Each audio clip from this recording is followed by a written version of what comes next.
flash before my eyes, but at least there's one huge plus. We know that the bomber was a gay woman drone pilot. Hashtag girl boss. A gay woman drone pilot. Hashtag girl boss. I'm here to get my kid from school. I pull up, don't see him at all. I stop the car to head inside when a black van cuts me off. An armed agent steps out of the van. Next thing I know, I'm in an ICE camp, and I won't see my son again. At least I wasn't deported by a man. A brown woman, ICE agent. Hashtag girl boss. A brown woman, ICE agent. Hashtag girl boss. I got laid off by a woman CEO. Oh yeah, it was hashtag woke. Israel destroyed my olive farm to build a settlement. Thank God the IDF has gay soldiers in it. We'll continue bombing Yemen. It's fine, the Pentagon will be led by a black man. Don't you know the world's inherently violent? That's why we need more women drone pilots. Someone murdered a white family in the year 1983. Multiple witnesses saw the crime that night. They all agreed the killers were white. The police had a different idea in mind. They found a black man to malign. They framed and sentenced him to death. His appeal rejected by Harris. Black South Asian prosecutor. Hashtag girl boss. Black South Asian prosecutor. Hashtag girl boss. Black South Asian vice president. Hashtag girl boss. Black South Asian vice president. Hashtag girl boss. What's going on, everybody? I hope everyone's having a fantastic evening, afternoon, pre-noon, no matter where you are in the world. I'm Hassan Piker, and this is the HasanAbi broadcast coming to you live from not so sunny, kind of gloomy, kind of sunny, moderately sunny, but a little cloudy California, Los Angeles. Folks, we're live and alive, and I hope all the boys, girls, and MVs are having a fantastic one, because today's a beautiful day. Today's a wonderful day. Today is Newsday, Tuesday, lads. It's Newsday, fucking Tuesday, lads. I'm Hassan Piker, and this is Newsday, Tuesday. That's right, I said it.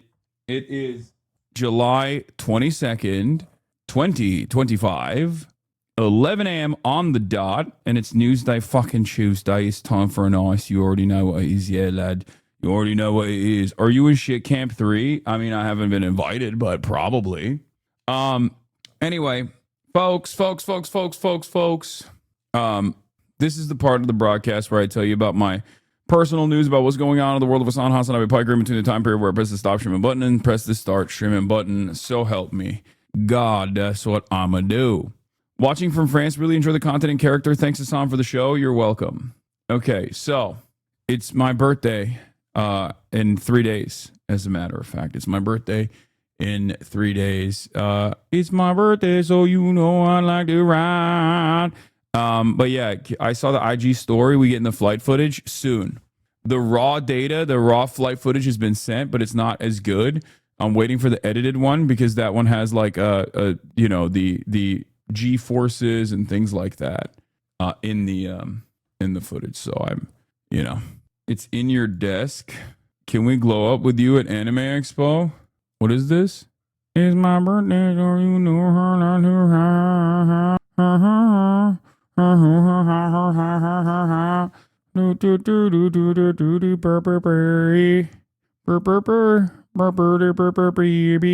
Wait, hold on. Dun, dun, dun, dun, dun, dun, dun, dun, dun, dun. What is happening, bro? Hold on.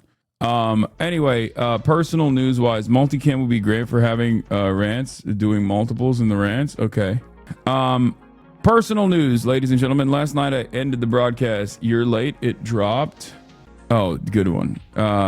Personal news wise, ladies and gentlemen, boys, girls, and MBs. Wait, where the hell is this? Where is my freaking... Hold on. No, that's not... Oh, no. Oh, oops. Oh, I'm just trying to log into my TikTok because it's a new computer. Did you talk about the house shutdown already? No, I'm going to talk about it though. Hold on.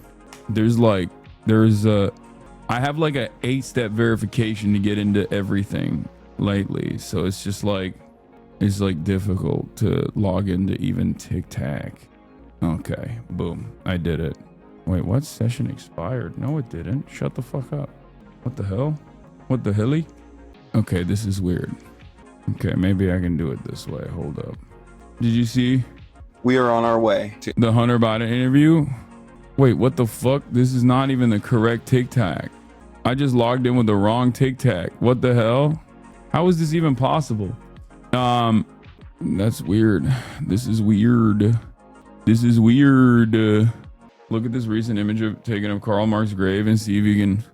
Wait, hold on. This is crazy. Okay, I can't just like log in with TikTok.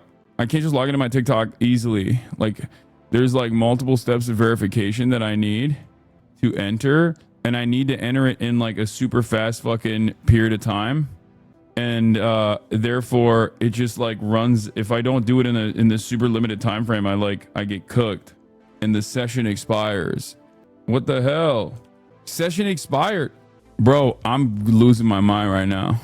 This is craziness. It's UNC proof. It's like in 30 seconds I have to input like 8 different fucking codes, which is making me go crazy. Okay, let's see it again. Okay, what the freaking heli? What the heliante? Oh, there it is. I logged in. Okay, and I put it in dark mode so nobody has to freak out. So I'm gonna be as respectful about this as possible, but the truth is your claim is completely bad faith.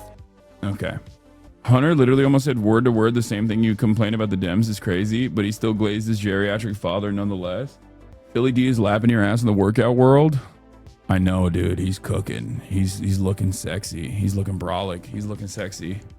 Your interview with the NELKBOYS is going viral everywhere. I mean, I wouldn't say it was an interview, let alone more so like a reasonable person being like, "What the fuck were you guys thinking?" You know what I mean?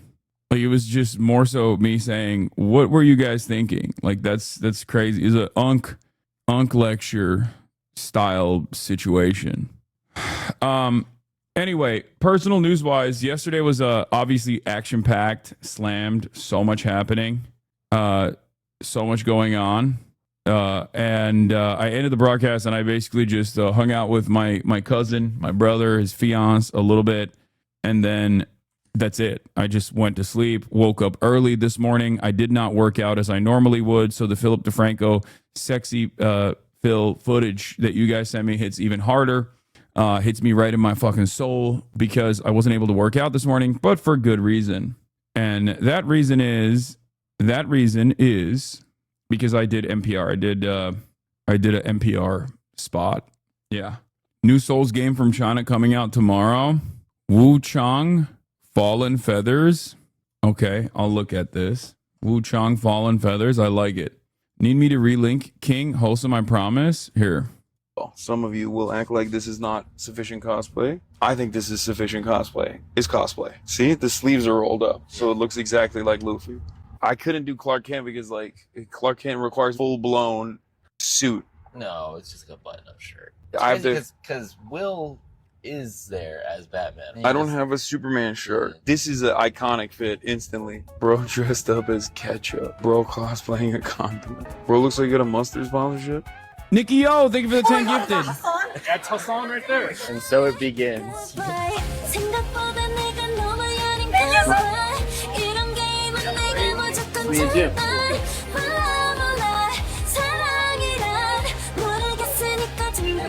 That chatter gifted 50 prior. Thank you, Nikki O, for the 50 prior gifted.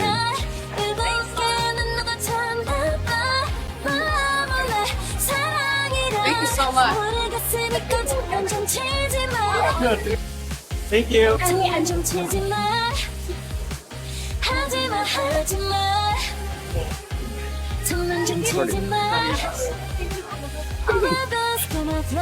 Hell yeah.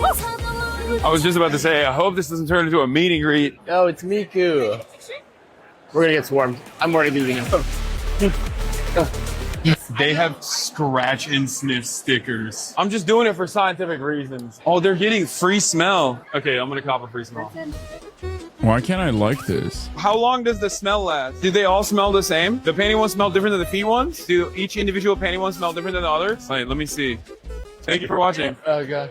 What's up? Oh wow. Okay. I need this zippered tote bag. Yeah, which design is that one? The one with the baby. I'm gonna put babies in the baby one. Which one do we get for cutie? Wait. Dude, I don't care that Ozzy Osbourne is dead. I don't even know if he actually is dead, but who cares? Like, why is that such a significant bit of news?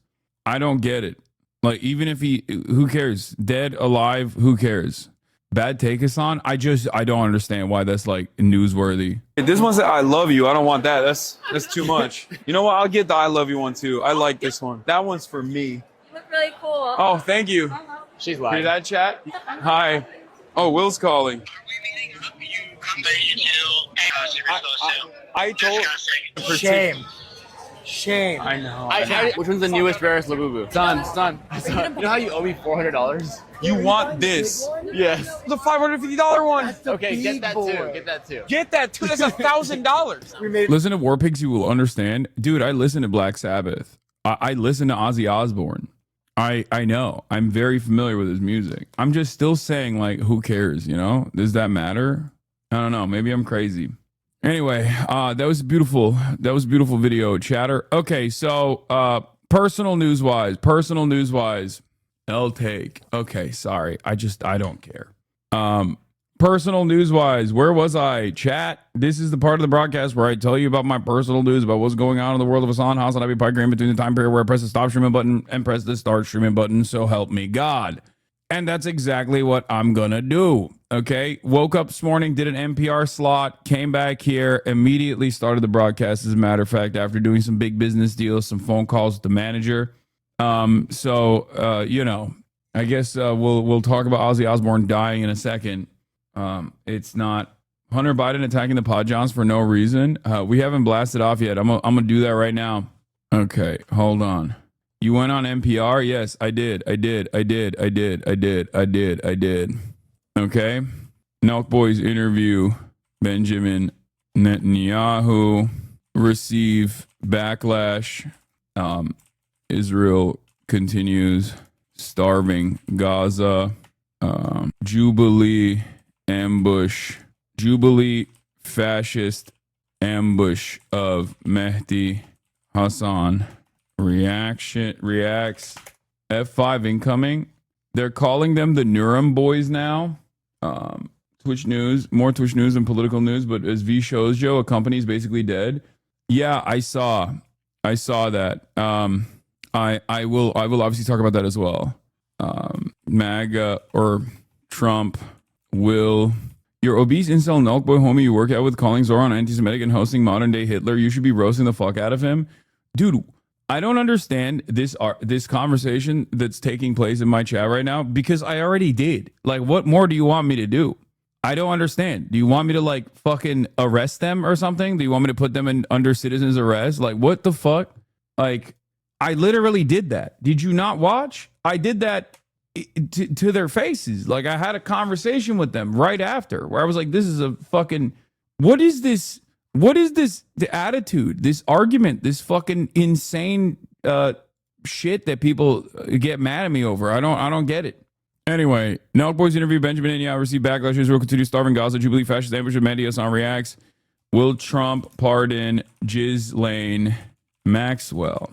And more. Get in now. Okay. People are just like, did you watch the full interview? Will you watch the whole NELKBOYS interview?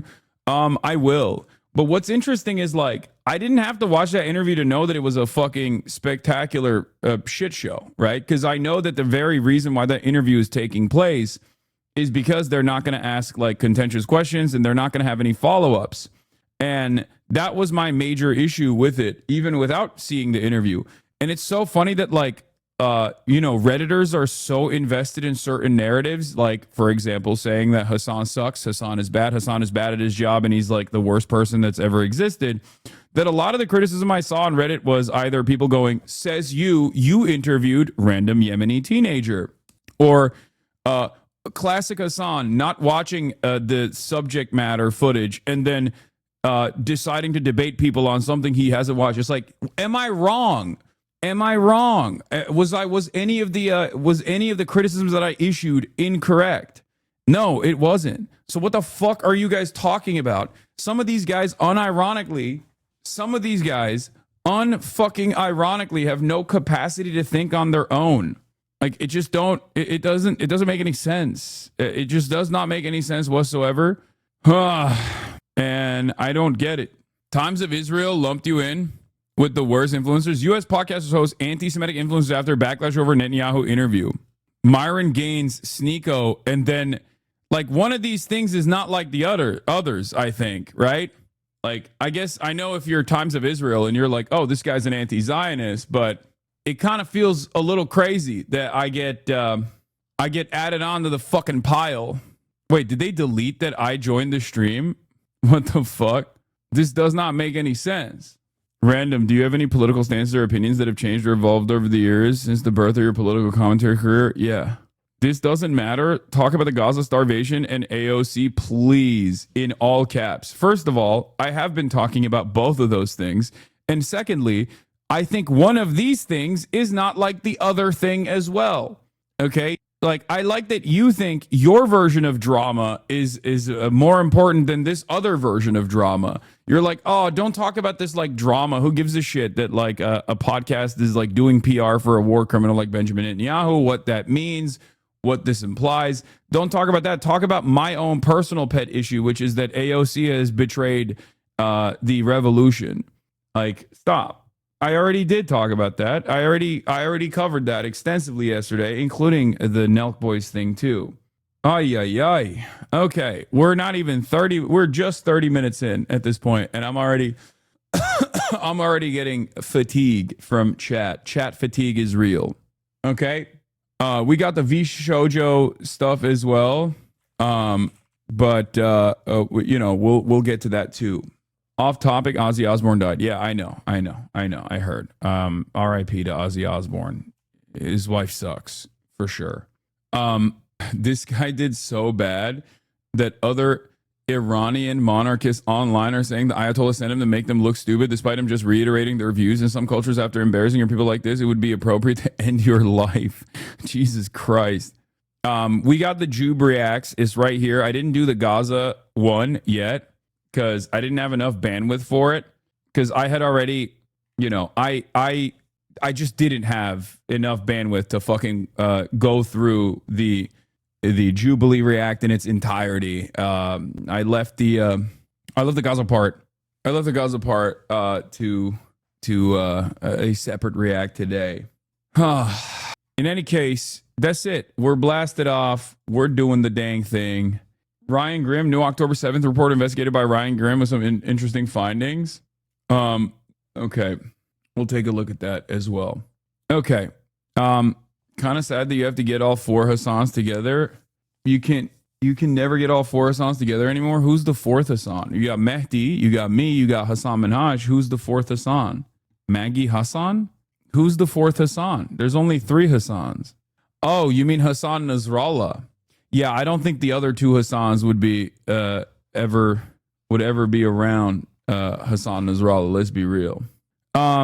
Rima Hassan, that's true. There's Rima, and then there's Hassan Hind as well. There's Hind Hassan as well, and she's dope too. Both Hassan Hind and Hind Hassan and Rima Hassan are also pretty awesome. Much better Hassans than all of us combined, honestly. Then there's also Hassan Kwame Jeffries, Hakeem Jeffries' brother, who's also pretty cool. I like him a lot. But yeah, we got a lot. We got a lot going on in the Hassan multiverse, and we're going to get to all of it. First of all, taken with the Chinese student letters at Marx's grave, there are a few. The concept of knowing there's currently a Labubu on Karl Marx's grave. I think Karl Marx would have appreciated a Labubu. I think he would have really liked it. I think he would have enjoyed what a Labubu implies. I think he would have appreciated it in general. So I don't know. I don't know if I don't know why people are hating on that. You know, workers made the Labubu. Yeah, there's obviously, yeah, he would have asked Engels to get him a Labubu. He'd be like, Engels, yo, can you spot me? Can you spot me a couple bills? I need a Labubu. Yeah, the reason why I don't care that Ozzy Osbourne died is because he has been reincarnated as Trisha Paytas' third child. Welcome back, Ozzy Osbourne. Okay, now named, I guess, Aquaman. I can't tell if that's a joke or if that's like not a joke. That's what people were saying, but I think, you know, close enough. He's back. Ozzy Osbourne is dead, only to be reincarnated as Trisha Paytas' third child. Not sure if... Are you having a stroke? No. Ozzy admitted to shooting cats for fun in an interview, and he also sexually assaulted someone. He's dead, man.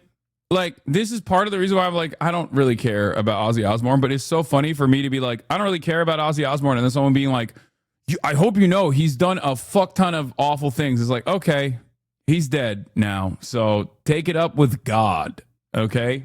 John Mersheimer said Israelis officially resemble Nazis today. I mean, we've been there, so I'm surprised he only got there now. Average bat head eater. I thought that wasn't real. I thought he like actually didn't eat the bat head. Like it wasn't a real bat head that he ate. Yeah. DOJ, the Department of Justice, to meet with GHISLAINE Maxwell in prison to ask her, what do you know? And it's really interesting because I feel like GHISLAINE might not survive that encounter. Okay. Yeah. Ozzy Osbourne is back already. Look, see? Trisha Paytas and Moses Hakman welcomed their first baby boy, Aquaman Paytas Hakman, which, of course, is the reincarnation of Ozzy Osbourne. I told you, the timing of this is it's not a coincidence. The timing of this is it implies reincarnation. It implies reincarnation. Ozzy Osbourne is back. Okay, check back. Watch this space. In a couple years, Aquaman is going to be also eating bat heads and singing Crazy Train. Yeah. Aquaman's going to save rock and roll. Yeah. Hoy. Where was I? Okay. Malibu Barbie, Paytas Hagman is the reincarnated queen. Yeah, it might be the next Dalai Lama. So, I don't even know where to begin. Let's start with the NELK franchise, and then we'll go into the JUBE as well. But you should probably start with the JUBE, honestly, if you want, unless you want to video game yourself until after the stream is over.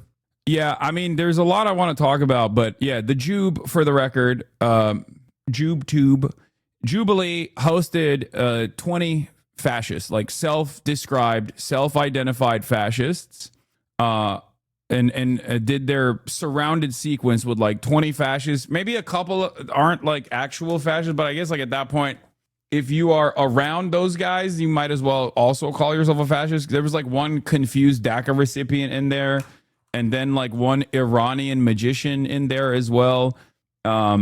One self-hating Iranian guy who said, you know, whites need their own ethno-state and they don't think I'm human, but that's okay. They have a difference in opinion. Yeah, there was a Mexican DACA recipient who had an epiphany amidst the incredible, open, virile, repulsive white supremacist racism that I saw from any YouTube video. I mean, this shit made this kind of stuff makes like Xbox Live lobbies look tame, especially because this is like the boring kind of racism too. This is like, nah, you don't get it. I'm genuinely invested in this kind of racism, if that makes sense. So, not great.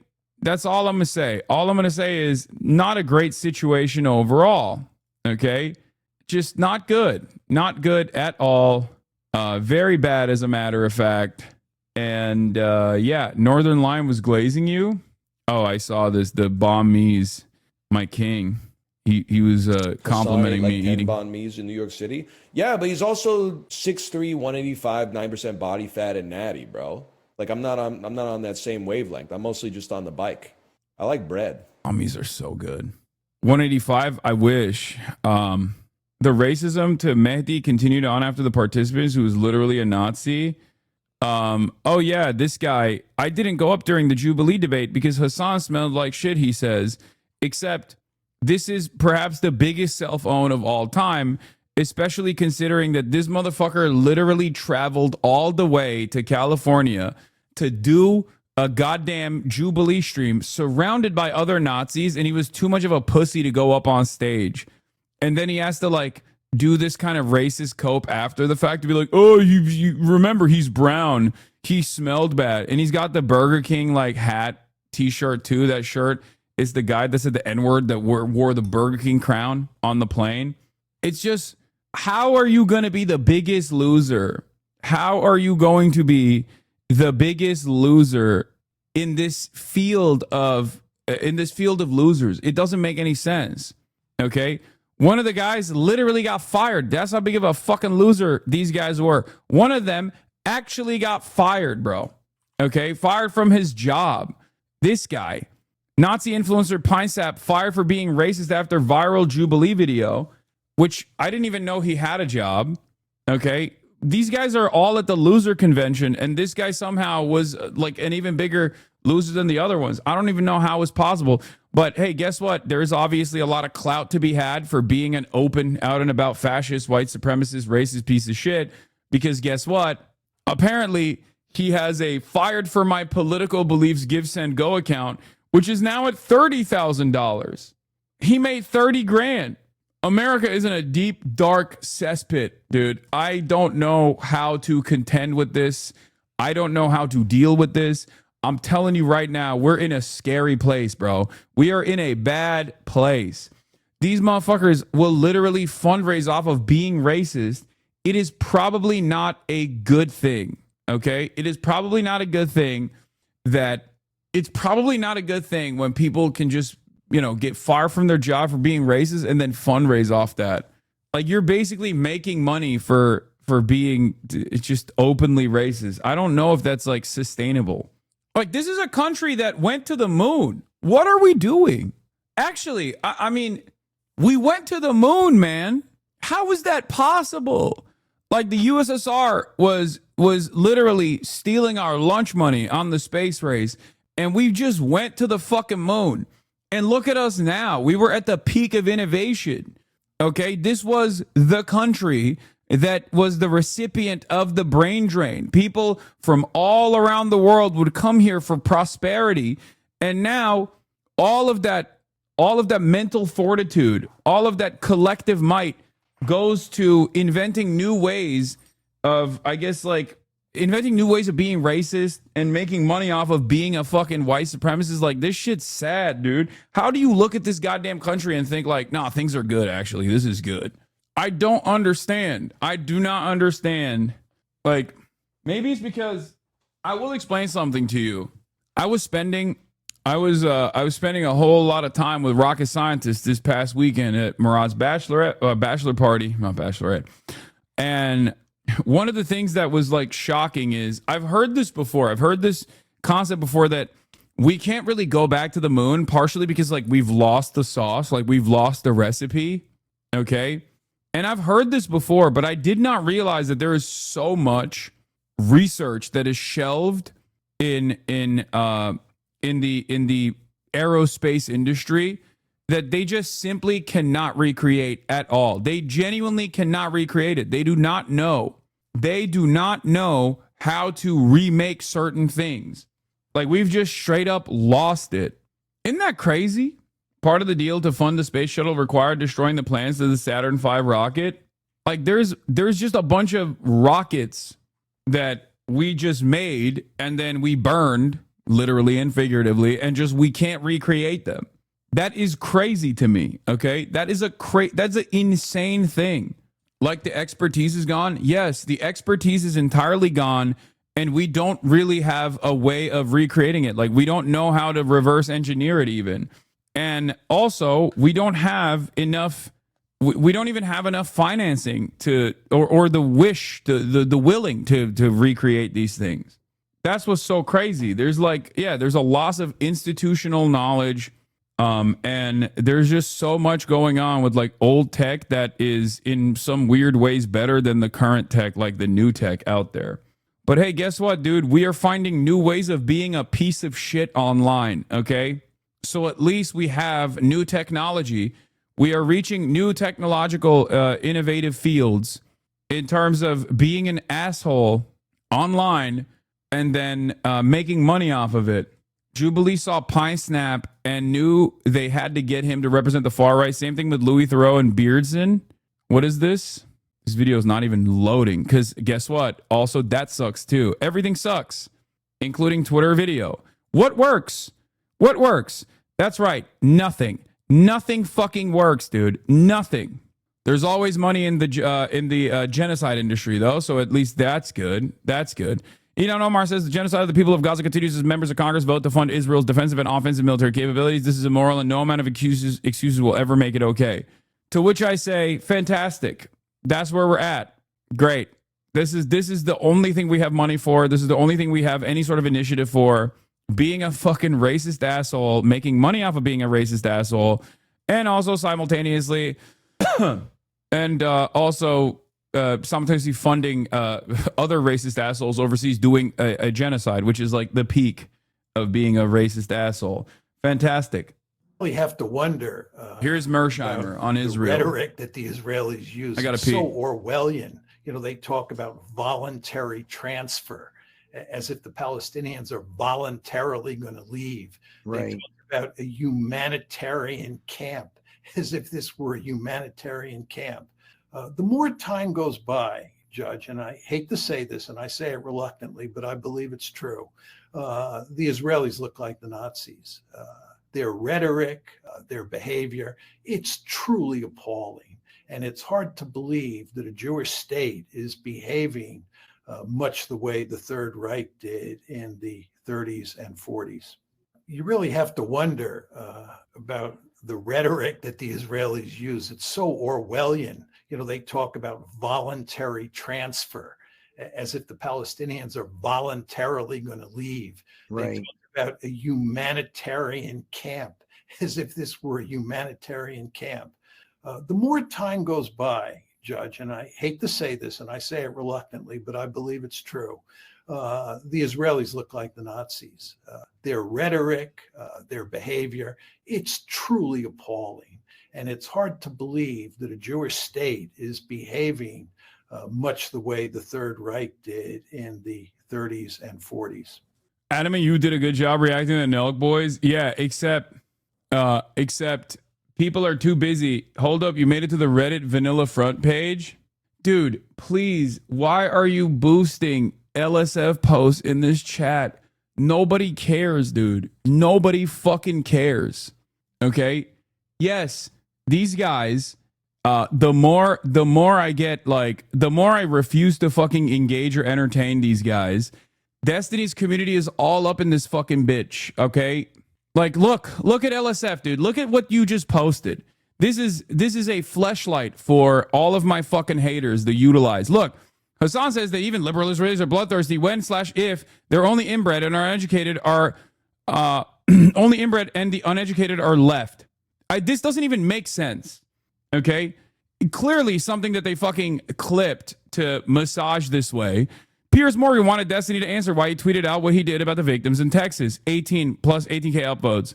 Hasan wasn't happy after the NELK boys grouped him with Sneeko and Nick Fuentes. Twitch streamer HasanAbi says it's weird that ISIS never attacks Israel, only kills Muslims. 12,000 upvotes.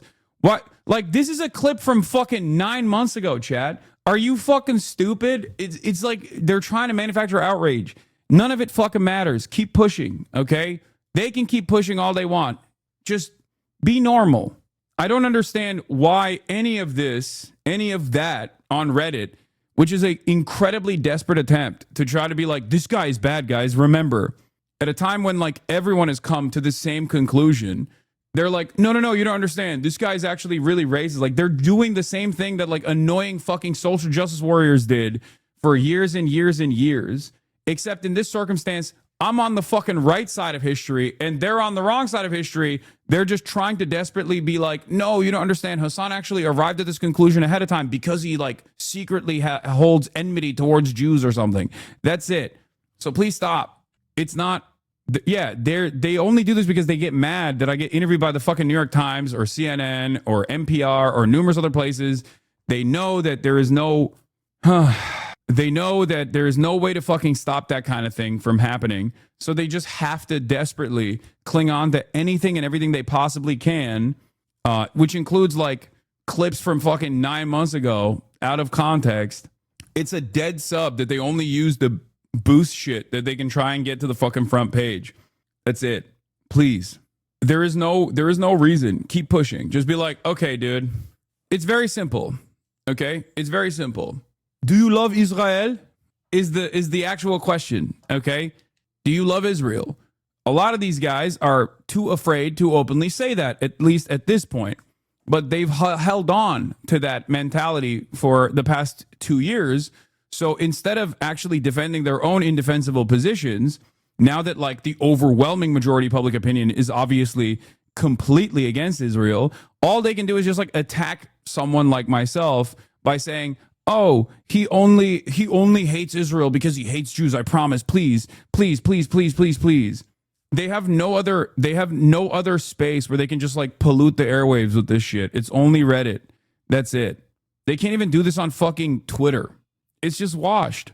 It's gross, but the echo chamber is shrinking. But these are literally some of Israel's strongest warriors these days, which says a lot about how fucked their public perception is. Yes, exactly. Israel's public perception is so fucked that when the NELK boys interview Benjamin Netanyahu, that act in and of itself is indicative of how far Israel has fallen. Why the fuck are you a goddamn war criminal with an ICC warrant out for your arrest and you're going on the NELK Boys podcast? And not only that, but also when you go on the NELK Boys podcast, it doesn't actually offer you positive PR. It just ends up collapsing the PR for the NELK Boys. Because that's the reality here. Because like NELK Boys interview Benjamin Netanyahu, right? If you were to ask me ahead of time, I would have told them not to do it. The interview itself got not even 1 million views in one day, which is a decent amount of views. In the middle of the interview with, again, Prime Minister of Israel, Benjamin Netanyahu, they end up doing like, gambling ads and things of that nature. It's all so dystopian. I know this is a word that we use quite frequently, but bro, dislikes at 120K. The dislike bot is not correct. It's just not. It's not correct. I don't know why you guys believe that shit. It's never correct. But this to me shows desperation from Israel. They have no allies, with the exception of mainstream media. But even they realize that regardless of how many mainstream media attempts they make, they're still not going to be able to change the way people see Israel. It's over. It's done. It is a global fucking pariah. And it's such a global pariah that sending Benjamin Netanyahu on the Full Send podcast with this idiotic assumption that, the NELK Boys podcast is going to make a bunch of right wingers look at Benjamin Netanyahu in a positive way is so stupid. It is a spectacularly stupid and spectacularly desperate attempt of trying to do propaganda. It's shocking how bad this situation is, okay? And Ben Lorber also reported on this, said Haaretz reports Israel is training MAGA Gen Z influencers to combat growing criticism on the right. They're using Israel 365, a Christian-focused Hasbara outfit I wrote about recently for Jewish Currents. Watch this group. They're a crucial conduit between Israeli and the Christian right, okay? But it's not going to work. It's not going to work because for the generational divide between the generational divide in terms of like how people perceive Israel is so severe that even the Christian right under a certain age group is entirely off the Israel train. Okay. And obviously the Ryan Grimm even posted about this. It's so funny that I've had like a bunch of serious journalists reach out to me about the NELK boys to be like, who the fuck are these guys? Like, why were they interviewing? Like, Ryan Grimm hit me up and was like, why are they interviewing Benjamin Netanyahu? Who are these guys? Which was really funny.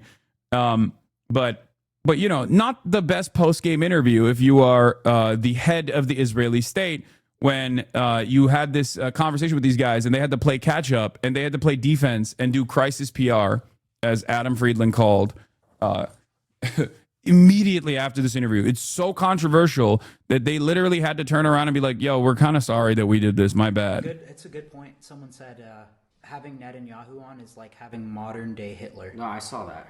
Which is, honestly, guys, I'll be honest. I'm here to, it's a good point. We're here to fucking learn, to be honest, guys. Like, the reason why I'm not like as upset, I guess, as the rest of the internet is because maybe I'm so used to mainstream outlets doing unlimited PR for Israel over and over again, that like when I see something like this, when I see an attempt from the Israeli state to try and do propaganda for the Israeli state by sending Benjamin Netanyahu of all fucking people to the NELK Boys podcast, I see that as a major fucking self-own.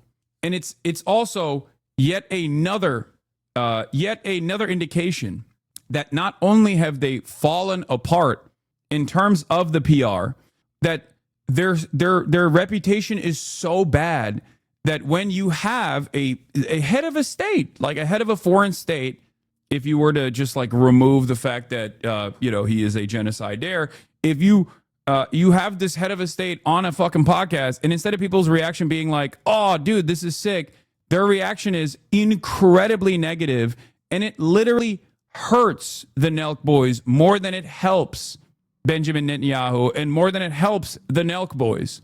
Like this interview is not going to be even remotely positive for Benjamin Netanyahu. And it's not positive even for the NELK boys either.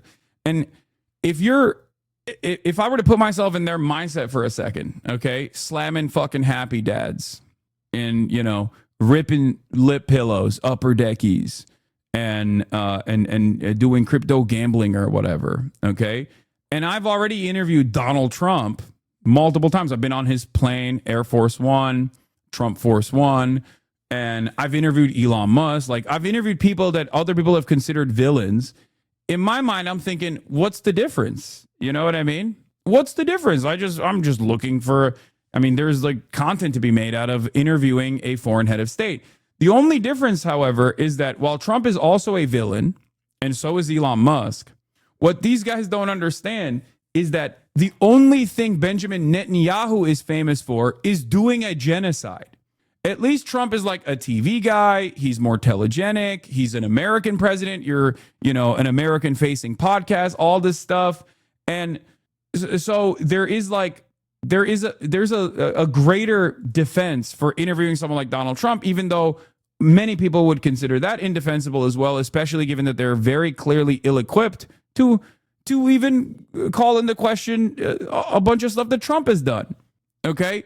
Here's Nathan J. Robinson's take. The rise of the idiot interviews like Friedman, Rogan, Vaughn, and the NELK boys very harmful to journalism. They somehow manage to be worse than mainstream media. They're walking PSAs for the importance of reading books. The problem is that because they have refused to study the issues closely, they don't even know when they're being fed propaganda and therefore can't challenge it effectively. Result is their viewers get exposed to propaganda without hearing any counter arguments. Except I'm not in the same mindset as Nathan J. Robinson, because I don't think this is like as damaging to the discourse. I think the very fact that this interview took place is more newsworthy than any number of different things that this interview allowed Benjamin Netanyahu to do. Does that make sense to you? Do you understand what I'm talking about? No, he doesn't mean Adam Friedland. He means Lex Friedman. Like, it's like when the New York Times writes a story about Zohran Mamdani's like college application or something that from a college they didn't even get into, like Columbia. And they go in and they get like hacked material from a known white supremacist race scientist, right? The story and their coverage of it is not as impactful and is not like as anti-Zohran as the fact that they wrote that story and thought that this was a good story to publish. That becomes the story in and of itself. And it's kind of a similar thing here where, by my estimation, the very fact that the Israeli state thought it was a good idea to go on the fucking NELK Boys podcast to try and run PR for their ongoing active genocide because they recognize how much they've fallen out of favor overall is the bigger story here. The bigger story here is the desperation for the Israeli state and also the reception, the broad reception from the internet towards the NELK boys, who obviously have been, even in right-wing circles, but like right-wing circles, left-wing circles, like obviously people have had their minds made on these guys to begin with, right? Especially when they were, promoting Donald Trump. But what's actually more interesting is that Benjamin Netanyahu is such a repulsive, toxic, cancerous individual in what he represents that even the right is attacking the NELK boys now. Like eating it from both ends. That to me is a bigger story than the fact that the NELK boys even interviewed or what kind of propaganda Benjamin Netanyahu was able to do. Because like a lot of people here want me to like address some of the statements that Benjamin Netanyahu said in this fucking interview. I already know what statements he made in this interview. You want to know why I know these statements that he made in this interview? Because it's pure Hasbara. I've heard it a million times over in my fucking, all the way from my Twitter replies down to every single Israeli envoy that goes on mainstream media and defends Israel's actions. It's always the same. There's not a lot of leeway in what kind of propaganda you can do when you are just like actively committed to doing an ethnic cleansing campaign in broad daylight. ABC, NBC, CBS News ran token reports on Gaza starvation yesterday, and it had all the tropes. Hamas-run health ministries, centering Israeli denials, framing it as the unfortunate result of a new military offensive. Zero mention of open Israeli starvation and depopulation plans. It's important whenever news orgs telephoto shoots of thousands of clearly emaciated people scrambling for food and dozens of images of people being shot or dead to mention the particulars is coming from the Hamas-run health ministry, so we can just ignore everything we're watching. Israeli leaders, including Netanyahu, openly talk about depopulating Gaza. They mock up AI videos showing what it would look like. Every single human rights org says it's textbook ethnic cleansing, yet the U.S. media continues to act like starvation is the unfortunate byproduct of a war. This is bullshit. And my point is like, credible, reputable mainstream institutions unironically do a similar type of propaganda to what the NELK boys did, but with Benjamin Netanyahu. Of course, they probably would be a little bit more contentious with Netanyahu than the NELK boys were capable of being. What I mean by this is, of course, is that they would at least have like to lend some credibility to themselves by asking like a couple questions or maybe a couple follow-ups to Benjamin Netanyahu. But as someone who's watched a lot of Benjamin Netanyahu interviews, let me tell you, okay, it wouldn't be all that different from the NELK boys. Like, sure, they wouldn't ask them about like whether he prefers Burger King or McDonald's or whatever. I will also make one more statement about how many of these like both sides fucking morons out there have been trying to actively use my commentary against the NELK boys on this process to say, oh, says you would ask Benjamin Netanyahu if he watches One Piece. No, I wouldn't. You want to know why I wouldn't? Because, as I've said before, one, I didn't even interview a member of Ansar Allah. I interviewed a random Yemeni teenager who I thought was a part of the Ansar Allah movement. But even if he was a part of the Ansar Allah movement, I would have had a more positive interview with him than I would with Benjamin Netanyahu. Because Benjamin Netanyahu is a genocidaire. Ansar Allah, on the other hand, is responding to the genocide that Israel is committing against the Palestinian population. You know, I don't do this like weird neutralization, this weird moralizing. I don't do this like cowardly, both sides are actually kind of bad. No, there is no both sides in a fucking genocide. The responsible party here is obviously the Israeli prime minister. If you can't hold Benjamin Netanyahu to a different standard, it's like we go back to the same like Nazi denialism of like, who's actually a real Nazi? Is Adolf Hitler a real Nazi? If you can't even fucking point the finger of blame at Adolf Hitler for the crime of the Holocaust, then who are you supposed to point it to? There is no fucking both sides. So it's very strange when people try to do that, where they're like, well, Hasan, you interviewed a 19-year-old Yemeni teenager who's only known famine his whole life. Isn't that, and you asked him like silly-ass humanizing questions. Isn't that the same as like humanizing Benjamin Netanyahu? If you think that a random Yemeni teenager or even the head of the Ansar Allah movement is in any way, shape, or form comparable to one of the most successful ethnic cleansers of our generation in modern society, you are a delusional little freak. You have no understanding. You have no concept of like what these things look like. You are comparing two children at kindergarten fighting one another to a serial killer rapist. You are not a serious person. Okay? That's it. Don't make this fucking idiotic both sides comparisons. Like, there is no both sides between a murder victim and a person who is whose entire family's been slaughtered and the guy who's doing the murder. Ridiculous. Do you know how much money the leaders of Hamas steal?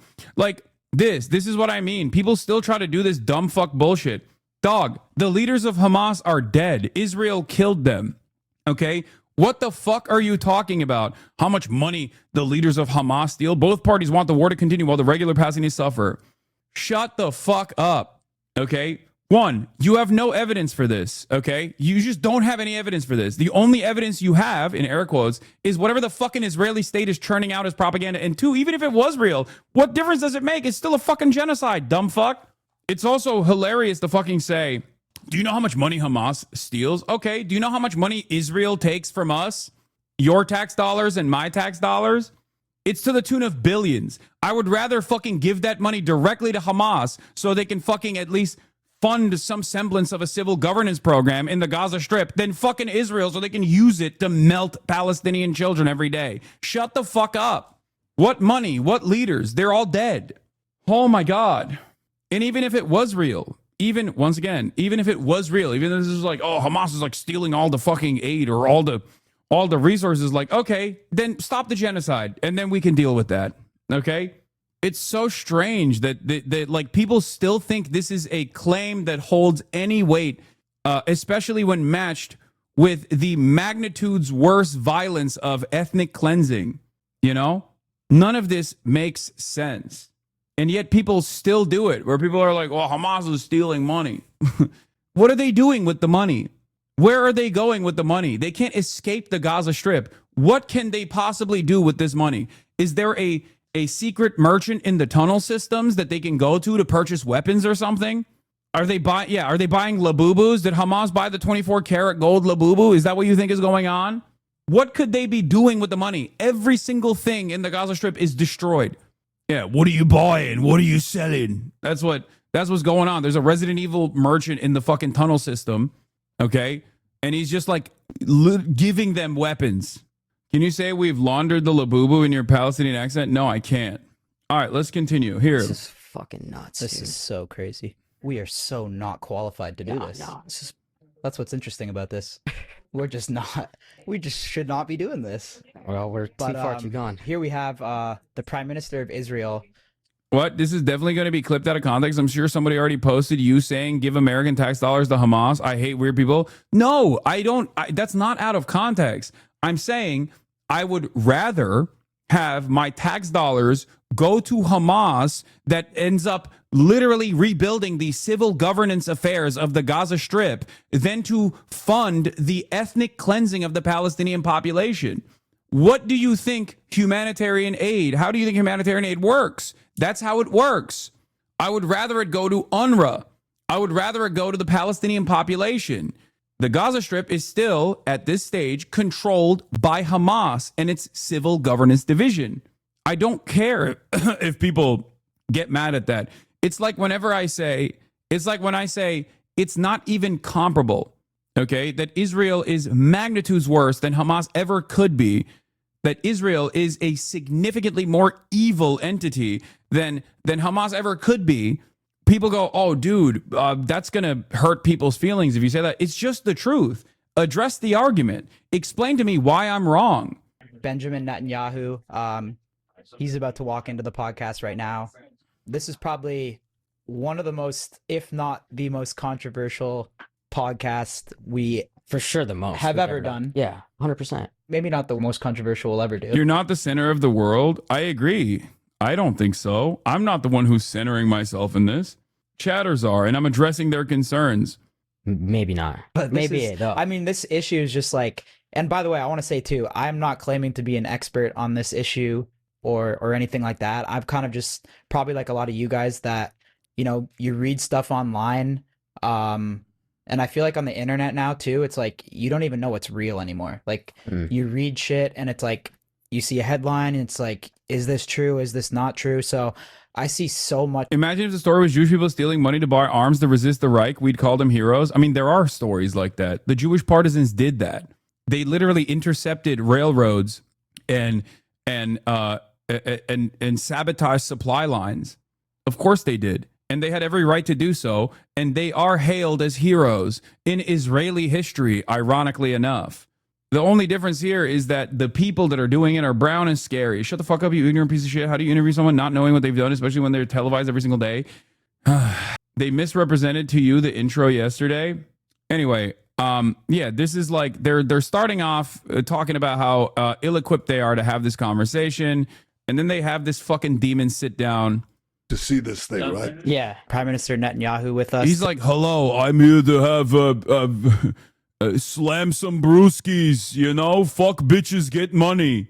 Hello, NELKBOYS. I'm here to talk to you about Israel and how we must defend Israel. I love doing upper deckies. My fellow NELKs. Today we're here in the Blair House. Yep. Right? Is this the White House grounds? Close. Close. It's the sort of the official guest house of the United States. How have you seen like the White House and stuff? Like how has it evolved over the years, over the times of you visiting it? I've met quite a few of the American presidents because I've been in office pretty long time. Hasan, you're a terrorist, but at least you're good looking. Thank you for saying that, I guess. Like, not because we don't have elections, but because I've won I'm going to terrorize your okay? pussy. I think there's never been a friend like Donald Trump in the White House for Israel. I think he's a remarkable leader. I think he's changing history. He said he'll make America great again. He's already done it. You know, America is widely admired now around the world, and especially after our joint operation against this regime that wanted to, you know, chance with his bomb-ass dick. Death to Israel. Well, I think together we've shown the world a different face of America. Very powerful, very directed, very resolute. You guys are very tight, right? Would you call it a bromance? Well, you might. I mean, we've known each other several decades, and you know, I really like him. What do you like? Yeah, this is bro. This is, oh God, this is so bad. It's just so fucking bad. He's like, yeah, I love Donald Trump. We have such a good relationship. We also love slamming happy dads together. We love slamming happy dads together on the NELKBOYS podcast. I can't wait. I can't wait to do it together. I don't even know if I could watch this whole thing. Okay, I just like it's. Most about him. You know, if you meet him close up, and Sarah and I have had this. I've never seen you watch Benjamin Netanyahu speak for an extended period of time. You've never been able to do it. I can't do it because he's such a fucking monstrous piece of shit. But then also on top of that, he is just so uncharismatic. He has no good qualities. He is basically America's fall guy here. Many times, including last night in a great dinner we had at the White House. First of all, Donald Trump can be very funny. Of course. He can be very funny. He can especially off camera, right? He can absolutely. He can split your, you know, you sort of sit there and you start guffawing because it's so funny. Guffawing. And also, I'll tell you something else. That Sarah, who's a psychologist, and she, you know, psychologists. Of course. They look at people. They identify very quickly with that. You know what she said to me about Donald Trump? She said he's a good person. He has a good heart. He wants to do good. And that is something that I think that. Yeah, this is him. Remember, he's playing to the audience, okay? He is hyping up his closeness to Donald Trump, a figure that the NELKBOYS audience obviously likes. Remember, Benjamin Netanyahu is a fucking demon, but also he is a very successful propagandist. This motherfucker's been the leader of Israel for decades at this point, okay? So understand something here. Like every single thing that he's saying and the very fact that he's doing this interview is calculated. And as I described to the NELKBOYS yesterday, the reason why he's doing this interview with the NELKBOYS when he won't do this interview with Haaretz or any number of different Israeli outlets, including Israeli outlets that are literally promotional to him, because Benjamin Netanyahu notoriously does not speak to Israeli outlets, okay? He barely does interviews with American outlets. So why is he offering an hour and 13 minutes to the NELKBOYS? This is a question everyone should be asking, okay? And it's precisely what I told the NELKBOYS, is because he knows that this is not going to be contentious. He knows that they're going to ask a couple questions and never push back with accurate information. That's the whole point. Now, of course, it's still a failure from the Israeli perspective because I think these guys do not understand how Israel is viewed and how especially Benjamin Netanyahu is viewed, because Benjamin Netanyahu himself is not even fucking liked by liberal Zionists at this point, okay? Everybody sees him as an off-ramp. Even if you want to launder the reputation of Israel, you still have to say, well, it's Bibi's war. It's Benjamin Netanyahu's war. It's Benjamin Netanyahu's doing. So, like, there are only a handful of people that actually like Satan incarnate here, okay? And that's it. So you are not going to get anyone. You're not going to win any favors here. You can say what you want about Netanyahu, but he's quite a savvy politician. He knows what you need to suck Trump's penis to get whatever he wants, and he's doing that here. I mean, I think this is more so. I think this is more so about. Yeah. Oh, here's Benjamin Netanyahu's favorability on table 5e on page 12. Here, just so you understand how fucking dog shit how underwater he is. Favorability of public figures. Benjamin Netanyahu. Do you have a favorable or unfavorable opinion of the following people? Okay.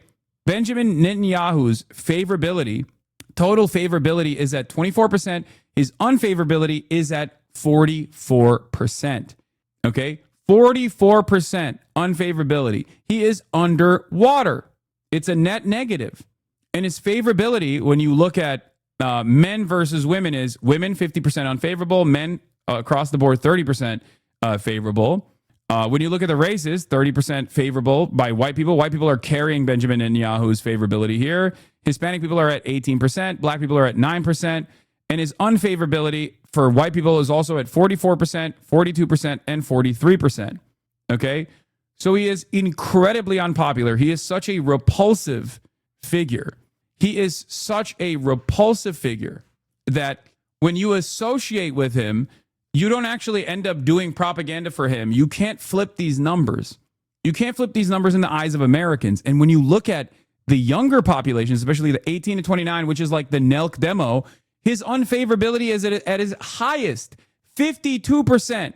52% between the 18 to 29 demo, and at 30 to 44, it's at 42%. So when you look at these numbers, it's just like there is very few people who see him as favorable, and most of them see him somewhat favorable anyway. 3% of the 18 to 29 demographic only sees him as very favorable, as opposed to 44% seeing him as very unfavorable. Okay? That's it. That's precisely the reason why when you look at this interview and then you look at the comments, everyone is going, I miss when YouTube used to show dislikes. NELK 2015, funny prank channel. NELK 2025, propaganda machine for governments. You guys didn't question him once. This is crazy. Israel are so desperate for positive PR, they sent their prime minister to podcast with a bunch of pranksters. Zero pushback. You literally let a war criminal talk freely. You think Content Brain podcasters would check these polls? No, but Content Brain podcasters are receptive, incredibly receptive to their audiences. Okay? Do you understand? They're incredibly receptive to feedback from their audiences. So they're not seeing those polls. They're seeing the comments. And that's precisely the reason why yesterday they turned around and were like interviewing anyone and everyone they possibly could on you know, what they did. And they were like looking for anyone to just basically be like, nah, it's cool that you guys did this. And they didn't get that. And then they wanted to do this whole like, well, we're trying to get both sides on this issue. We're trying to do both sides on this issue. There are no both sides of the genocide, but there is also no feasible way of even getting both sides on this issue. Who are you going to do? Who are you going to interview? A fucking Palestinian child that is being malnourished, that is being starved to death by this guy that you interviewed? You can't do that. So it's just like a spectacular fuck up of epic proportions. And the reason why it's a spectacular fuck up of epic proportions is because you have to ask the question, like, who is this for? Like, no one wins in this, okay? No one wins in this process.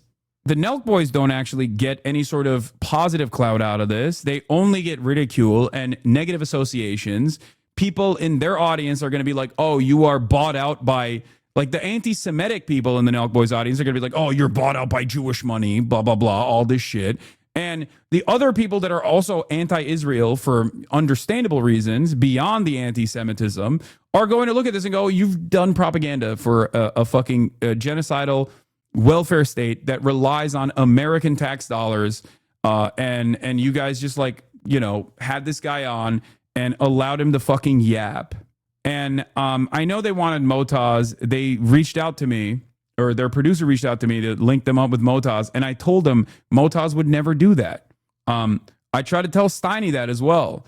I'm working on trying to see if I can find someone that would actually go in front of this audience and talk to them and offer them the Palestinian position, the pro-Palestinian position, but it's very difficult. It's not helping these clowns, for the record. For those of you saying, stop helping these clowns, are you fucking stupid? This is about trying to get in front of as large an audience as possible, a person who has, you know, mental clarity, a person who is convincing, okay? This is more so to inform an uninformed audience. I'm sorry, this is not about doing PR. You guys can see it that way if you want, but I don't give a shit. Okay? Even if it is technically damage control or some shit like that, I have my purpose here is to try and get the truth in front of as many people as possible. Okay? It is going to be virtually impossible for them to get anyone who is like Palestinian after they interviewed literal Adolf Hitler. That's just the situation at hand. Anyway, you have to know him well to appreciate it. And the last thing I tell you about him, okay? I mean, I can tell you many things, but he cuts through the chase.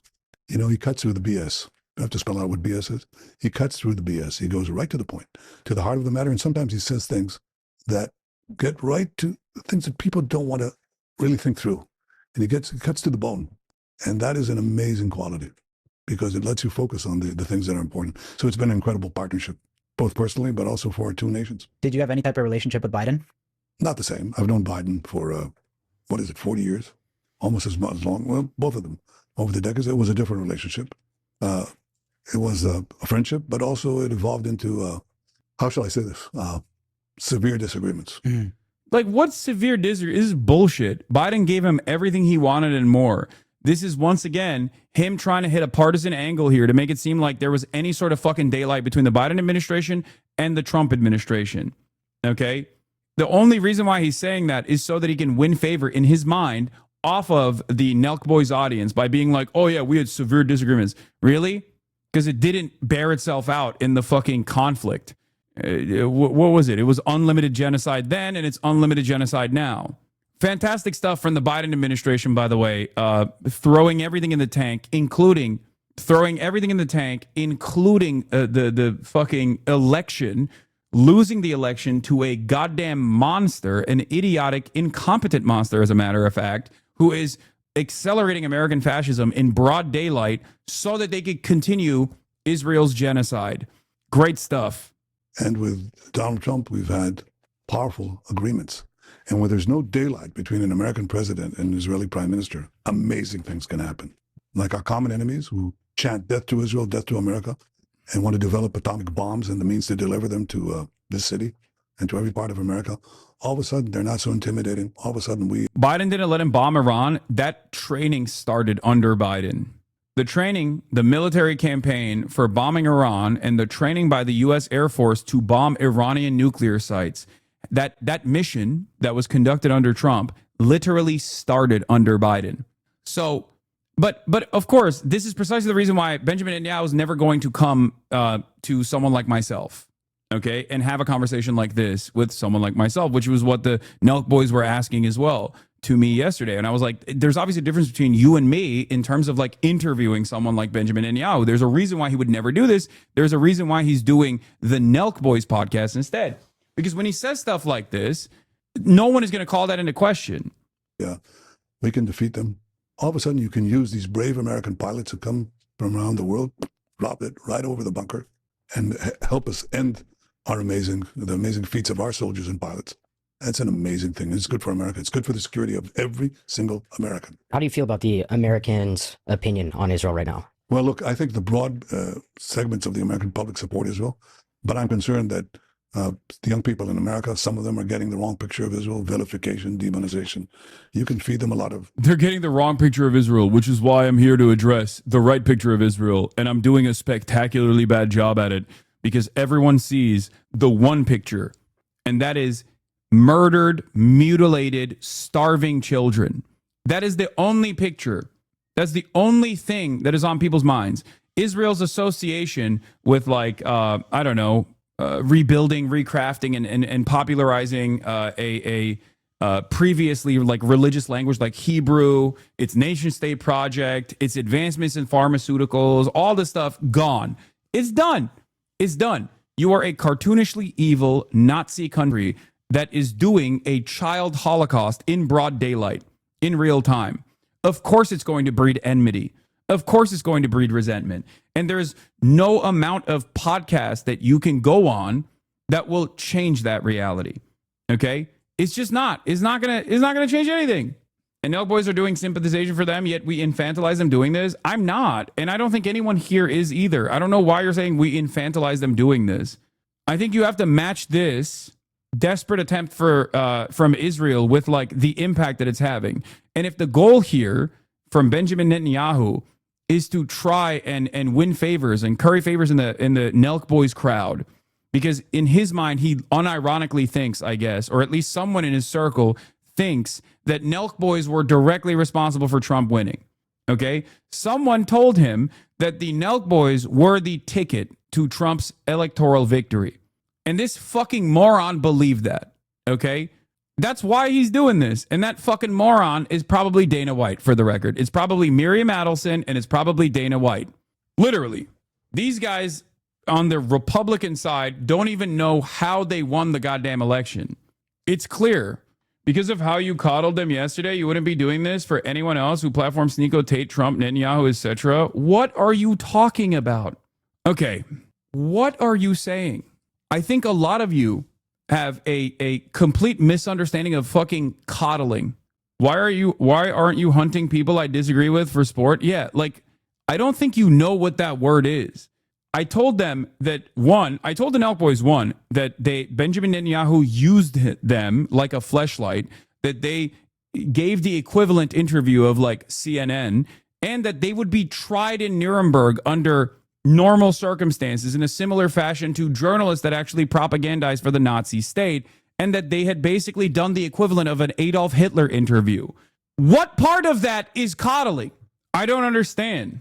Which is ironic because there are some bad faith actors in here who are like, why didn't you just fucking fly out to where they were and like beat them with your hands or something? While also simultaneously, I look at TikTok and half the fucking comments are like, Nick Fuentes was so based. Hasan could never actually pull off the incredible commentary that Nick Fuentes pulled off.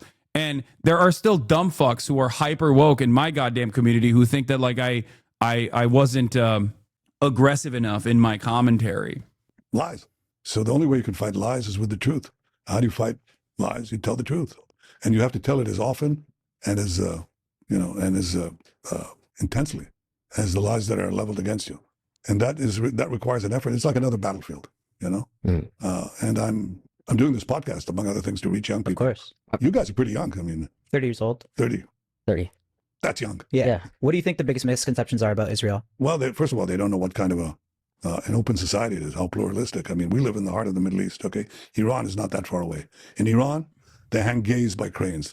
In Israel, probably Tel Aviv is one of the, the most open, liberal-minded city on earth. No. Don't hype that up too much. You know, remember, the Trump base is not that open to the gay stuff. It's not that woke. You know what I mean? It's not a good thing that Israel's woke like that. Anyway, Yeah, in Iran, they hang gays by cranes. In Israel, we kill gays by fucking using American weapons on them. Okay? Israel is a high. We visited there, yeah. No, it's completely different. Our assistant's gay too. He had a good time. Well, you can vouch. Yeah, no, he had. What's the difference between this and the stuff we have heard as a defense of Israel before? One line between all of them? No, of course not.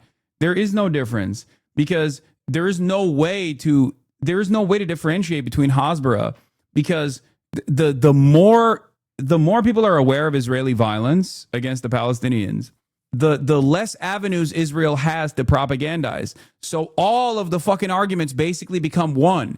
Israel's an apartheid state. Israel's an apartheid state committed to ethnic cleansing. Its societal underpinnings, its fundamentals are born out of this fascist ideology of Zionism, which is an ethno-religious supremacist ideology. It's a Jewish supremacist exterminationist ideology.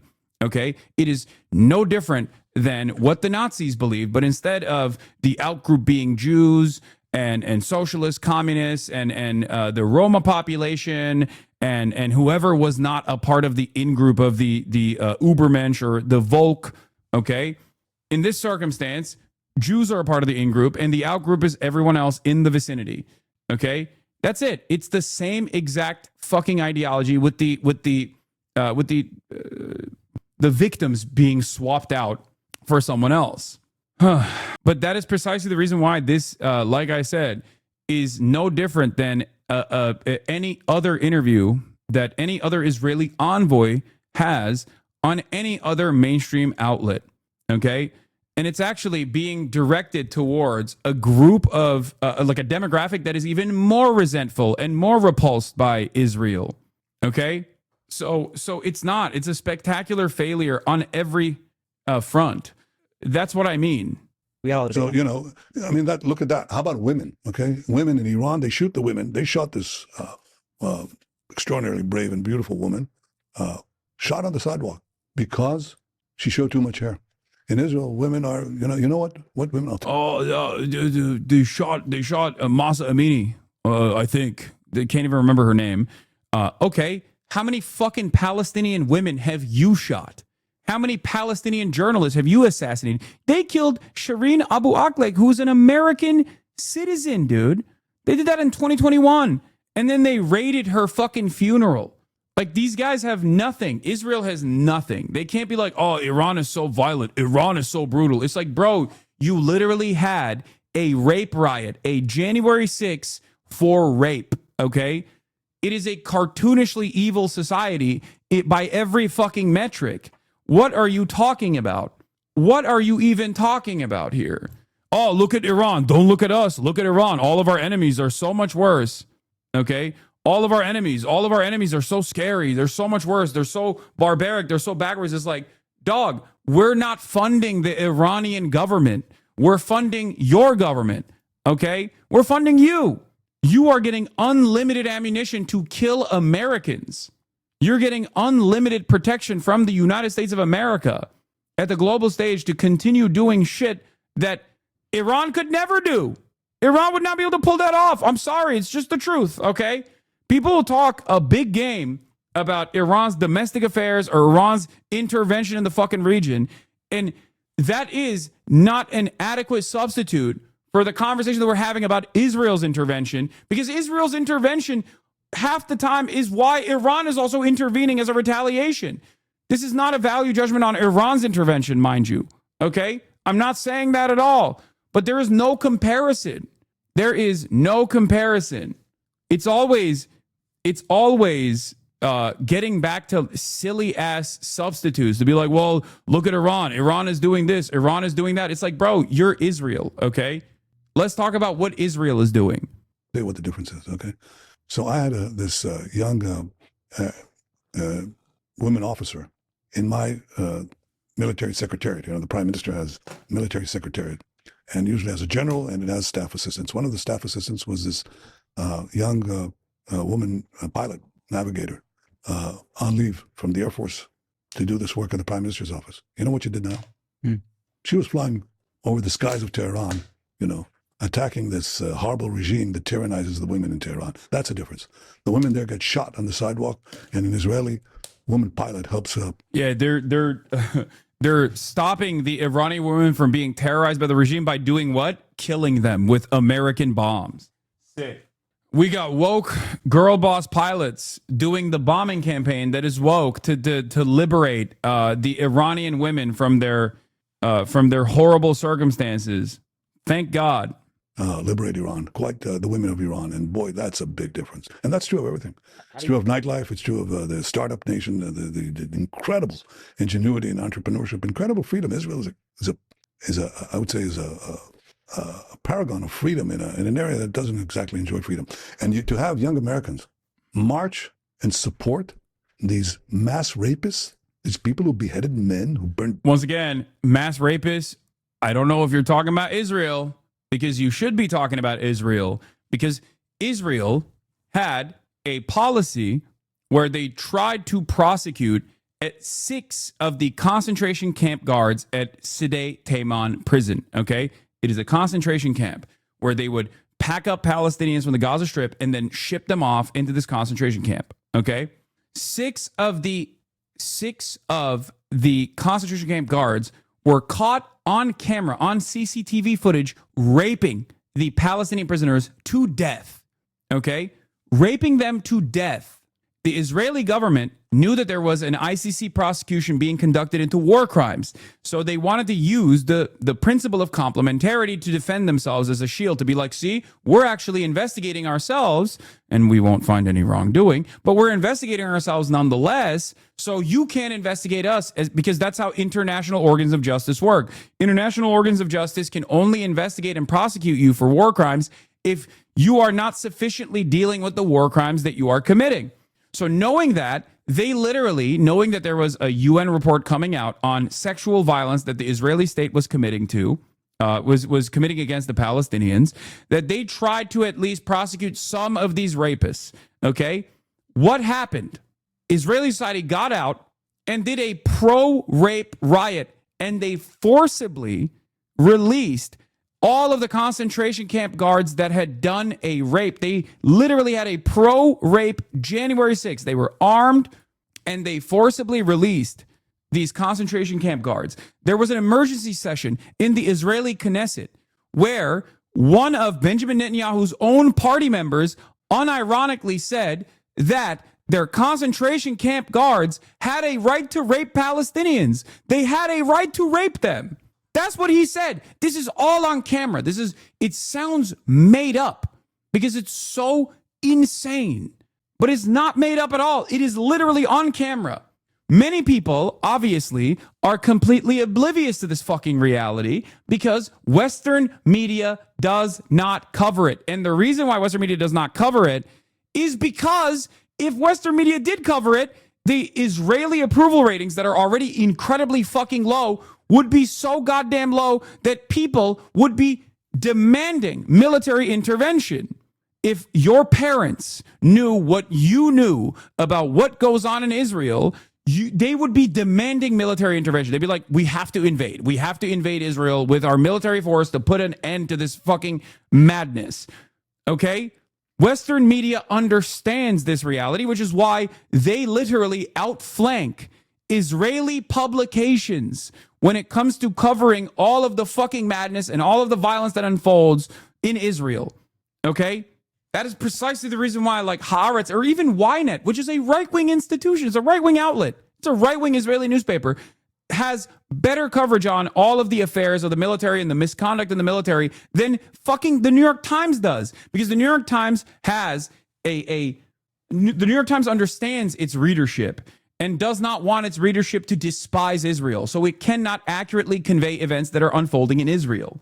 But I will go even further. Remember, this man in the middle right there is the primary rapist. And at first he went on television to talk about how he had a right to rape the Palestinian prisoners to death. Then he unmasked himself and became a television personality. That's right. The Israeli soldier who was caught raping Palestinians on camera is now being honored and celebrated like a celebrity star at shows in Israel. בשדה תימן, ועכשיו מתמודד עם האשמות קשות, וכולנו רוצים לשמוע מה יש לו להגיד, וגם יהיה... תגיד לי, למה אתה עומד ככה? כי גם אני יכול להיות כוח 100, תראה את הגודל שלך. אתה? לא בדיוק. And if it were true, Israeli rabbi defends soldiers accused of raping Palestinian prisoner. A video shows a rabbi in Israel blessing a soldier accused of raping Palestinian detainee, defending his actions, even if the soldier is to be found guilty. I'm sorry, dog. You can't have your fucking prime minister running around and being like, oh, these guys we're fighting are rapists.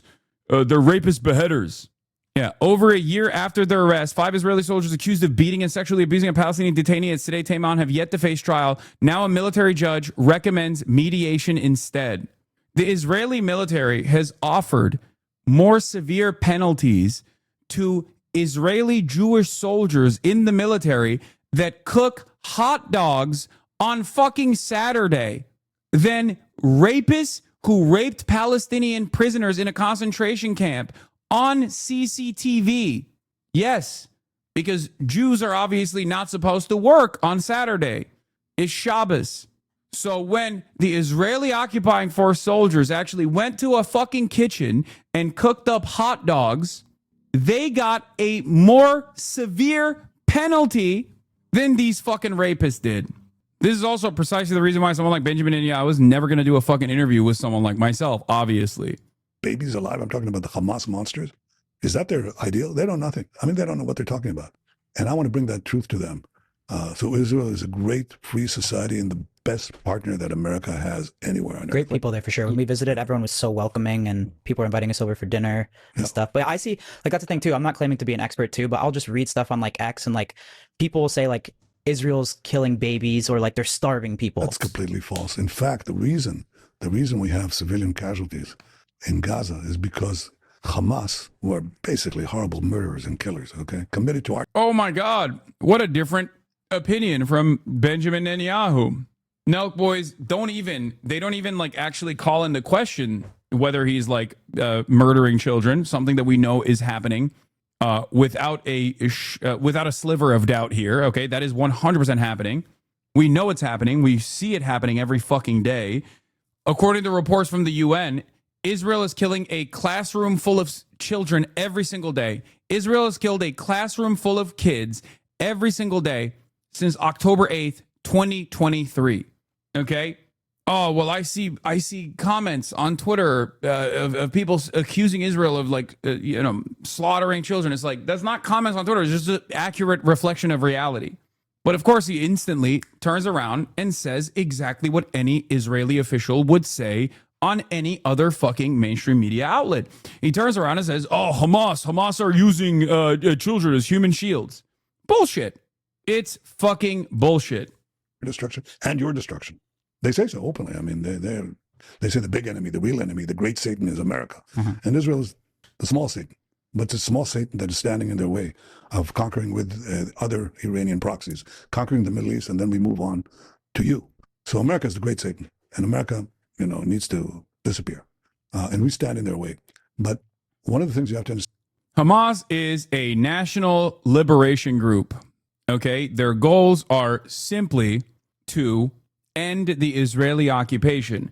Hamas has never committed an act of terror or military conquest outside of the occupied Palestinian territories. Okay? Never. They never have. Just so you understand.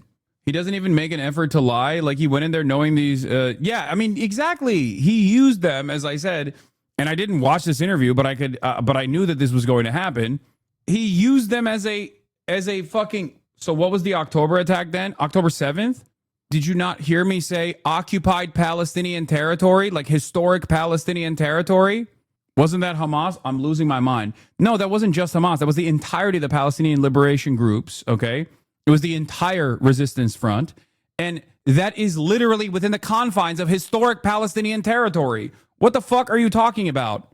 Do you think October 7 took place in, I don't know, Washington, D.C. or something? What are you talking about? It's the same thing with the Taliban. Not to defend the Taliban, but there were shouts of how America will be attacked if the Taliban came back into power. So far, nothing. These are groups that are interested in gaining sovereignty for themselves and for their people. Okay? Ultimately, it does not matter. Technically, it does with supporters. There is a difference between Al-Qaeda and ISIS, which are invested in conquest. Okay? They are invested in conquest. They are internationalists. They are what is known as like jihadist terrorists. When someone says like, oh, this person is a jihadi terrorist, like they're talking about Al-Qaeda. They're talking about ISIS. They're talking about these groups that operate internationally, these groups that have a larger conquest in mind. Okay, there are many different formations. There are many different formations of these groups, and there are different branches. Like in Syria, ISIS has the Al-Nusra Front, for example. Okay, and they get a tremendous amount of tremendous amount of funding from our ally, Saudi Arabia. They get training in our other allied state, Pakistan. Okay. Yes, ISIS and Al-Qaeda are trying to establish a global caliphate. There's a difference between an internationalist and a nationalist Islamist or even Salafist group. Yes. ISIS in Syria isn't al-Nusra. It's called the government there. Okay, that's a different point. Yes, you're not wrong. HTS, Jolani. These are different branches of the same fucking grouping that have also engaged in infighting, but none of that really matters at this point. Okay, HTS is Al-Qaeda. Chatter is being racist towards Islamist terrorist groups. Anyway, yes, ISIS and Al-Nusra didn't get along. They're more Al-Qaeda. It doesn't matter. The point I'm trying to make is that these guys, these groups, these militancies have expansionist interests in mind, and they operate within the confines. If they have an opportunity to operate within the confines of like the Western world as well, okay? Hamas, on the other hand, has one singular goal in mind because it is a simple expression of the emancipatory need of Palestinians. That's why we always say, if it's not Hamas today, it's going to be Hamas 2 tomorrow. Because as long as the Israeli occupation continues, as long as death and destruction continues against Palestinians, there's always going to be some kind of resistance against that. It is legal and moral to resist against occupation under international law. It's legal under international law, and it is also the moral thing to do. Of course you're going to resist. What the fuck do you mean? Yes. Bin Laden did not fight for a sustained and coherent national movement with concrete goals within a limited geography. He represented a murderous transnational ideology that is loaded by most of the world, including and especially Arabs and Muslims. The same goes for, obviously, ISIS as well. Like, a lot of people misunderstood the point that I was making as far as, like, ISIS and its operations in the region. Muslims, Arabs as a whole, not just Muslims, but Arabs and the Yazidi population, the Kurds, they all despise ISIS. The reason why they despise ISIS is because those are ISIS' primary targets. And a lot of people were incredibly Islamophobic in my assessment, where they were like, oh, why does ISIS never attack Israel? They only seemingly go after Muslims. And I was using Muslim as a catch-all term for everyone that's in the region. They were like, oh, you're erasing the Yazidi genocide. I'm not. You're a fucking moron. You just added that into your equation, okay? The point is, everyone in the region fucking hates ISIS. Everyone there takes up arms against ISIS, including, but not limited to, Iran. And we got ISIS after he was killed, which, by the way, was fought by Arab and Muslim armies. Moron. Exactly. Killing bin Laden didn't cause 100 other bin Ladens to take his place. It was actually an enormous blow to Al-Qaeda they never fully recovered from. ISIS and Al-Qaeda has consistently put up LeBron numbers in terms of killing Arabs, in terms of killing Kurds, in terms of killing Yazidis, in terms of killing the Druze population. They have literally exclusively destroyed the livelihoods of people living there. They have under limited circumstances had like lone wolf attacks, I believe, in Israel, which they apologized for. And Israel itself has accidentally shot and killed ISIS fighters, which they apologized for, and also offered medical treatment to ISIS militants, as a matter of fact. Why is that? Yeah, not everyone in the region hates ISIS. There's one country that doesn't really hate ISIS that much. That country is Israel. So when I call this into question, people go, oh, this is an anti-Semitic conspiracy. Okay, dude, everything is blood libel, I guess. Everything is anti-Semitism, including an accurate reflection of events that unfolded.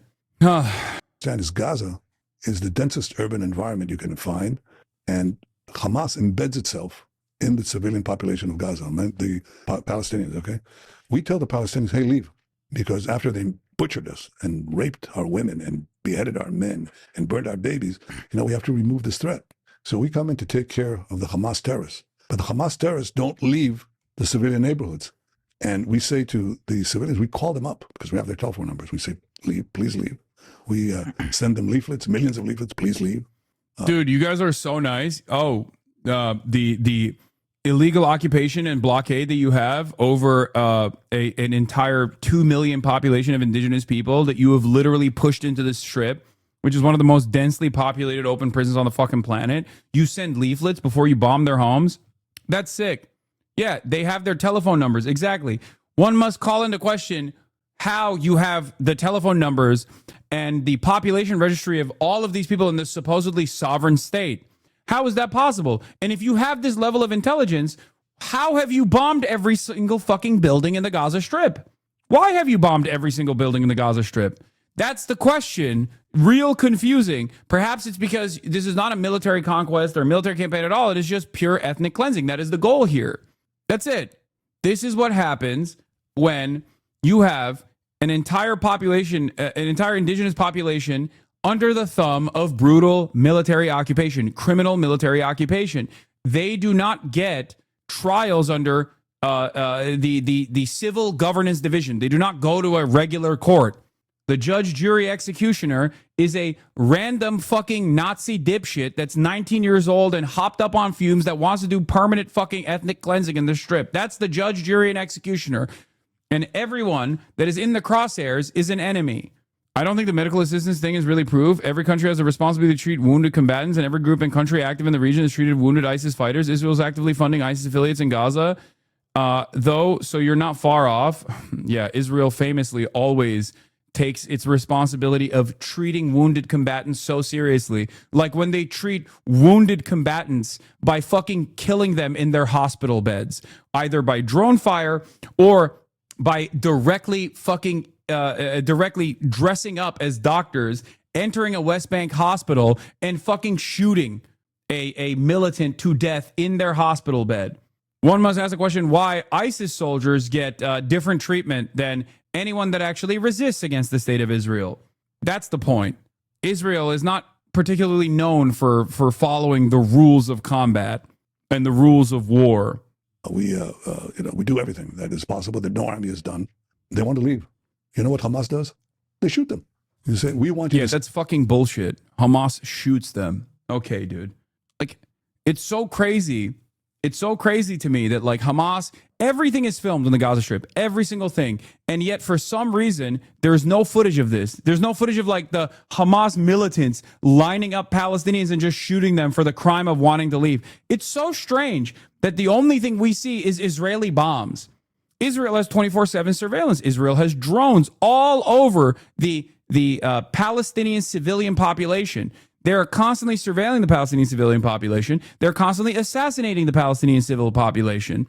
And yet, for some reason, they just never catch it in the action. Hamas is just like secretly so good at fucking killing Palestinians that are trying to escape. Palestinians are like, please don't let us be human shields. We don't want to be human shields. And then Hamas just like goes, no, you have to be a human shield. We're going to kill you if you don't. Is the only reason ISIS doesn't invade and take over the Gaza Strip the threat of America? What? No, ISIS has tried to operate within the Gaza Strip. Hamas has executed ISIS militants in the Gaza Strip. Hamas and ISIS are in combat with one another. They are belligerents to one another. ISIS has actively tried to take over the Gaza Strip. Hamas has killed them. Hamas has jailed the ISIS militancy. You know what Israel did? Israel released those prisoners from jail in the chaos of the endless bombing campaign and now actively recruit those Hamas militants that were working in the Gaza Strip. It's known as the Popular Front, as a matter of fact. They use Israeli weapons. They use Israeli gear. They get to operate in the red zone in Rafah under an Israeli bunker. That's their command center. His name is Abu Shabab.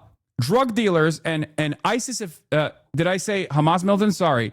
ISIS affiliates, ISIS combatants have always operated or tried to operate within the Gaza Strip. Hamas has killed them. Okay? Hamas has killed them. Hamas has jailed them. One of the ways that ISIS tries to operate in the Gaza Strip is through illicit drug trafficking. This is how they finance their affairs in the Gaza Strip. Okay? They use the same tunnel systems that Hamas is supposedly gun running through to bring in drugs into the Gaza Strip, Captagon, and many others. Okay? But since October 7, as obviously there's no more civil governance affairs in the Strip and it's a complete chaos, a lot of those very same guys that a lot of those ISIS affiliates and ISIS militants have escaped prison and are now working under the banner of Israel. Both are terrorists. Who cares? Hamas bad. Terrorists. Maybe you should just rule the world because you're so smart and right. I love that this is just like a complete fucking, you've given up on making any sort of coherent argument. So you're just like, oh, okay, look at this smart guy. I'm not a particularly smart person. I might be a little bit more knowledgeable than you are on this issue, but it's just so strange that you fucking turn around and you just openly admit, like, I've given up. Look at this smart fucking guy. I actually wasn't aware October 7th was in the Gaza area and it was considered occupied Palestine. Did my research. My bad for chatting. No, October 7 wasn't in the Gaza area. What are you talking about? It's in the Gaza envelope, which is a part, it's beyond the green line, but that is still historic occupied Palestinian territory. Israel is technically under historic occupied Palestinian territory, British Mandatory Palestine, Palestinian territory under Ottoman rulership. I'm saying that Hamas has never encouraged like lone wolf attacks outside of occupied territories. Okay? They have never encouraged, like ISIS does, lone wolf attacks in the Western world, for example. They've never done that because their goal is singular. It is the emancipation. It's an end to the occupation. It's an emancipation of the Palestinian people. It is so that the Palestinian people get sovereignty. And the problem here is that that seems like a reasonable goal. Okay? That's the reality. The reality is Hamas, regardless of their tactics, regardless of the war crimes that were committed on October 7, have a just goal. And this is a big problem for a lot of Americans because it just like recircuits it fries their brain when they're like, wait a minute. So the people that I'm supposed to think are the bad guys are actually doing something that I think is like a totally honest and just goal. That doesn't make any sense. That's the problem. That's what's so scary for a lot of people. They can't contend with that reality where they're like, everyone has always told me Israel are the good guys. Everyone has always told me that these guys are our allies. Now you're telling me that our allies are actually the enemy here, and they're doing something so unconscionable, so immoral, and the people that they're doing it to, that I've been conditioned into thinking are scary Muslim guys and historically bad guys that deserve all the death and destruction, are actually, they have a reasonable goal. That's the problem. That is precisely the reason why the terrorism application here, the vague and illegal definition of terrorism is so useful for a lot of people. You could just go, they're both terrorists and move on. There is no distinction there. That just means everyone that's affiliated with them or associated with them deserve death and destruction. It causes people to refuse to reckon with the reality on the ground. It causes people to refuse to even think that these guys might have a logical thought pattern here, that they're not simply operating on the barbaric notion that they want to fucking rape and decapitate as many Israelis as they possibly can. Because the moment that you actually escape the matrix, if I'm going to use like an Andrew Tate style term here, and start to realize that no, these guys aren't these like barbaric fucking demonic hordes, and they actually have a totally understandable desire to no longer be occupied and murdered by the state of Israel, all of a sudden, you have a very different approach to this conversation. All of a sudden, it becomes incredibly hard to justify Israel's actions. Many people will never take that leap in the United States of America. Many people are never going to take that leap. And that's precisely the reason why, because I explain this concept to 35,000, 40,000 people at a fucking time, that the Israeli state sees me as a fucking threat, a massive threat that needs to be eliminated, one that needs to be deplatformed. That's precisely the reason why so many people come in here and say, you're a terrorist, you love terrorism, you're a terrorist every fucking day, because they would rather keep saying that instead of reckoning with the reality that Israel is doing a genocide. And understandably, people are going to resist against that genocide. And they not only have the legal right to resist in arms against the Israeli occupation that is criminal, that is illegal, that is doing a genocide, but they also have a moral responsibility to do so. That's it. No Hamas attacks outside of Palestine. Was the global day of jihad a joke to you? Exactly. Exactly. It's just invented. It's like purely fabricated nonsense. So if you're coming in here and you've seen clips or something, and you've watched other people consistently say, oh, Hasan's a terrorist, Hasan's a terrorist, Hasan's a terrorist, just think, okay? Just think for a moment. Take a deep breath and think for a moment. If Hamas's goals are purely emancipatory, and it is to actually liberate the Palestinian population, it is to actually allow Palestinians to have sovereignty and no longer live under the oppressive thumb of the Israeli occupation that is murdering every single Palestinian without any distinction whatsoever.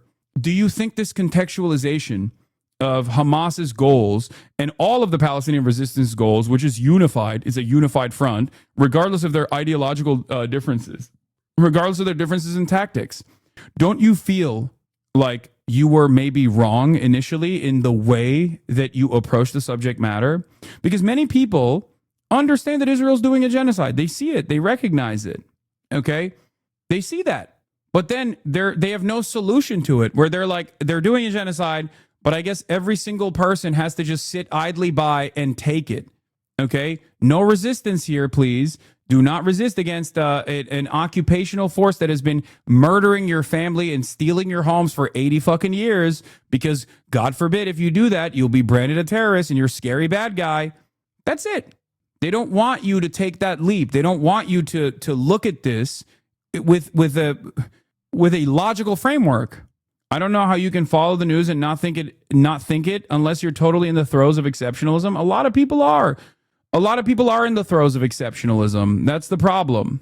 Because we want to have civilian casualties, because then they can show it on CNN or all these other networks and so on and claim that Israel is deliberately doing this. We're not deliberately doing anything. We'd like them to leave. And in fact, successively during the war, it's been now a year and a half, they finally do leave, most of them. So we've minimized those casualties, but it's not because we seek to have civilian casualties. It's because Hamas wants them. They're willing to sacrifice their own children, their own families, both because they don't really care for human life, but also because they think it's very good propaganda against us. And if they just let... It's very good propaganda against us. Again, so stupid. It's like, okay, if you know that it's propaganda, if dead children are all...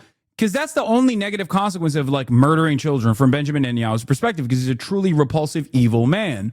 So he says the only negative byproduct of like murdering Palestinian children is that we look bad. Okay, then don't do it.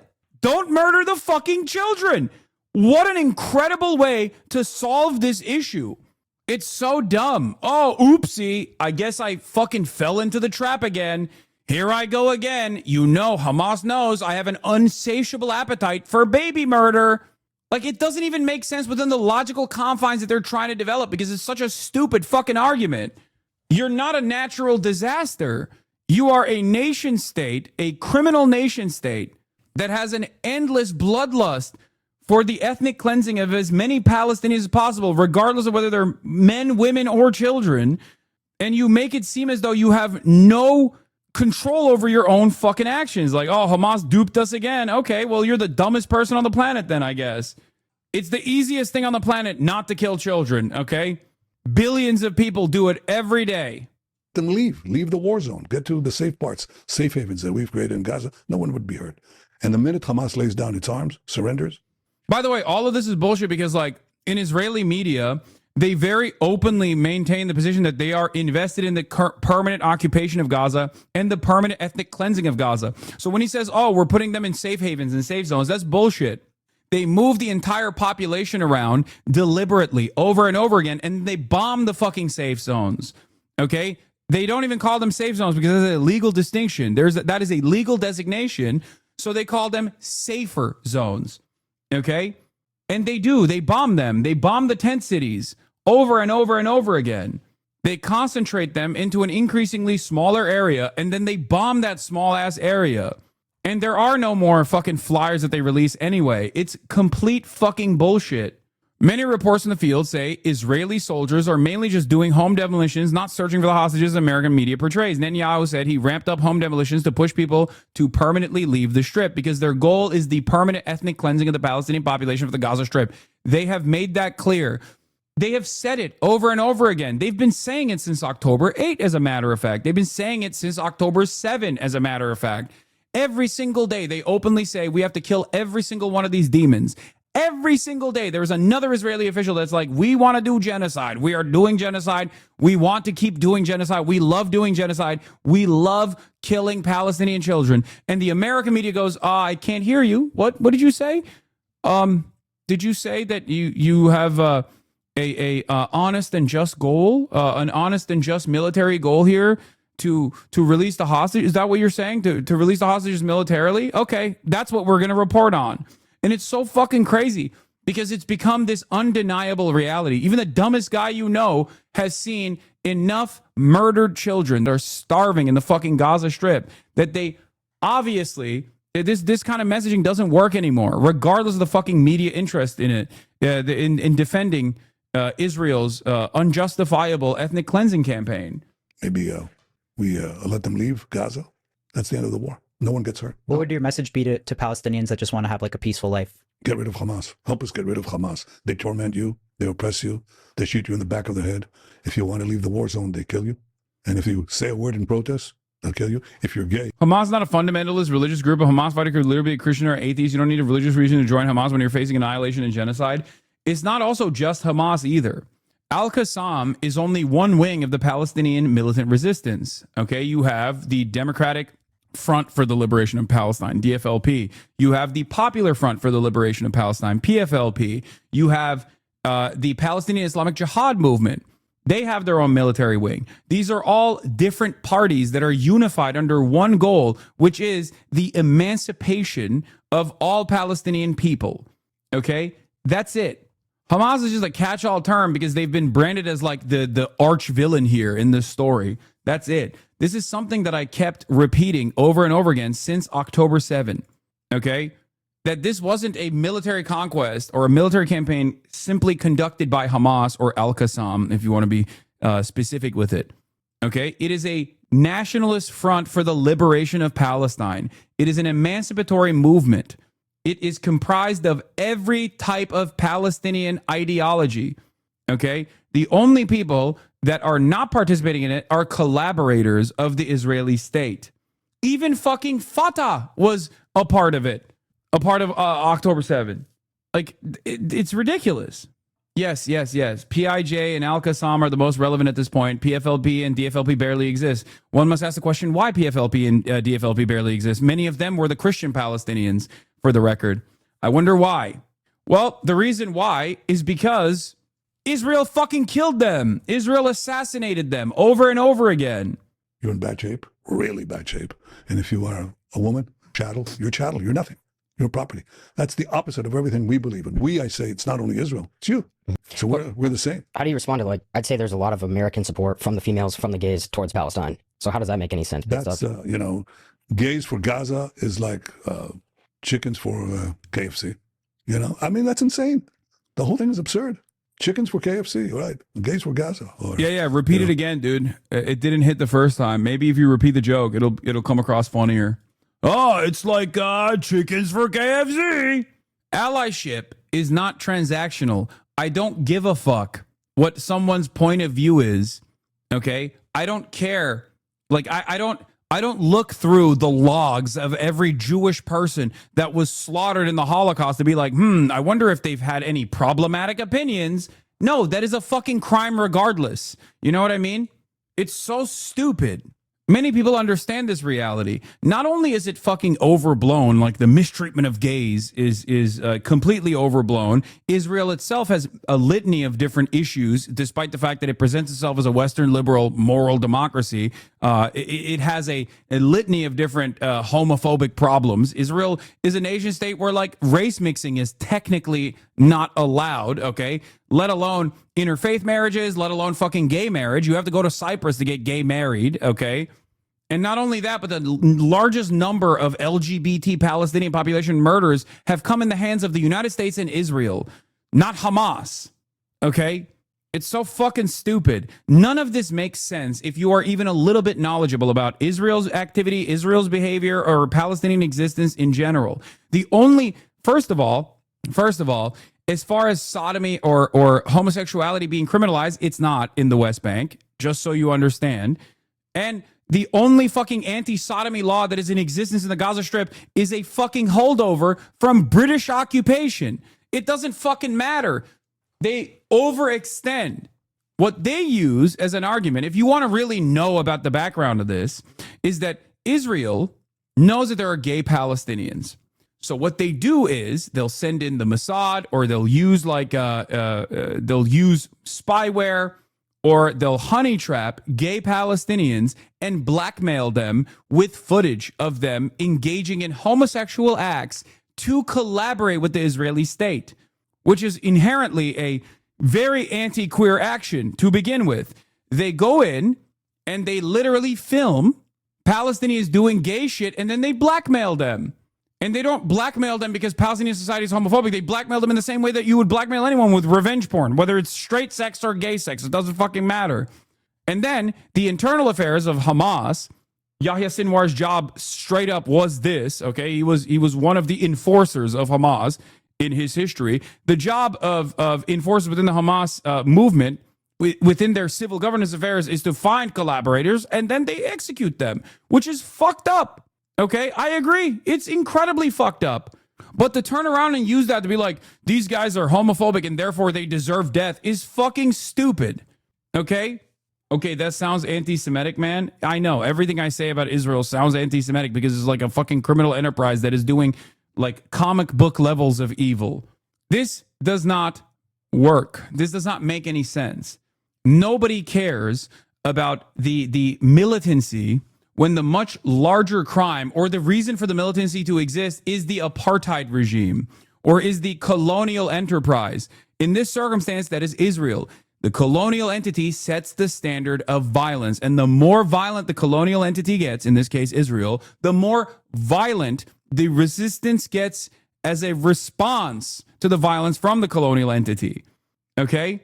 People try to say this about Ansar Allah too. They're like, oh, Ansar Allah is homophobic. Yeah, they are. Hassan Nasrallah is homophobic. Yeah, he is.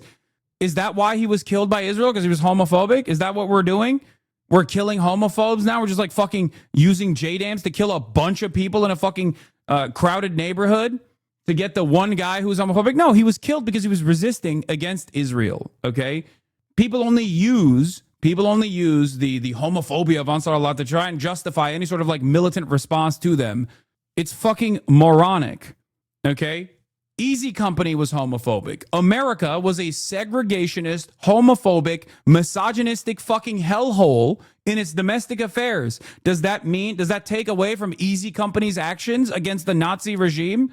No. So shut the fuck up. You don't make that calculation when it comes to Americans and the American military, the Allied forces in World War II. So why the fuck are you trying to make that calculation right now? Especially when Israel has killed a fuck ton more gay people than Hamas ever could or Ansar Allah ever could. It's so fucking stupid. Women for the women of Gaza. Talking about, they're completely subjugated. They've got this death cult that is contaminated. So you can push this stuff on TikTok or whatever on the stuff, but you can't build peace or security on the rocks. They'll crash. I mean, these things will crash on the rocks of Middle Eastern realities. You can only build peace on truth and reality, not on deliberate, falsified fantasy. Why do they say Israel's like starving the people of Gaza? Well, yeah, why do they say that? Because it's true. Among 18 to 29-year-olds, who do you sympathize more with? Palestinians, 44%. Both equally, 19%. Israelis, 14%. Unsure, 23%. We got to get those numbers up, Americans. This is a YouGov poll from July 21st. Those numbers, listen, if you think you hate Israel enough, you don't hate Israel enough, okay? Not enough. Sorry. Got to get those numbers up. Because we're trying to get the food in. And we let food trucks in, and guess what happens? I gotta pee. Hamas steals the food, takes the good chunk for itself, then sells at inflated prices. They jack up the prices, and then they sell the food to its population, to its hungry population, if they give them it all. And then use the money that they take from their own people to recruit more killers into their terror machine. That's what happens. Why are more Palestinians not siding with Israel against Hamas then? Well, up to now, they've been terrorized. But guess what's happened? Since we're beating Hamas, all of a sudden we see Palestinians rising. You have to see this to believe this, okay? And they say to Hamas, hey, you're not coming into my building. You can't use my school or this hospital as your command post. We're not letting it. And they start fighting them. Now we have actually armed conflict between Palestinians and terrorists. It was unimaginable a year and a half ago. But now there are Palestinians who rise up. And, the more the better, because we can create a different future for Gaza. And we should also do something very simple that President Trump said, and it was brilliant. So that's my idea. That's how he cuts to the chase. He says, at the end of this war, the people of Gaza should have the choice. If they want to leave for other countries, they want freedom of choice. Why are they locked in? Hell, we're not locking them in. Anybody could leave, but Hamas is locking them in. Suppose they want to leave. They want to go to another country, okay? Why shouldn't they have the freedom of choice to do that? Because this is all upside down, The victim of this horrible terrorism is called the aggressor. The people who are oppressed by Hamas are seen as supporting Hamas. Give them a choice. Give them freedom. I can't stand this motherfucker, bro. Hamas is stealing the food, stealing the humanitarian aid. Wrong. No evidence ever shown for this. Complete bullshit. Israel is, even if they were, by the way, Israel has under no obligation to stop the flow of aid into the fucking Gaza Strip because that aid has to reach the civilian population. Wrong. Okay, not only is there already a mechanism of aid distribution that existed in the fucking strip that worked, okay, in spite of the horrifying realities, Israel stopped this aid from going in. There are thousands of trucks waiting to go into the fucking Gaza Strip. Israel is the only fucking limit here. The aid, under all of these horrifying circumstances, was still reaching the Gazan population. Israel stopped it for that reason. Israel started with the Mossad and the CIA the Gaza Humanitarian Foundation as a scheme. The Gaza Humanitarian Foundation has pitched itself as the only mechanism that can adequately do deconfliction with the Israeli state. Why do they pitch themselves as that? Because they are a de facto part of the Israeli state. They operate in unison with the IDF, American and Israeli mercenaries working on the strip to offer a crumb of food to the starving Gazan population.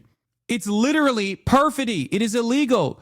That is precisely the reason why the UN and every single humanitarian group has criticized the Gaza Humanitarian Foundation for stopping the flow of aid and becoming the only way to actually give any food to the Palestinians.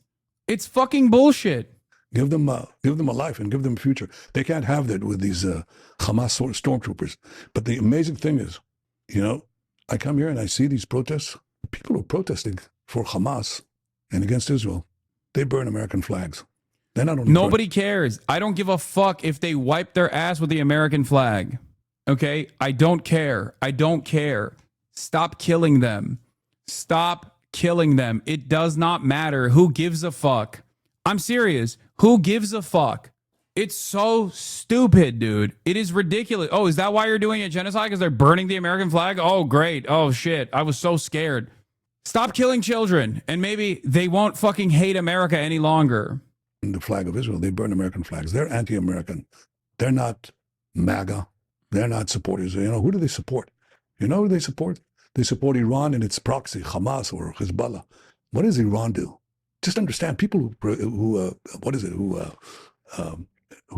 support Iran or speak on its behalf.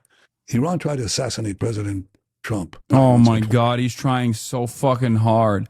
Steiny with the why don't more Palestinians side with Israel? I wonder why. Maybe because they're fucking murdering them. That's a great question. If you were to entertain that question and go through the logical steps and not simply assume that Palestinians are fucking barbaric animals who have just unlimited anti-Semitism, Jew hatred in their bloods, you would perhaps investigate this a little bit further and realize that, oh, they hate Israel because Israel's killing them. Israel's killing their families. Israel's blown up every school. Israel's blown up every hospital in the Strip. Israel's destroyed their lives. Israel's doing a fucking genocide. Of course they're going to hate Israel. This is so much worse than the NELK boys led on in your talk yesterday. Yeah. They relied on me not watching the fucking interview, but it doesn't matter. I was right, by the way. I didn't even watch this interview, and I knew exactly how this interview was going to unfold. Do you want to know why? I didn't need to watch a single second of this interview to correctly and adequately clock exactly what took place in this interview, because there is no other way to defend Israel. You have to say the same exact lies over and over again. And I know that Steiny and Kyle are not equipped to push back against these lies. They're just not. And I've heard these exact same talking points for decades at this point. They have not changed. So it seems like I didn't need to fucking watch the interview to understand exactly why this would be bad. You want to know why I didn't need to watch this interview to know that it would be a bad interview in general? Because of the very fact that Benjamin Netanyahu, who notoriously refuses to interview with Israeli media, went to the NELKBOYS podcast. Because even CNN would probably offer a little bit more pushback than they would. That's it. That's why I told them that they were being used like a fleshlight, okay? They were being used by the Israeli state to do PR. And it's something that, like, I think Steiny also recognized as well, which is why he said, well, people promote stuff all the time, which is why I said this when he said, oh, well, people promote stuff on, they go on tours all the time. They promote stuff all the time on our podcast. They're using you guys to look good. Hassan, bro, why does anybody, Hassan, sorry, I don't mean to cut you off. Hassan, anyone goes on a podcast to promote whatever they're doing. Yeah, but they're not. But Benjamin Netanyahu's not promoting a book, dog. He's promoting a genocide. Bro, that's the point. He's not unveiling like a new release. This didn't make it on Reddit too positive for you. It doesn't matter. Redditors in specific subreddits that operate on fuck Hassan more than anything else are lower than dirt. Okay, they have no motion. They only have their echo chambers. They're fucking losers living in an echo chamber where they just try to find any fucking thing that they can grab onto to be like, no, he's bad. I promise you he's bad.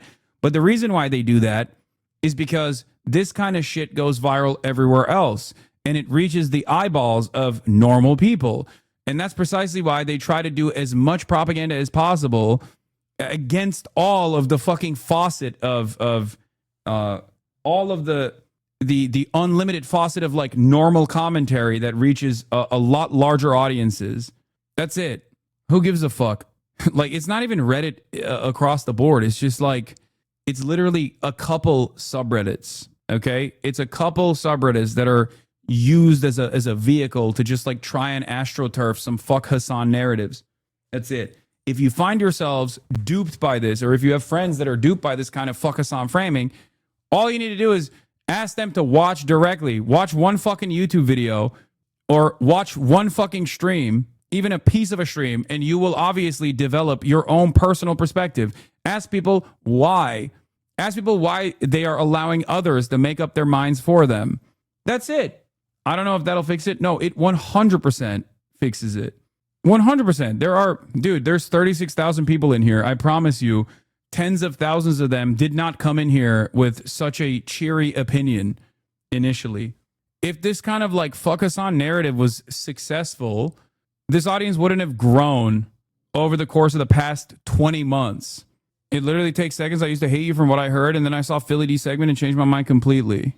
I literally did what you just described, and you saved my life from becoming a literal Nazi, no joke. My Ukrainian friend thought you were pro-Russia because of that shit, and she tuned in for a couple streams, and she watches you every day now. Exactly. My flatmate noticed me watching HasanAbi, and he immediately went on a fuck us on tirade. I know. The people that know who I am, that have a negative opinion, have like an incredibly, incredibly overwhelming amount of negative feelings. And the reason for why they have that is because they've seen an endless faucet of hate narratives. I would hate me too if I didn't know who the fuck I was, and I just seemingly saw it every now and then. I see the only time I ever fucking heard about someone like myself was through this incredibly negative lens of people just like straight up lying. That's what I would think as well. I totally understand why people think that I'm like a fucking horrible monster. It's got to work to a certain degree. There are a shit ton of commentary slop tubers that have invested countless hours into churning this fucking narrative. It doesn't matter. The solution to all of that is simply to show them the truth. That's it. That's it. While we're having this back and forth, a new plan to settle Gaza with Israelis was presented in the Knesset today. It includes the following elements. 1.2 million Jews. Check my last message is never a good thing whenever someone says that. There's an excerpt in Brothers and Others in Arms in Making Love and War in Israeli Combat Units by Danny Kaplan that recounts two Arab men having sex and an Israeli sniper shot one of them in the head just because they have no moral standing on queer rights. Yeah. Oh, I know the story you're talking about. 1.2 million Jews will relocate to Gaza. Okay? All Palestinians will be expelled. 300,000 housing units will be built. High-tech agriculture and education centers will be built. This was never about defeating Hamas or getting back the hostages. It was always about the destruction of the Palestinian people to establish greater Israel. They're openly admitting that all the fucking time. Okay? They are openly admitting that all the time. Lamau, I lost respect for a Discord so-called intellect from Can that admits he never watched your stream once and justifies it by saying you give terrorists a platform. Yeah. I don't give Israel a platform, so they're wrong. Like, the thing that people fucking latch onto is my interview with Rashad al-Haddad. They say he is a Houthi terrorist, okay? Ironically enough, they never understand that I would absolutely interview someone from the al-Houthi family, from the Ansar Allah movement. I have no issue with this, okay? He just simply isn't. But even if he was, I do not care, okay?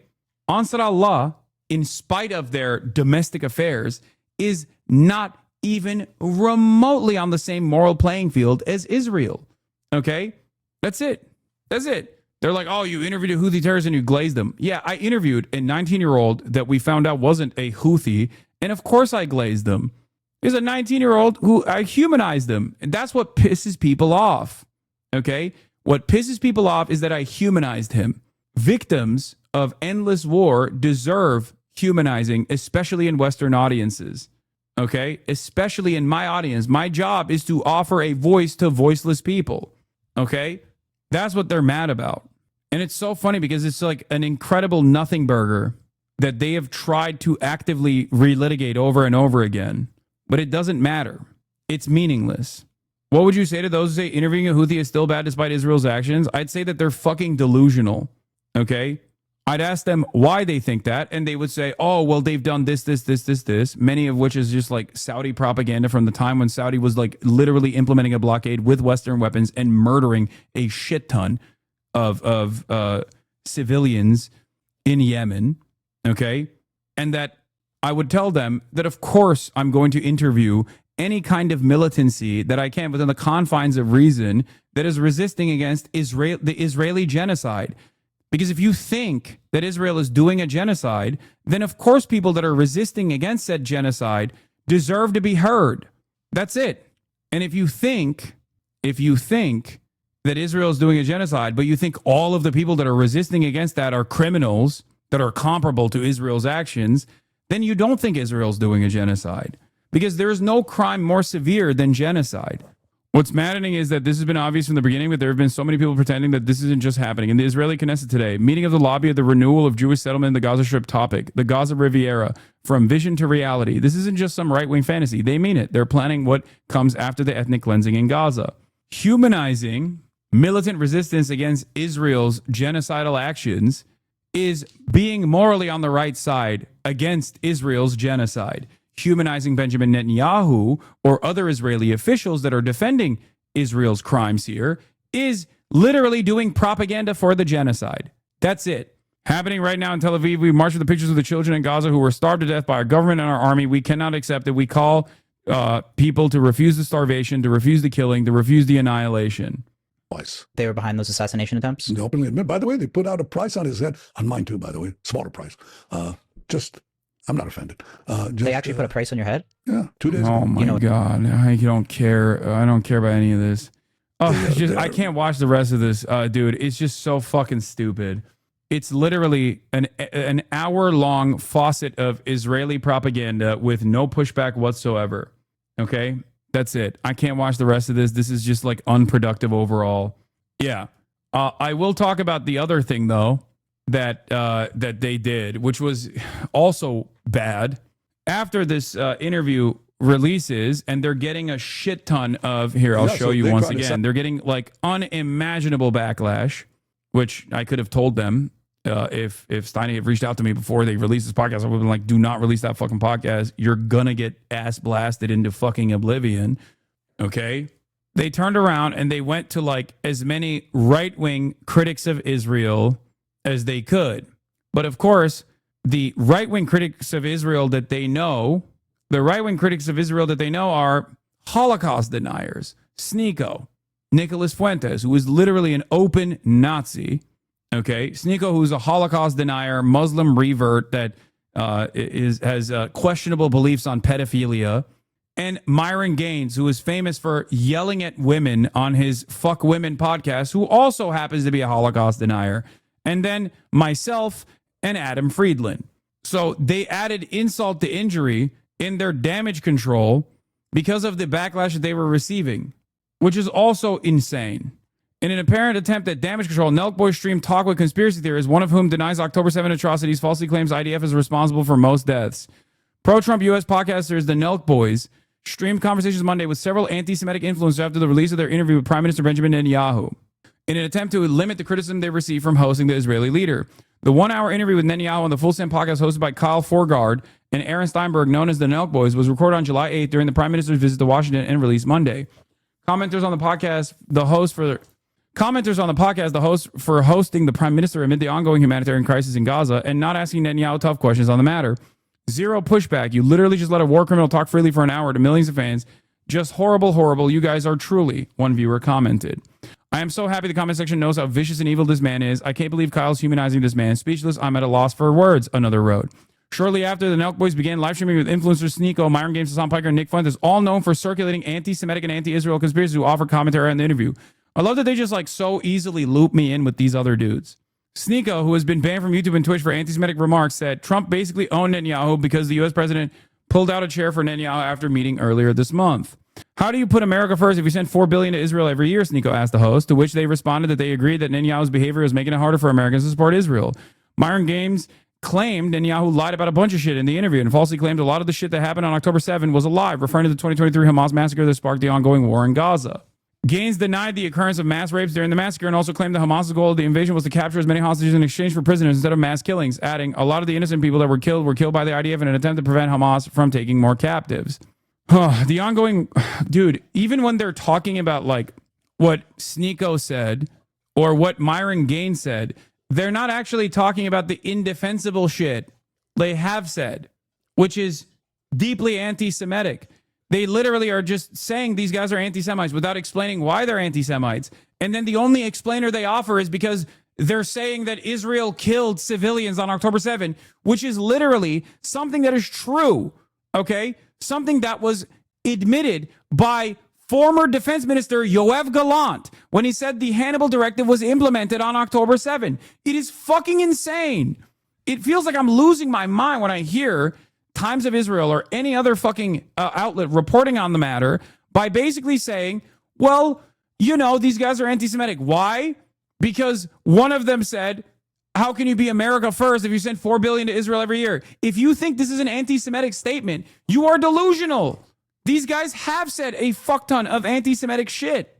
The ongoing war in Gaza has sparked when Hamas-led terrorists rampaged through the southern Israeli communities, murdering 1,200 people, mostly civilians, taking 251 hostages while committing and filming their numerous atrocities. Immediately after the massacre, anti-Israel conspiracy theorists claimed without evidence that most of the deaths were caused by IDF fire. Most of the deaths were not caused by IDF fire, for the record. That's not true. And denied acts of mass rape and torture. There's been overwhelming evidence that sexual violence and torture was used in the invading of terrorists. Piker slammed the NELKBOYS for hosting Netanyahu on his podcast, accusing of humanizing Netanyahu. But that's the thing. We'll have anyone on. Like next episode, we're going to have someone with a complete opposite ideology. Speaking to Nick Fuentes, who was known for opposing what he calls white genocide and Jewish subversion, Forgard emphasized that the goal of their podcast was to welcome anyone and allow them to form their own opinions. Do we even know either way for sure? No, but what we do know is Times of Israel itself also, IDF officers invoked defunct Hannibal Protocol during October 7 fighting report. This is their own reporting from July 7, 2024, a year ago. So when you package something that you yourself have reported on as an anti-Semitic conspiracy, all you're doing is saying anti-Semitic conspiracies are actually not anti-Semitic conspiracies, they're truths. The reason people are being critical, of course, is because the state of Israel and Netanyahu are extremely unpopular with young people, Fuentes said. Charging Israel's decline in popularity among Americans began after the war in Gaza began. Fuentes said that while he too was a controversial figure, Netanyahu, on the other hand, is currently prosecuting a war and has been prosecuting a war for 20 years and accused the prime minister of carrying out ethnic cleansing of Palestinians. Is also true. Talk about the shit that Nick Fuentes has said that is anti-Semitic. Talk about him being a fucking Holocaust denier. Why would you, like, this is the only thing that they've mentioned, okay, that is like even giving a little bit more credence into the anti-Semitism allegations launched towards a self-described neo-Nazi. He is a self-described neo-Nazi. Why the fuck don't you just say that? Israel's denied the accusations of ethnic cleansing and genocide in Gaza, saying it seeks to minimize civilian fatalities and stressing that Hamas uses Gaza civilians as human shields fighting from civilian areas, blah, blah, blah, blah, blah. During the podcast, Netanyahu was asked by Steinberg, I think you definitely have a tough job, but why do you think you're so hated worldwide? Oh, this was the saddest part of the fucking interview, but the funniest. Well, a lot of propaganda, first of all. I'm not hated worldwide. He literally is not allowed to fly over certain states. I just received this. I just talked to someone, a rabbi, and he says he just heard from his brother who was in Europe, and one of the countries of Europe. He says he's being flooded. They know he's from Israel. All the people are coming and they say, you did this amazing thing for all of us. The Chancellor of Germany said Israel did the work for all of us. The new Chancellor of Germany said, referring to German Chancellor Friedrich Merz, not realizing that when Benjamin Netanyahu is such a repulsive figure that he comes out and says, this person actually defends me, that person's approval rating goes down. Just like the NELKBOYS' approval is in the shitter now because of their allegiance to Benjamin Netanyahu. Anyway, Ben Lorber reports, Haaretz is reporting that Israel is training MAGA Gen Z influencers to combat the growing criticism on the right. Okay? I don't think it's going to work, but it's important to stay aware of these propaganda initiatives. Founded in 2012 by Rabbi Naftali Tuli Wise, Israel 365 promotes support for Israel based on political, spiritual, and biblical principles.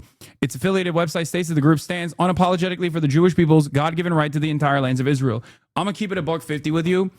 If there was a majority disapproval of Israel among American Jews, they would literally give up on American Jews entirely, and they would only try to farm the evangelical base. This is why I have said time and time again that even if every single Jewish person in the United States of America became a committed, diehard anti-Zionist overnight, okay, that's not the case, but even if that happened, Israel would still do whatever the fuck it's doing, and America would still allow it. This is not about Judaism. This is not about protecting Jews. If anything, it literally harms Jews in general. I hope you understand that. Okay, the largest base of support for Israel in the United States of America is the evangelical Zionists, and even their numbers are diminishing across the board. And the support for Israel is also diminishing generationally, even among Zionist evangelicals. Okay, the ministry's contact with Israel 365, valued at more than 290,000 shekels, 86 grand, was justified by officials citing the group's experience and know-how in creating awareness, engagement, and mobilization of Christian audiences regarding their support for the Jewish people and the state of Israel. Weiss, Israel 365, has dedicated itself to advancing the Israeli far-right's cause with an American evangelical public. The group has achieved this using a digital media wing that produces a steady stream of what Weiss has called biblical journalism, a publishing arm that produces an Israel-themed Bible, along with an array of religious books, a charity wing that raises funds for ventures ranging from farms in the West Bank settlements to winter gear for Israeli soldiers, and a marketing wing that connects Israeli companies with Christian consumers.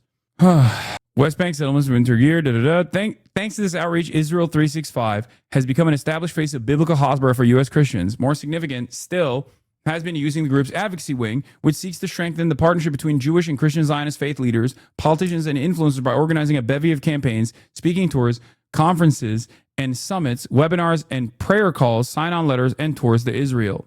Led by Israeli religious nationalists, Israel 365, Ben Lorder reports, is basically the Jewish wing of Christian Zionism. They think Christian support for Israel is crucial to fulfill the final stages of biblical prophecy and bring the end times. While they're based in Israel, their main role is to back Christians in fighting the culture war for Zionism in the U.S. Now, with MAGA Zionism in unprecedented crisis, the Israeli government handed them a contract without a tender to get in the trenches. An actual death cult.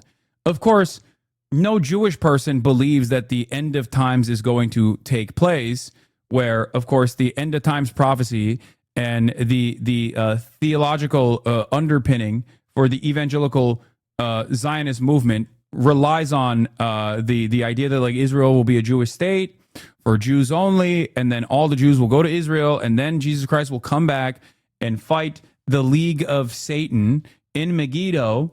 This is literally what they believe. It's like fucking anime, okay? It's an apocalyptic cult, basically, where Jesus Christ will come back to earth, the rapture will happen, Jesus will fight the forces of Satan in Megiddo, and all of the evangelical Christians will be sucked into the heavens. And you know what happens to the Jews, with the exception of 114,000 Jews that convert, by the way? If you don't convert, you're also going to hell. All the Jews then burn in hell at the end of that story. So obviously, it's not exact. 144,000 Jews get sucked to the heavens as long as they convert in that moment, on the spot, to evangelical Christianity. And every Jew that doesn't even get that that doesn't make the 144,000 cut, they burn in hell, eternal hellfire, eternal damnation. This is what they believe. Does that sound like a fucking pro-Jewish ideology to you? No, of course it does not. It's not. Having said that, obviously no one fucking believes this shit except for the evangelical Zionists. But no Jewish person actually unironically believes this shit. They just know that these guys are fucking idiotic fools that will defend Israel unconditionally. Way more than Jewish Americans ever will. That is the reality. Okay? Because American Jews are getting educated. American Jews are constantly disagreeing with other American Jews, and Israeli Jews especially. They have American Jewish interests. That's it. It's too hard to convince a fuck ton of American Jews to be unconditionally in support of Israel. That hasn't stopped Israel from consistently churning out Zionist social conditioning from early age. But it's that simple. Fox News alert for you. We just learned that Attorney General Pam... Anyway, we're on Epstein Watch again. Oh, wait. Sorry. Before we do Epstein Watch, I'm going to finish the Jube, and then we're going to move on to Epstein Watch. No, I can't do this podcast any longer, but we have the Jube. Mehdi Hassan being flanked by and ambushed by 20 fascists, self-described fascists, as a matter of fact. I saved the last part. The Donald Trump's plan for Gaza is ethnic cleansing. for today. I watched the first part yesterday. We're going to finish this quickly, and we're going to move on. Hi, Hey, how are Sarah. you? Nice to meet you. Nice to meet you. You too. So why do you say this is Donald Trump's plan? Why do you think that? I mean, he says it's his plan. Have you seen his plan? When Have you did heard he his plan? say it? He said it standing next to Benjamin Netanyahu in January, February. He said it on Fox News in an interview on Fox. He said it on Air Force One when he was chatting to reporters. Word for word, what's an example of what he said? Word for word, he said, for example, we're going to clean out the Gaza Strip. He said they're going to leave. We're going to take control of it. He says, we'll own it. I would own it. Rainy Draws a Lot. Thank you for the 10 gifted subs. Rainy Draws a Lot. Thank you for our 12 gifted subs, as a matter of fact. Your contributions and your support is what funds the Piker Broadcasting Service. The Piker Broadcasting Service is an ad-free experience. You will never see ads on here. It's socialism or barbarism. Thank you for the 10 gifted subs. The Piker Broadcasting Service maintains its editorial independence by your wonderful voluntary contributions in the form of a $6 a month subscription or a free one in the form of a Twitch Prime. The Piker Broadcasting Service is sponsored by no one but you, the viewers. For you, the viewers. Thank you. He says, I'm not sure under international law how he can own a foreign piece of land. And when he was asked on Fox News, the people, the Palestinians who are being forced to leave, would they be able to come back? He said, no, they wouldn't. That is the literal definition of ethnic cleansing, according to a UN definition of ethnic cleansing. Why do you think that Trump is saying this? Do you think that he has some personal interest in cleansing Gaza, or do you think there might be some special interest group or perhaps religious or ethnic group that's, that maybe he received money from them and that's the whole reason why he wants to cleanse Gaza? Or why do you think that is? I don't do Donald Trump's motivations. I really don't care. My claim is that what he's doing is ethnic cleansing. Well, do you agree with that? Actually, yeah, probably agree. But I'm just you agree that it's ethnic cleansing? You agree with doing ethnic cleansing? No, I don't agree with it. But I agree Okay, that's good to hear. probably his plan. But I'm trying to figure out why do you think that is? Because Oh, yeah, I forgot. These guys are like fash right. So a big chunk of them are going to be anti-Israel, but also in an anti-Semitic fashion. Because remember, they have no issues. They have no issues whatsoever with the ethnic cleansing of the entire migrant population here in the United States of America. So clearly that's not something that they're against. It's always funny to me that Nazis sometimes come across as jealous of Israel, because Zionism is also a Nazi style ideology, is a fascist ideology. It always feels like they're just jealous that Israel gets to do it for Jews, or at least their claim is, right? But they don't get to do it for white people here in America.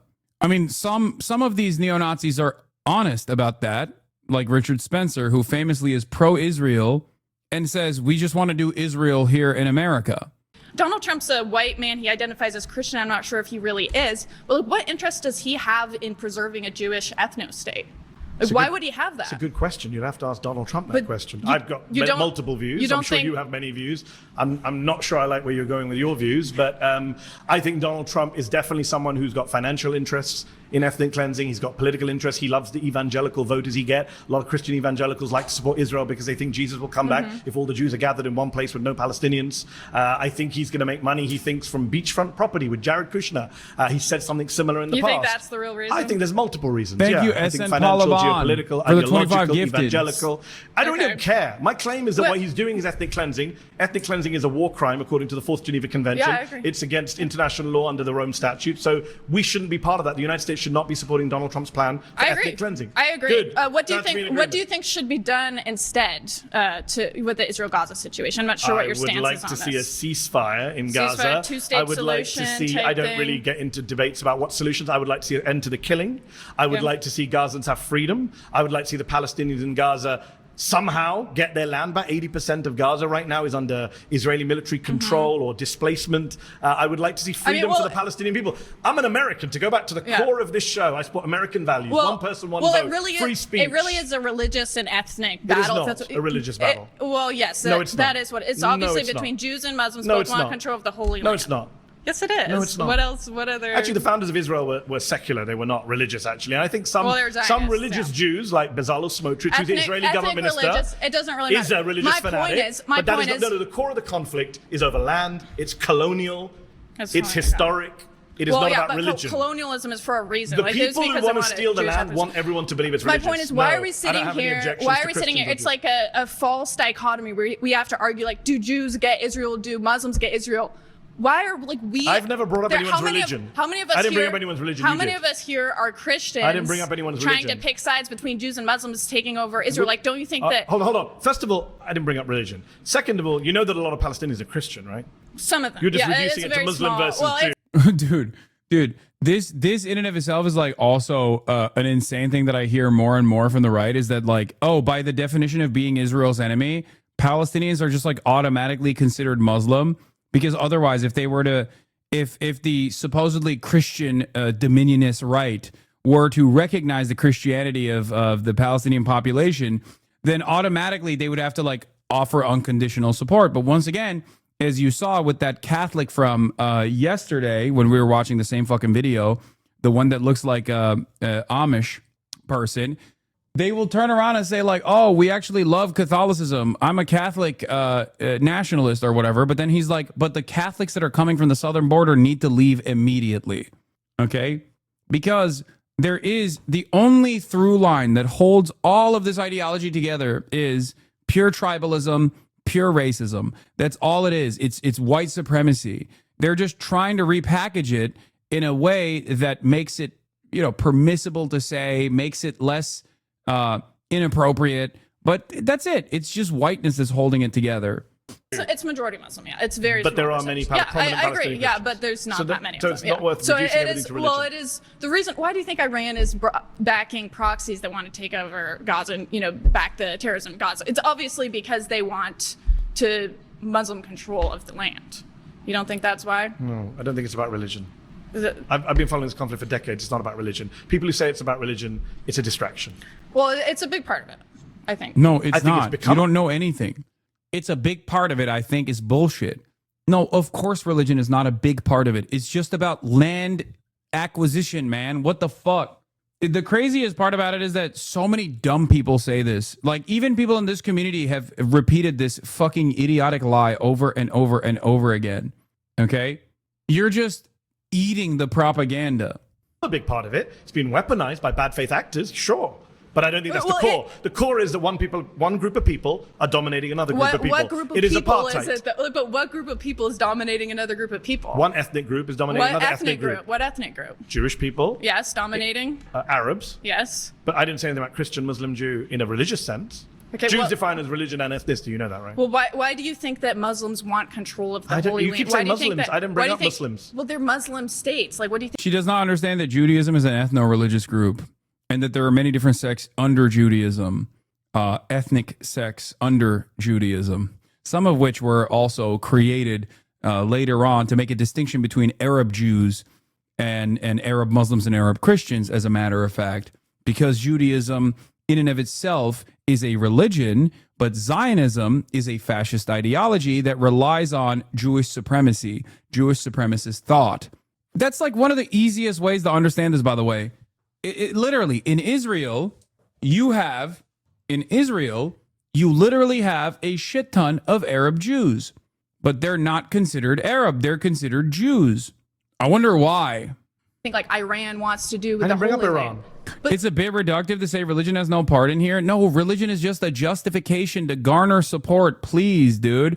Do you think the fucking conquistadors colonized Latin America because of religious reasons? Do you think the people were actually engaging in like a religious conquest, or do you think that the goal was land acquisition? Shut up. I said it wrong. I know. It's an extraction of natural resources. It's a land grab. It's to enslave the indigenous population. Religion is simply used as a righteous cause to galvanize the public and to massage the attitude towards just like constantly engaging in these sorts of barbaric affairs. That's it. It's stupid. Religion is simply used as a tool. The PFLP was found by George Habash, a Palestinian Christian. Even Hamas is more of a national liberation movement than whatever she considers to be an Islamist movement. She is a moron who thinks Arabs aren't capable of complex thought and just hate their colonizers because they're Jewish and not because they're colonizers. Exactly. Ironically enough, this opinion is exactly the same as Jake Tapper's, by the way. That's why I always say so much of the pro-Israel defense, because Israel is a right-wing enterprise, Israel is a reactionary enterprise, it's the maximalist reactionary position that you can arrive at, which is fascism, that the people that defend this reactionary fascist enterprise are unironically saying the exact same things that fucking Nazis say, but they're saying it wokely. That's it. Jake Tapper and this lady have no difference in their opinion, in their approach to Israel. Jake Tapper simply thinks it's good, and she thinks it's bad. That's it. That's the only difference. She thinks Jews bad, okay? Jews engaging in tricks and illicit affairs all the time by the very definition. Jake Tapper thinks Jews good across the board, which is an understandable position you can arrive at, but also simultaneously defend Israel as a Jewish enterprise. It's the dual loyalty trope, but playing itself out in a woke fashion. But that's part of the conversation. What do you? Does Zionism not perfectly fit the definition of palingenetic ultranationalism? Yes, of course. That's why I say it's fascist.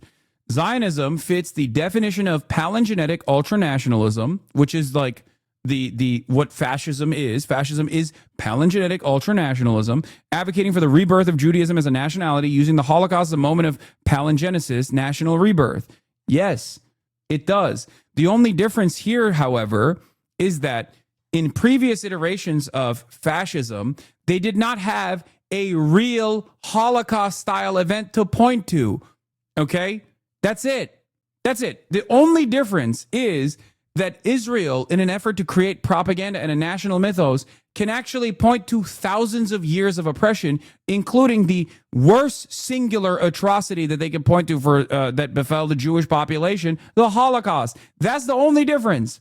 That's the only difference. And that's why it is so hard to decouple Israel from Judaism, and that is so hard to make an adequate argument here against Israel without people going, oh, are you being anti-Semitic, sweetie? Okay? That's it. I mean, no, it's not. The conversation is Donald Trump is doing ethnic cleansing, and you agree with me. So I'm not sure why you're still here, to be honest. It's part of the larger context. It's a weird of the debate when you actually agree with me. What I was trying to say is we kind of have this false dichotomy here where we're trying to take the side of the Gazans, which mostly it's a Muslim majority, or the side of the Jews to try to decide who gets control over Israel. I didn't say about control. I said don't ethnically cleanse. America is a majority Christian country. Should we be? Like, here, someone said American fascism is using the Great Replacement as their justification. Again, that's not real. The Great Replacement is not real, okay? Or the economic fallout of World War I, which was the national scar that Germany withstood, is not the same as the Holocaust, okay? Which is systematic ethnic cleansing, like a machine of ethnic cleansing of an entire population.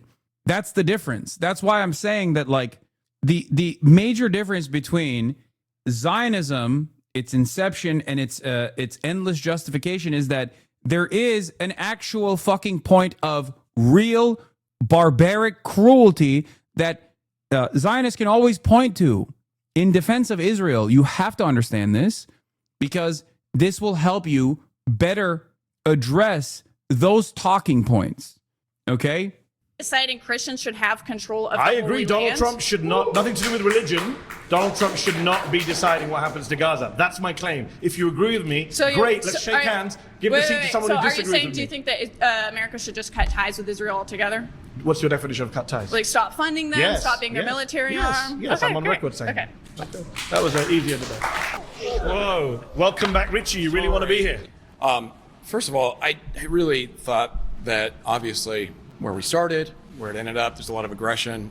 I can see in your eyes there's a level of exhaustion from being here. This is where my empathy comes in.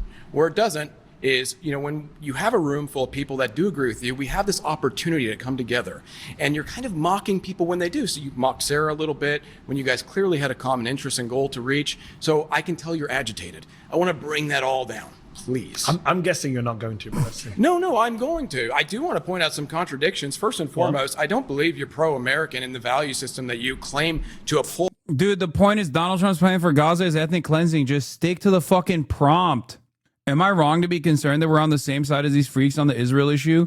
No, because they exhibit a lot of similarities to the fucking pro-Israel side as well. Ironically enough, they are closer in ideology to Zionists than they are to anti-Zionists, okay? Many of these people, especially these guys, okay, they don't actually hate fascism. They love fascism. They openly say they're fascists. They're just jealous that Israel gets to do fascism with our dollars, okay? They're jealous that Israel gets to do fascism, and they think the advocacy groups for Israel here are not allowing them to do fascism. This is something that Visegrad directed at the head of the ADL, Jonathan Greenblatt, in their interview in a positive manner. He literally was like, well, you guys have, you guys have ethnic protection. You protect your own culture. You protect Jews. And we applaud you for doing that. But why do you here in the Western world attack whites for wanting to do the same? That's literally a question that was directed at Jonathan Greenblatt, which he had no real answer for. He was like, well, because those guys kind of hate Jews as well. Okay, that's it. These motherfuckers don't care about saving Palestinians. They do not care about freeing Palestinians. They simply hate Jews, and they're using the greatest off-ramp of all time to make Israel's crimes the crime of all Jews around the world, okay?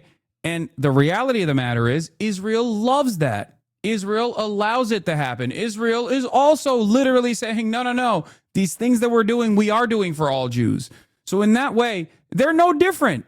In that way, that's why I always say, like, this is no different than what Jake Tapper is saying. The only difference is Jake Tapper finds contextualization and justification for Israel's crimes. These guys do not. They're anti-Israel. But the underlying premises that they're operating off of are fucking identical. Do you get it? Especially with free speech, if you're not willing to debate people that don't share your values. That's very un-American. Do you believe Donald Trump's plan for Gaza is ethnic cleansing? I don't believe it's ethnic cleansing, because it's not his plan. It is his plan. He said it's my plan. No, he's Benjamin Netanyahu called it his plan. He is obeying someone else's plan. Okay. Who is he obeying? He is obeying Israel's plan. Okay. Yeah, this is cope, okay? This is pure Nazi cope. The idea that my big, beautiful, based, secret Jew hater Donald Trump is actually doing the bidding of the Jewish state because he's being blackmailed is just cope. These guys cannot comprehend that Donald Trump does not give a shit, just like they don't, about Palestinians or Arabs or Muslims or Christians or anybody that's being fucking slaughtered in the hands of Israel, and that there must be some secret reason as to why he is defending Israel non-fucking stop. That's it. It's because they do not want to acknowledge that Donald Trump loves what Israel is doing. Okay?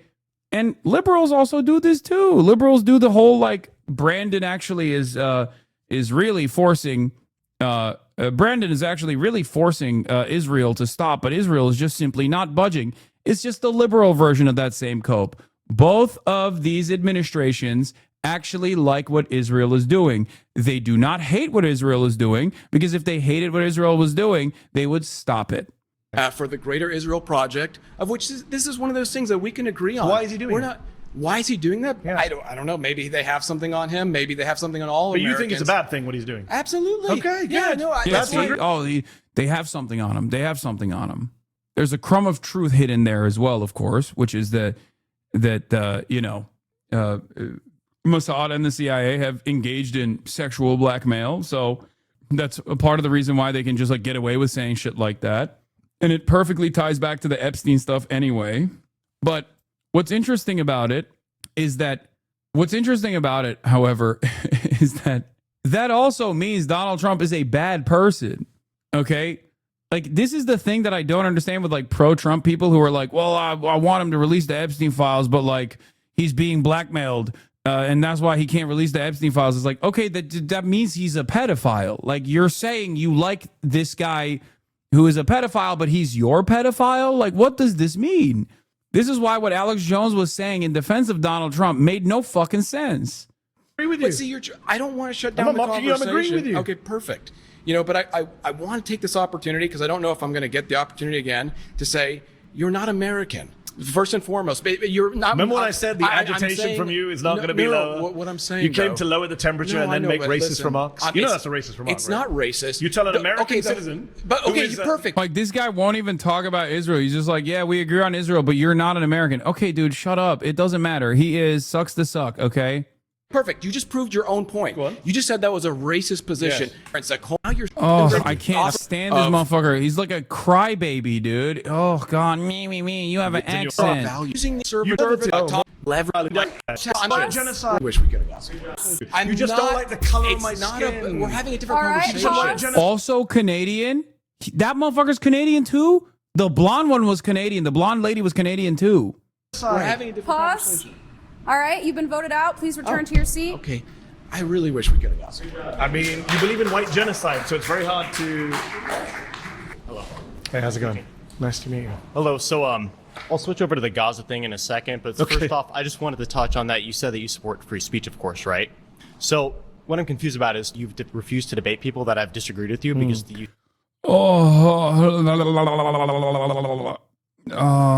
Okay. He said the white race is being genocided. I don't.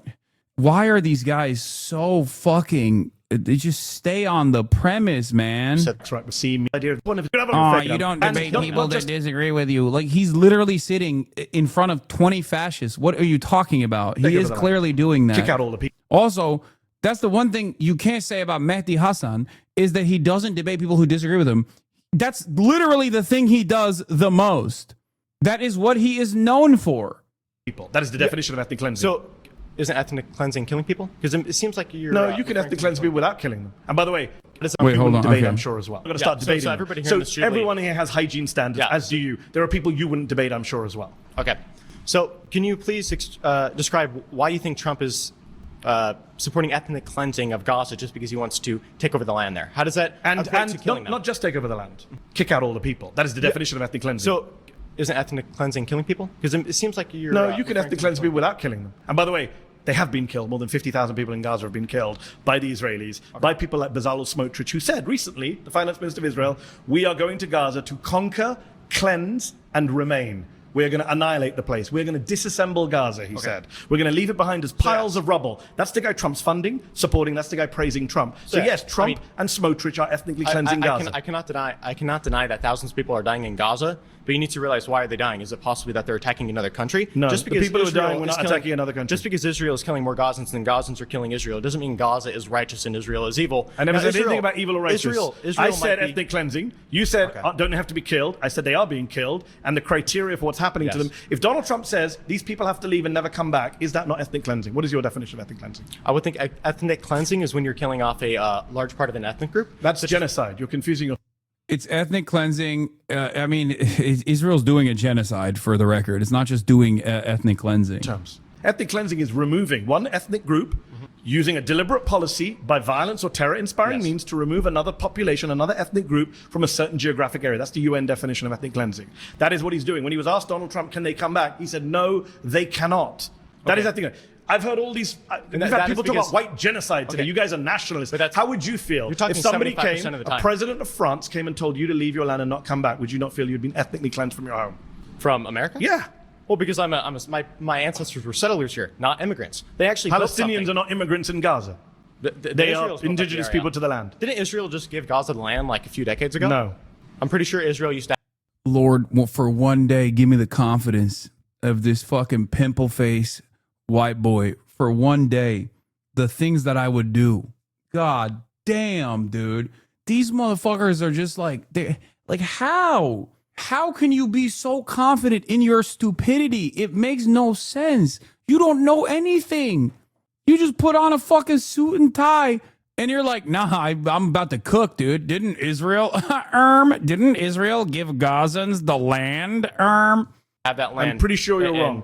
They withdrew from 2005 from the land, but control the air. Gave it to them in 2005. No, they don't give it to them. They control the air, the sea space, the borders, the population registry. They controlled what went in and out. It was a prison, an open air prison. That's not giving them freedom. Don't they have a border with Egypt and then the Mediterranean Sea? Yes, and the Israelis and Egyptians work together because Donald Trump and Joe Biden and Barack Obama. Yes, they're funded by the United States. Did you know that Muslim countries do bad things too? No, I know that they do bad things. Okay, then, so we're in agreement. All right, pause. You've been voted out. Please return to your seat. Nice to meet you. Yeah, I wonder why Egypt is the second largest recipient of military aid and aid across the board after Israel. Much to consider here. Being propped up as a fucking puppet state, specifically so that they can ensure that the Suez Canal is protected on both ends and that the Palestinians never have any opportunity to escape. Oh my God, Magic Man is back. Let's see. Oh, wow. Great. Hello, sir. Welcome back. See you again, Mehdi. All right, so I agree that Trump wants to do a cleansing, but not an ethnic one, because that area requires a lot of cleansing. Because when you have a population that was taught from early childhood age to hate Jews, Christians. Hell yeah. That's my goat, dude. He's doing magic. A lot of y'all don't see magic, okay? I do. Christians and pagans. You need some serious re-education. Number one, that's not true. And number two, that's not what he's proposing. Well, I mean, most Palestinians, by a polling number, do support Hamas. They support resisting Israel. Well, I mean... yeah, it's true. What are you going to say about that? Yeah. Damn, Mehdi. Okay, Mehdi, cook. Because, you know, what did they do in the first place that they're in this, what you call open-air prison? Great question. What did they do to deserve being occupied? Well, here's the thing. Because the Islamic Republic in Iran is using them as a tool. What has Iran got to do with this? As a tool for their Islamic expansion. When did the Islamic... First of all, they're Sunni. Like, what do you mean? They're Sunni. Yeah. The Islamic Republic of Iran actually did hypnotize. They did mind control, Mehdi. Mind control of the Palestinian. That is how they learned to hate Israel's bombing campaigns. And President Trump is going to save them. Yeah, this is why the Shah lovers are saying the Ayatollah sent him, because he's too insane. Oh my God, that's amazing. Oh, that's fucking spectacular. Oh, that's fantastic. Hold on. When did the Islamic Republic of Iran... You're Iranian American, yes. I believe. Yes, I am. When was the Islamic Republic of Iran founded? 1979. When was Gaza occupied by Israel? Well, the very 67. first time. 67, yeah. So, can we do the maths together? 12 years before the Islamic Republic of Iran existed, Israel was oppressing, occupying, dispossessing the people of Gaza. So your argument makes no sense. Were there any terrorist organizations at the time? The PLO was considered a terrorist organization by the entire Western world. All right, so was Hamas there? Hamas did not exist till 1980. Was Hamas there? No, Hamas wasn't there. Hamas did not exist. Were they eating Kubi Day? This guy's awesome. Exactly. My point is, after the Islamic Republic came, it became chaotic because the Islamic Republic started to use... Wait, this guy's like, I don't get it. He thinks that like the PLO was treated differently than Hamas. Is that what he thinks? Because they were treated exactly the same as Hamas. The so-called innocent Palestinians for their own so-called innocent Palestinians? You don't think Palestinians are innocent? Not all of them. Because but what about the 17,000 children who were killed? They're doing the 17,000 children were killed. Were they not innocent? Were they not innocent? Who's responsible for that? Israel, who dropped the bombs Hamas is responsible. Hamas is responsible for hiding in hospitals and making tunnels underneath those hospitals. So when children are shot in the head by Israeli snipers aren't responsible for that? Look, it's a simple question. Here's the problem. When Israeli snipers shoot Palestinian children in Gaza in the head, as eyewitness testimony and doctors' testimony proves, that's not the fault of the Israeli snipers. This is the problem, because when you have the problem is you won't answer the question. I'll ask you a third time. When Israeli snipers shoot Palestinian children in the head, is that not the fault of Israeli snipers? Well, you gotta let me finish. No, you gotta answer the question. Fourth time. Well, when Israeli snipers shoot Palestinian children in the head, will get to your we're running out of time. I need to know what you think about innocent children. Because what you said was pretty outrageous. You said so-called innocent Palestinians. For the fifth time, when Palestinian children are shot in the head by Israeli snipers, is that not the fault of Israeli snipers? What did those children do? What did you tell me? Did the children deserve to be shot in the head? Because the problem is, you know, millions of people are watching you say they start brainwashing. Yeah, this is so bad. Here is Al-Reza Talakubnejad. I do think that we're moving in a direction where in a few years, basically zero natural-born Americans will buy the standard boomer AIPAC talking points. They hate us more than they love their children. Israel only democracy. Arab countries are all savage, etc. And it will literally just become some right-wing Iranians and other third-world immigrant groups. Most American Jews I know are liberal and souring on all this quite fast. Evangelicals aren't as powerful as they were 30 years ago either. You're about to see the most diverse group of Israel defenders. Also, this guy said third world immigrant groups is fucking hilarious. This is a crazy disguise that loser box put together for this. Yeah. A little optimistic to think that America will exist in a few years. I mean, if it does, and I think it probably still will in some way, shape, or form, it's going to, the Israel Defense Brigade is going to be an eclectic group of some of the biggest white supremacist evangelical Zionists you've ever seen. And also like the Shah dick riders, the Iranian monarchists, I am Persian style monarchists, and like maybe some other like sometimes Israel will do this thing where they'll find like one Native American group that they'll pay a fuck ton of money to come out and be like, yeah, Israel is the Jews' indigenous population. Israel is the Jewish national project. You know what I mean? Like they'll have like random groups like that. I hope you guys know what I'm talking about. That's a real thing. They do this with like some reactionary some of the more reactionary elements within like New Zealand as well, where they'll go and like find a group of Maori people, and they'll be like fucking weirdly super pro-Israel and super Islamophobic. They'll also do this with like Native American groups as well. Children. They start brainwashing children at a very young age. So you support sniping children in Gaza? Look, do other people here support sniping children in Gaza? Is that a conservative position now? What if they're wearing a suicide vest? They weren't. But what if they are? They're not, though. What if the babies are wearing suicide vests? Okay, dude, that's crazy. Yeah, what if the baby had a button in his hand, and then the button was actually nukes directed at Tel Aviv? What then, huh? What now, liberal? What if it's a baby of terror? Like, what are we doing? What the fuck are we doing? What is this is not how you argue, okay? Why is it that whenever these guys even try to entertain a conversation, they literally just go for the most childlike way of debating, which is, what if this impossible thing was actually the case instead of the reality that you are suggesting? I'm not Mr. Don't use hypotheticals or analogies, okay? But if you're going to use an analogy, you have to make sure that it has some basis in reality, and it has to be comparable, okay? Like a comparison between Adolf Hitler and Benjamin Netanyahu is perfectly apt because of the underlying fascist ideology that motivates both of these parties and because of their actions, okay? Adolf Hitler doing the Holocaust, Benjamin Netanyahu doing the modern iteration of the Holocaust to the Palestinian population. Okay, these are comparable instances, which is why it's a perfectly apt analogy. And if you have a disagreement on that, you can actually try to tackle the underlying comparison that I'm making. Right? You could say, I don't appreciate this analogy. Here is why. Okay, that's how you're supposed to debate. You're supposed to say, I don't appreciate this analogy because here's a stupid argument you could present. You could say, well, Adolf Hitler killed 6 million Jews, whereas Benjamin Netanyahu has only killed, 100,000 Palestinians, right? Like, oh, the numbers are not comparable or something. That's a bad argument to make. And there's plenty of fucking counters that you can present against that as well. But that's how you're supposed to do back and forth communication. That's how you're supposed to debate. Okay. These guys don't do that, where they go, oh, you asked me a question about Israel sniping a child in the head. What if that child had an RPG directed at the Israeli sniper rifle?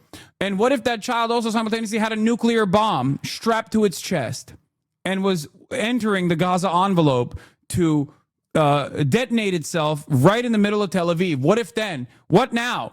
Then you have to snipe the child, right? What if you had to snipe the child? That is a fucking insane argument to make because it has no basis in reality. Like, that's not, like, you can't have a conversation like that because the alternative is like, what if the child didn't have the nukes? What if children? I have friends who went there. Doctors went to Gaza, American doctors. They came back as we had multiple children. What if they're hell-bent? What if they're hell-bent on killing you and your family? A 10-year-old child, an 8-year-old child, a 6-year-old child. Because this is like bad you said, for you. Like you You're said, sitting on they're live television where millions of people are going to see your neighbors, your friends. You support the killing of children. Millions of people don't know what's going on. Even your fellow right-wingers are saying, don't go this far. White genocide, sure, but don't advocate millions of people kids. don't understand the brainwashing that is going on in Islamic Republic and in Palestine to create You're this hatred. You're obsessed with Iran so much that you're supporting the killing of Palestinian children who never harmed you or any other Israeli. That's insane. Look. And the fact that you support Trump's ethnic cleansing now doesn't surprise me. I didn't say ethnic cleansing. I said cleansing of the land. All right, pause. Because you need to cleanse the land from all the Slobodan Milosevic said similar stuff. You've been voted out. Please return to your seat. How you doing? Good to see you again. I'm good seeing you too, man. First thing I'm going to say is I'm not down for Israel. Okay, that's the first thing I'm going to say. And I don't like when you come up here and you use the type of rhetoric that you do. You talk like all these like left-wing positions, and then you go to the last part, which is I don't support ethnic cleansing in Palestine. I think you're doing a huge disservice to pro-Palestinians when you start allying yourself with all these progressives. I don't think it looks good because you have all these conservatives in here who oppose war. They oppose it. Let me tell you, a Muslim man who has spent his entire career in broadcasting, defending Palestinians, how you're supposed to defend Palestinians appropriately. Okay? You're doing a disservice, sir. Does he think fascists have an exclusive claim to anti-war sentiment? I think so. I think he's going to tell Mehdi Hasan that he needs to be anti-Semitic to successfully argue against Israel. Intervention in the same tradition of Pat Buchanan and all the greats that came before Not Donald Trump, though, sadly. Yeah, it is sad. It is sad. I do agree. I mean, he ran on an anti-war ticket. He said he was going to... I didn't... Because he lies, right? You going to let me talk, or you just want to... Yeah, true. So, I mean, yeah, you keep going back to Trump. I don't think this is part of his plan. I think this is a plan of lobbyists. And this is not just unique to Trump. It's been a thing since the Democrats. It's been a thing since the Republicans before him. It's been like this since Truman. I don't know if you read like John Mearsheimer's The Israel Lobby or anything like that. Would you agree or disagree with anything like that? Oh, I agree with Stephen Walt and John Mearsheimer, yeah, for sure. Okay, great. So I'm just warning, when you ally yourself with... How do these guys hate Jews, but then they're like, but John Mearsheimer is one of the good ones? Is that what it is? Like, like how does that work for these guys? They're doing Jewish tricks, except for John Mearsheimer, who also is Jewish. It's like David Duke voting for Jill Stein. Oh, it's awesome. None of it makes sense. Okay, let's continue. All these leftists, and you come up here and you argue for immigration. You argue up here that, Trump's this bad criminal and this and that, and then you think Trump's bad too? I think he's good on some questions and bad on other things, but let me get to my point here, is you ally yourselves with guys like, Jewish Voices for Peace and all those guys. Great people. Yeah, not really though. Why? Because they're self-interested in it. They're not, by definition. It says it on their homepage. By definition, they're not self-interested, right? They're going against their own community. Are you going to let me talk? On their homepage, it literally says that we are here to segregate Judaism from Zionism. It's very clear they're doing this in their own interest. That's why it literally says Jewish Voices for Peace. They're going to be the good Jews who say that we don't support Palestine. And then what happens is you take all of these progressives, you go out there and LARP in the street, and then everyone here who's conservative, they're going to vote for the pro-war candidate because they don't want to be associated with all the liberals. So you're forced to vote for pro-war people. Poor it's either that or get replaced in my country. What do you want me to do? Oh, you and your replacement bullshit. Yeah, okay, buddy. Oh, I just found out that John Mearsheimer is not Jewish. I thought he was. My mistake. Maybe that's why he brought him up. Run that one back, bro. You missed it. He threatened Mehdi. I mean, they're good Jews who say that we don't support Palestine. And then what happens is you take all of these progressives, you go out there and LARP in the street, and then everyone here who's conservative, they're going to vote for the pro-war candidate because they don't want to be associated with all the liberals. So you're forced to vote for pro-war people. Poor it's either that or get replaced in my country. What do you want me to do? Oh, you and your replacement bullshit. Yeah, okay, buddy. You're going to be the first one that goes to the promised land? Does watching this serve any purpose? Like, these are the most hateful and dumbest racist shits ever, and listening to this debate is reactionary? As I said yesterday, and since then, in the last 2 days, this has accrued 4.6 million views. At this point, cat's out of the fucking bag, okay? It deserves to be addressed for the purpose of, like, mass use. Oh, wow. That's 3 people so far. Let's keep counting. We should be nicer to you, otherwise you'll deport us. What a great argument. This is the free speech debate camp. It's not your country, my friend. It's our country, whether you like it or not. Why does Mehdi Hasan put himself through this? He's constantly getting hate crimed and getting called slurs. Will you ever debate actual neo-Nazis like this? No, because this is an utterly unproductive conversation. And I'm pretty certain that Mehdi Hasan, if he knew that he was going to be talking to like people who are openly neo-Nazis and like openly fascists, he probably would have said no to this. Like, you got to understand something. I know that he was blindsided. I already talked to him about this. He thought, I'm pretty sure he talked to Sam Cedar ahead of time, and Sam was like, well, there was like some positive aspects of going on Jubilee, you get your name out there, stuff like that.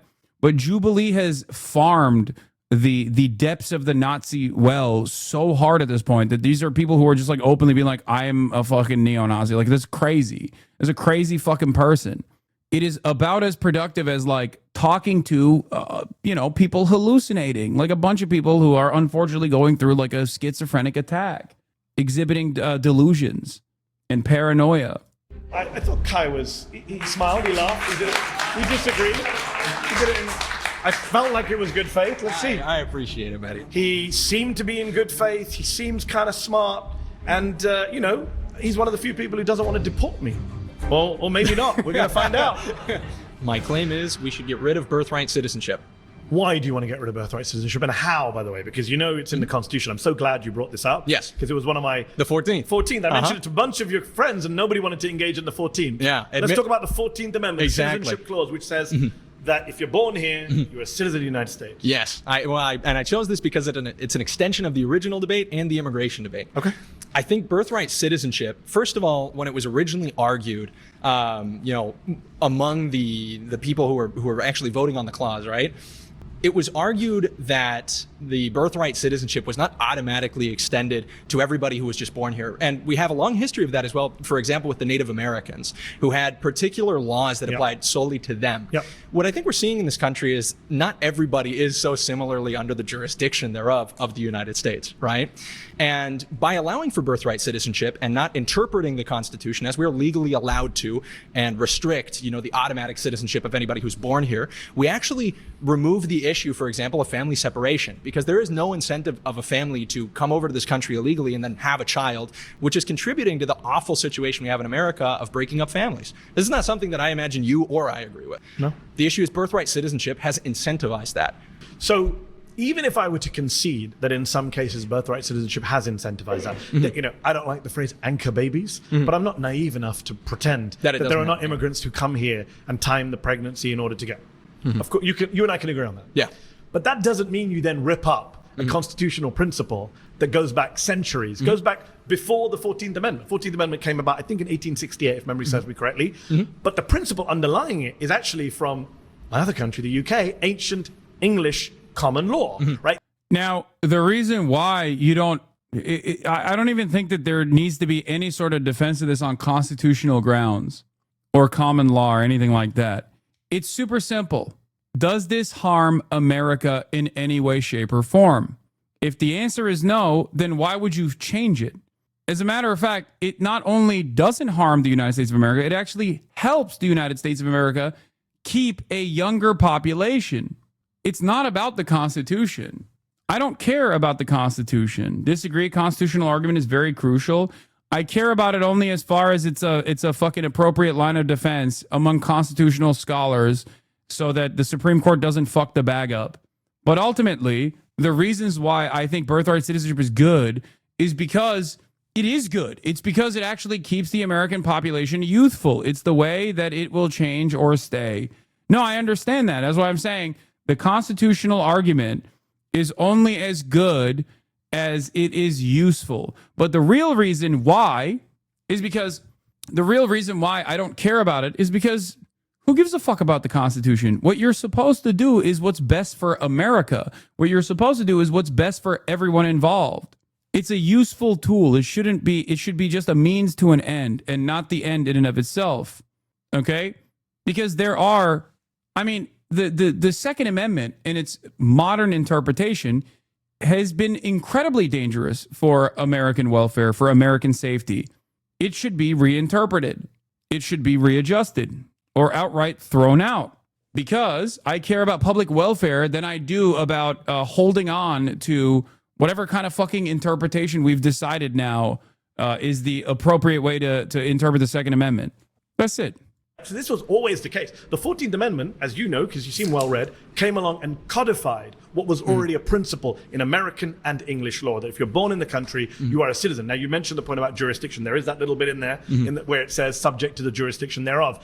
That in the debate, if you go back and read the debate that the senators had at the time, they were very explicit that that was to do with foreign ministers and foreign ambassadors. Diplomats living in embassies, their kids shouldn't be citizens. Obviously, they're here on their own. The Argentine embassy in DC is Argentine soil. Yeah. So we accept all that. Absolutamente, amigo. But when they were asked about Chinese immigrants, Senator Trumbull, who was oh my God, is the motherfucker Argentinian? Oh my God. Yo, they are not beating the allegations, bro. It's not enough. It's not enough that Milei has like destroyed the country. These motherfuckers have to also turn around. Holy moly. People are saying grandfather was a literal Nazi. No, blonde people from Argentina are not always actually fucking direct descendants of Nazis that fucking escaped Nazi Germany after World War II. Argentina has more Italians than they do like what you would consider the native population. It has always been this way. There's a reason why the Nazis chose Argentina to escape to. One must question why. He could also be a Mormon that did a mission, to be fair. This guy tried to lead the Groypers of Salt Lake City. He's a Mormon. Oh, God. There you go. Mormon mission. I think the chair of the Judiciary Committee back in the 1860s during this debate. He said at the time, Chinese immigrants' children, they're citizens. In fact, 1898, as you well know, we get Wong Kim Ark, Supreme Court case, Wong Kim Ark versus the United States. And the Supreme Court says, yes, even the child of undocumented Chinese immigrants is an American citizen. So this is a principle going back centuries. So while I can agree with you that there are cases that abuse the 14th Amendment, that there are issues of family separation, I'm not going to rip up a constitutional principle that goes back centuries and is backed by a 127-year-old Supreme Court precedent because Donald Trump is looking for ways to cut the number of brown and black people in the United States. If you don't mind me interrupting, this is where I think it's important as well to go back to what we talked about with the Constitution.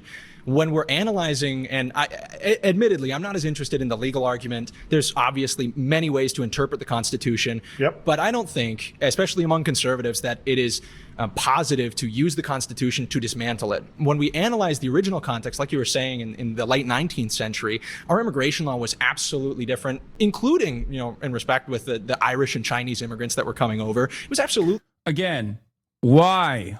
What is the reason? What is the reason? Are immigrants constituting a threat to American safety, American security? Are they a burden on the American economy? The answer to these questions they range from fuck no to of course not. Okay? So what is the reason why you want to purge?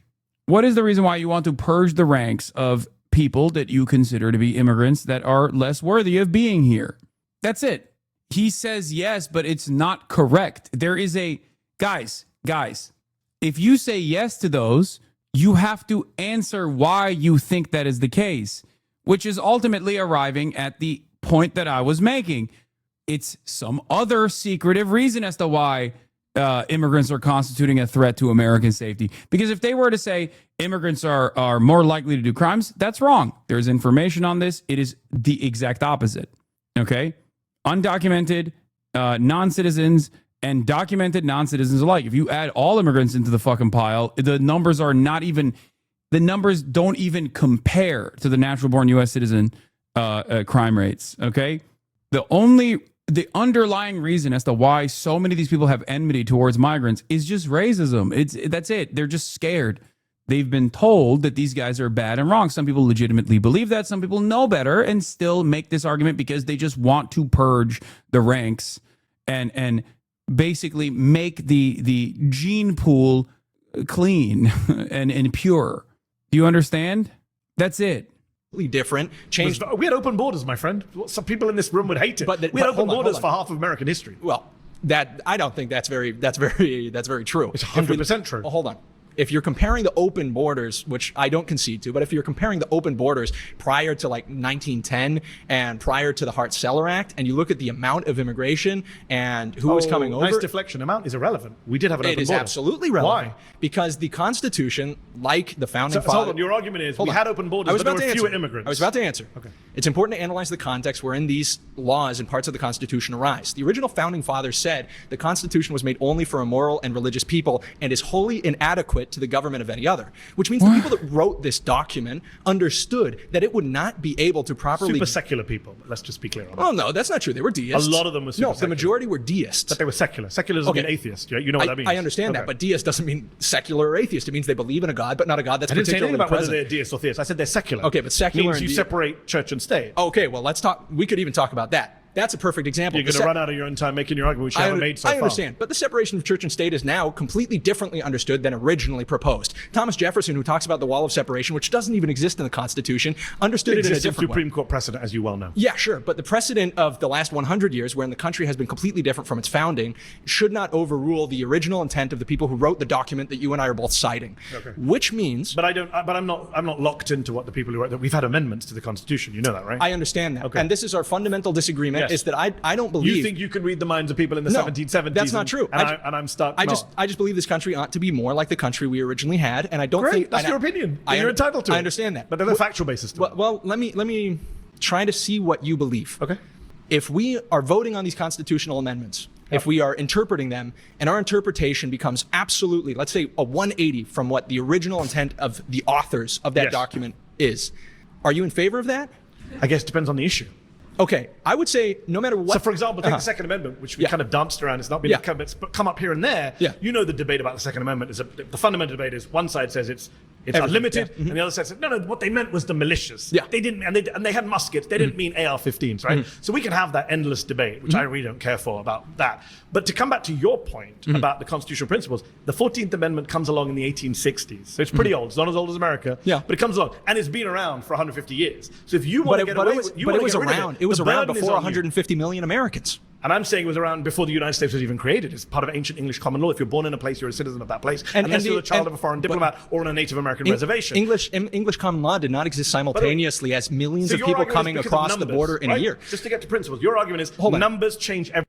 Wait, it doesn't matter. The entire point of that was to literally, the entire point of that is the recognition that migration is not a problem. It adjusts to the population size. If you have 10 people and 5 people show up, that's a big population. If you have 100 million people and 100 million people show up, that adjusts to the same fucking rate. Or you have 100 million people and 50 million people show up, that adjusts to the same fucking rate. It doesn't matter. Like, what do you mean? Yeah, there were less people back then, but the immigration patterns adjusted to the lower population. That's also not true between 1890 and like 1910. We brought in nearly 30% of our entire population worth of immigrants. Our population was 60 million and 20 million people came. Yeah, it's even larger than it is now as well. Everything because we've got so many more people. Not solely. The real problem here is that he is upset about who's coming in. That's it. That's it. And they can't say it openly. Well, some of them do, but they can't just like some of them are too shy about revealing their actual position, which is that ultimately they think like people from certain countries are inferior and they're brown, and that is a position of inferiority, and that white people are superior and they're being replaced. Not solely, but absolutely. Okay. The demographics of your immigration absolutely change it. Yeah. Can I ask you a question? If you got rid of the 14th Amendment, what would be in its place? I think a citizenship test would be fantastic. What age? I wish. What age? I think we could administer it in high school. To everyone? Sure. Or just the immigrants? No, everybody. And then if you fail it, you denaturalize white American maybe native born? Maybe you can't get a government job. Denaturalize that dude? I think there's plenty of benefits that the government offers people that you should not be able to receive. I'll tell you this, right? Wow, this solution is fucking stupid. Wow, all of a sudden, you ask, how would you go about this? And everything falls apart. So what do you do up until the point of going to high school? You just are statesless? Like, what are we talking about? You're just statesless.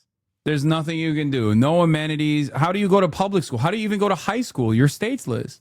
Yeah, and Mehdi is right. It would unironically be a real replacement of all the whites and American soil.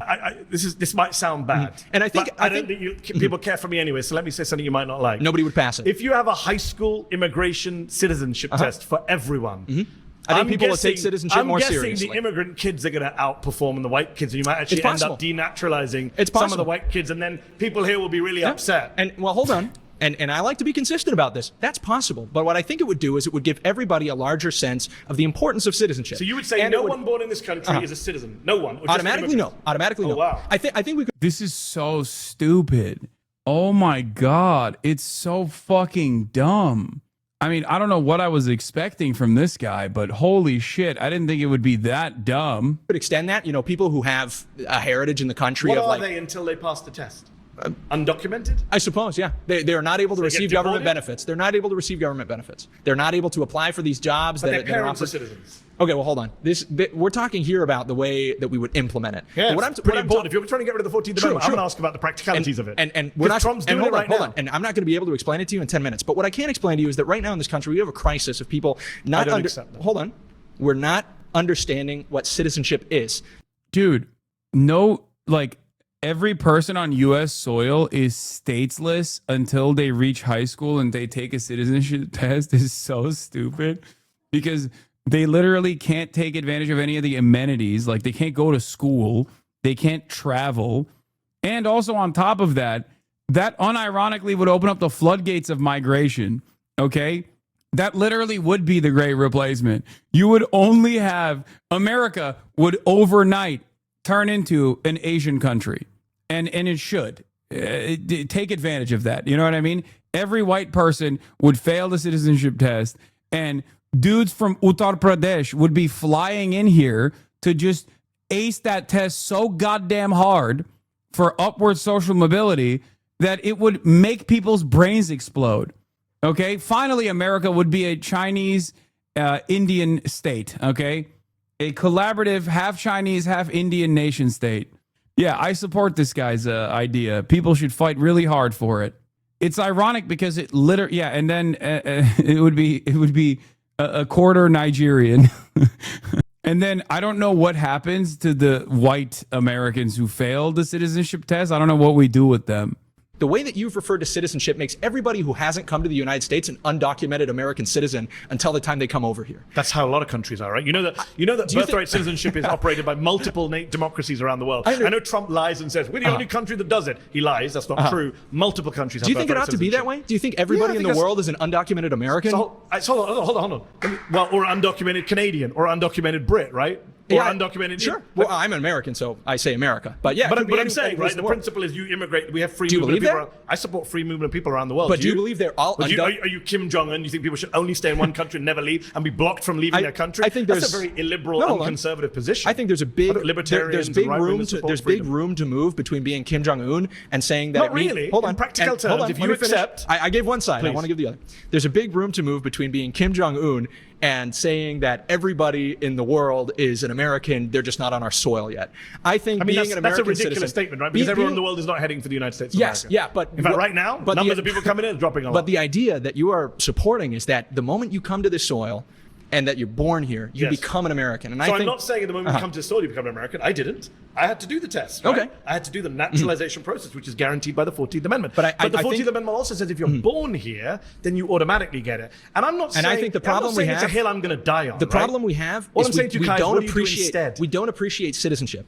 The problem is that when you talk about immigration like we did before, agree on that. When we talked about everything before, what were we talking about? We were talking about products. We weren't talking about practices or perceptions, which is really what immigration is about. Can I agree with you? We don't in this country value citizenship enough. I agree. I think we should encourage people to have more civics lessons in schools, understand American history and Constitution much more. Here's what's the irony. Okay, this debate is stupid. The rest of this is just dumb. This guy's playing 5D chess and needs a job, lol. Too much free time. Nah.